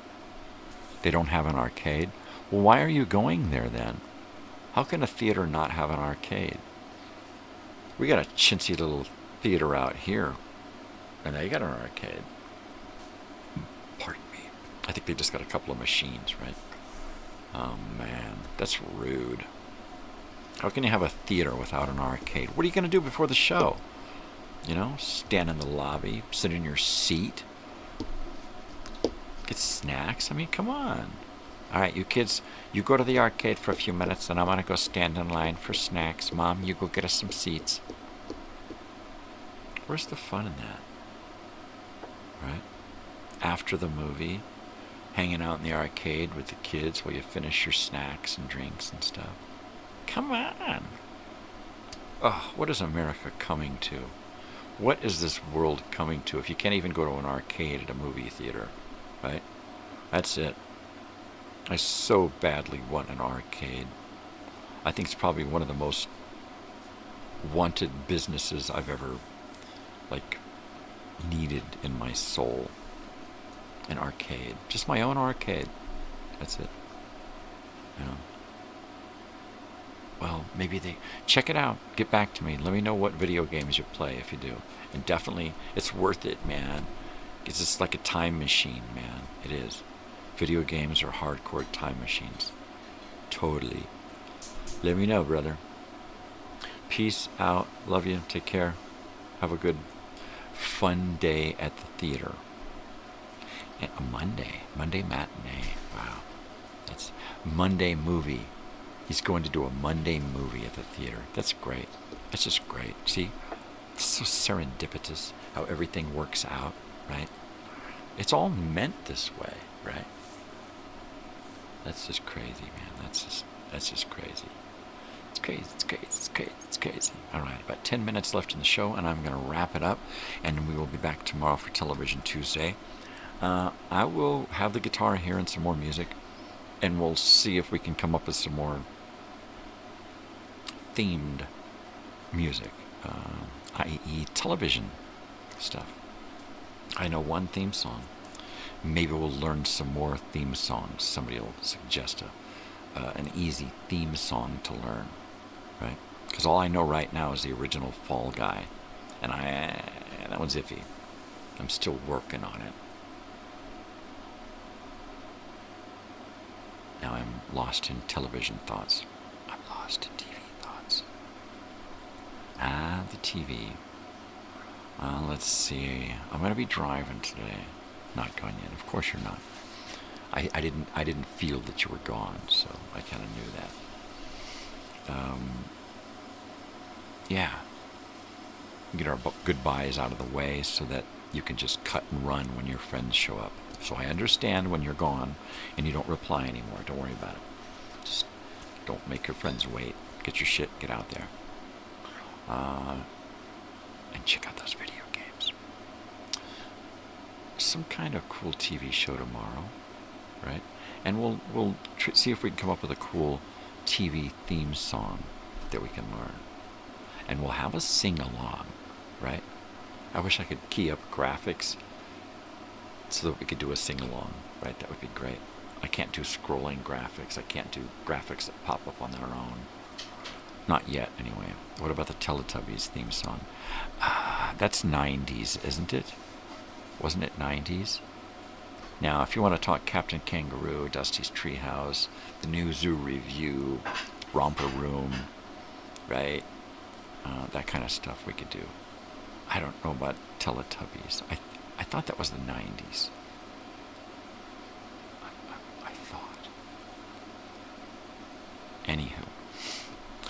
No, Teletubbies give me nightmares, so we won't be doing that. I remember when they did that Teletubby thing on the X-Files, where those crazy Teletubby things were like talking to the kids and making them do crazy shit. Pinwheel. What the fuck is a pinwheel? See, now I'm thinking more like Sid and Marty Krofft TV shows, right? That would be great. Pinwheel. Pinwheel. Teletubbies. Well, I didn't think you were being serious. Sid and Marty Krofft theme songs.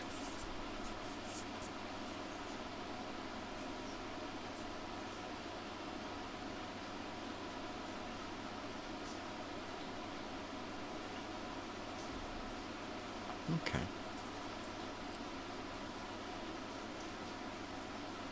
There we go. We'll make a note of that. The Electric Company. Ooh, Electric Company.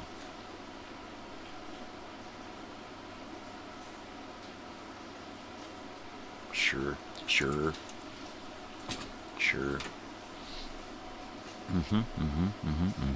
And at some point, we're going to have to figure out a way to get you, at least by this next season coming up, the season 5. We're going to have to get people on the show like yourself. Do some kind of video thing going on. Or came on after Sesame Street. Well, not here. I never heard of Pinwheel before.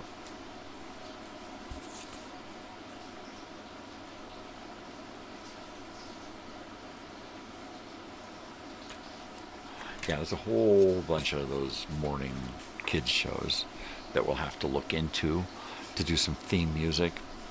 And my goal is to every week come up with a whole grip of new songs to fuck around with, right? It helps me become a better guitar player, a better singer. It helps me to learn new chords, helps me to write new music. I'm not a guitar player, not a musician. I don't read music. I'm not a professional anything, right? But I sure love it. Pinwheel, pinwheel, spinning around. No? No? Let's see what's lost. Let's see what's found. I have no idea. That doesn't sound familiar at all. At all, man. In fact, it sounds kind of spooky. You stare into it long enough, do you get hypnotized? Right? Ooh, you hear the food sizzling in there? I got teeth in. I just might actually eat this morning. Something other than mushy cereal. Yeah, totally. I know that my bladder is full, so I don't have to worry about that. I am ready to pop. I'm so ready to pop. But I'm going to hang on this last few minutes here until it's time to go. Goonies is the movie of the week. We're going to be talking about it all week. Faces, not as good as a wink to a blind horse.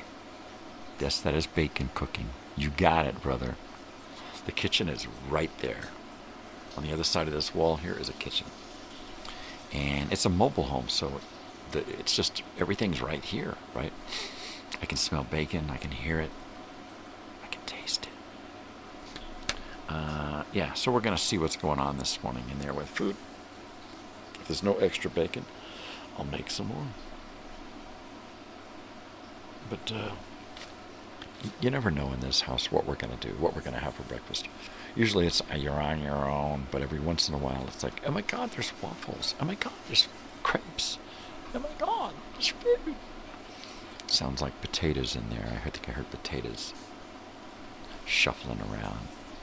So bacon, potatoes, eggs, maybe a pancake or two. We'll see. We'll see. Every once in a while I like a good biscuits and gravy. I don't make a good biscuits and gravy, but I like it. Totally. I'm excited about tomorrow. I'm excited to be back after the weekend. I was very melancholy and sad and depressed, so I'm happy that the weekend is over.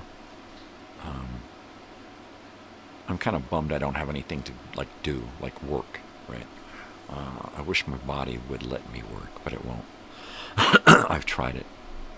I go and I move dirt, do things that I have to do to help out, and it just kills me. And I pay for it pain-wise for weeks afterwards. So I just try not to. I need to put myself into something that doesn't take a lot out of me physically, but has a high reward value. A financial reward would be great. Does she do grits and eggs and toast too? No, we don't do grits. We haven't done grits. I'm sure I could do grits, but grits is just like cream of wheat, right? So it's, yeah. No, we do a good Mexican breakfast. She'll make a good chilaquiles, or a huevos rancheros or something like that. Chilaquiles is great. Homemade tortilla chips, fried up, and then smothered in a green salsa, tomatillo, avocado salsa type green, spicy salsa. And then kind of simmered till they're kind of loose and soft a little bit. And then eggs and beans and cheese and guacamole and all that. So that's a really good one too. But yeah, sometimes it's just egg tacos. Sometimes it's a full, what we call a whitey breakfast, right? Denny's style, Grand Slam, which I think is what we got going on in there this morning. We got a Grand Slam going on. So I'm going to Grand Slam on out of here in a minute or two and have some juice and some food. Go make myself an egg over easy and add to the smells that I'm smelling. Because, man, it smells good. So come on back tomorrow and get the update. We'll get the report, the morning report on what the hell is going on. And I want to hear how Bugnia was and what kind of video games you got to play. Or even if it was pinball. Pinball is great too. I would definitely have a wall of pinball in an arcade. Right? Totally. Yeah, baby. God, the more I think about an arcade, the more it hurts me to not have one. It really does. It really, really, really, really does. Yeah. Oh, man. That's totally a bummer. Hear me now. Yeah, rest in peace, Donna. Rest in peace. All right, this show is rest in peace because it is done. This show is done. It's in the can. It's over with. Thank you, everybody, for stopping by. Thanks a lot, WW. Have a great day. Cassie, Lucy, the new guy. Who's the new guy? Raybo. Take it easy, Raybo. We'll see you guys on the flippity flop. Come back tomorrow. We'll have fun. All right. Let's see. Until then, y'all know what to do. All right? Right? You know what to do. Spread peace and love. Not bullshit. Do something for yourself, but do something for somebody else too. Why? Because it'll make you feel good. Make the world a better place. Make you a better person. If I can get this stuff to work here when I want it to work, I wouldn't be sitting here with a black screen right now. Right? We would be going into my end credits. But it is not. It is a black screen. So here we go. There's that. And here we go. All right, you guys, take care of yourselves. Take care of each other. I can't stress that enough. Be nice. The more you're nice, the more you're weird, I guess. All right, take care of yourselves, people. Love you all immensely. Love you, brother. Love you, Joey, wherever you are. And I will talk to you tomorrow. Oh, yeah. Adios.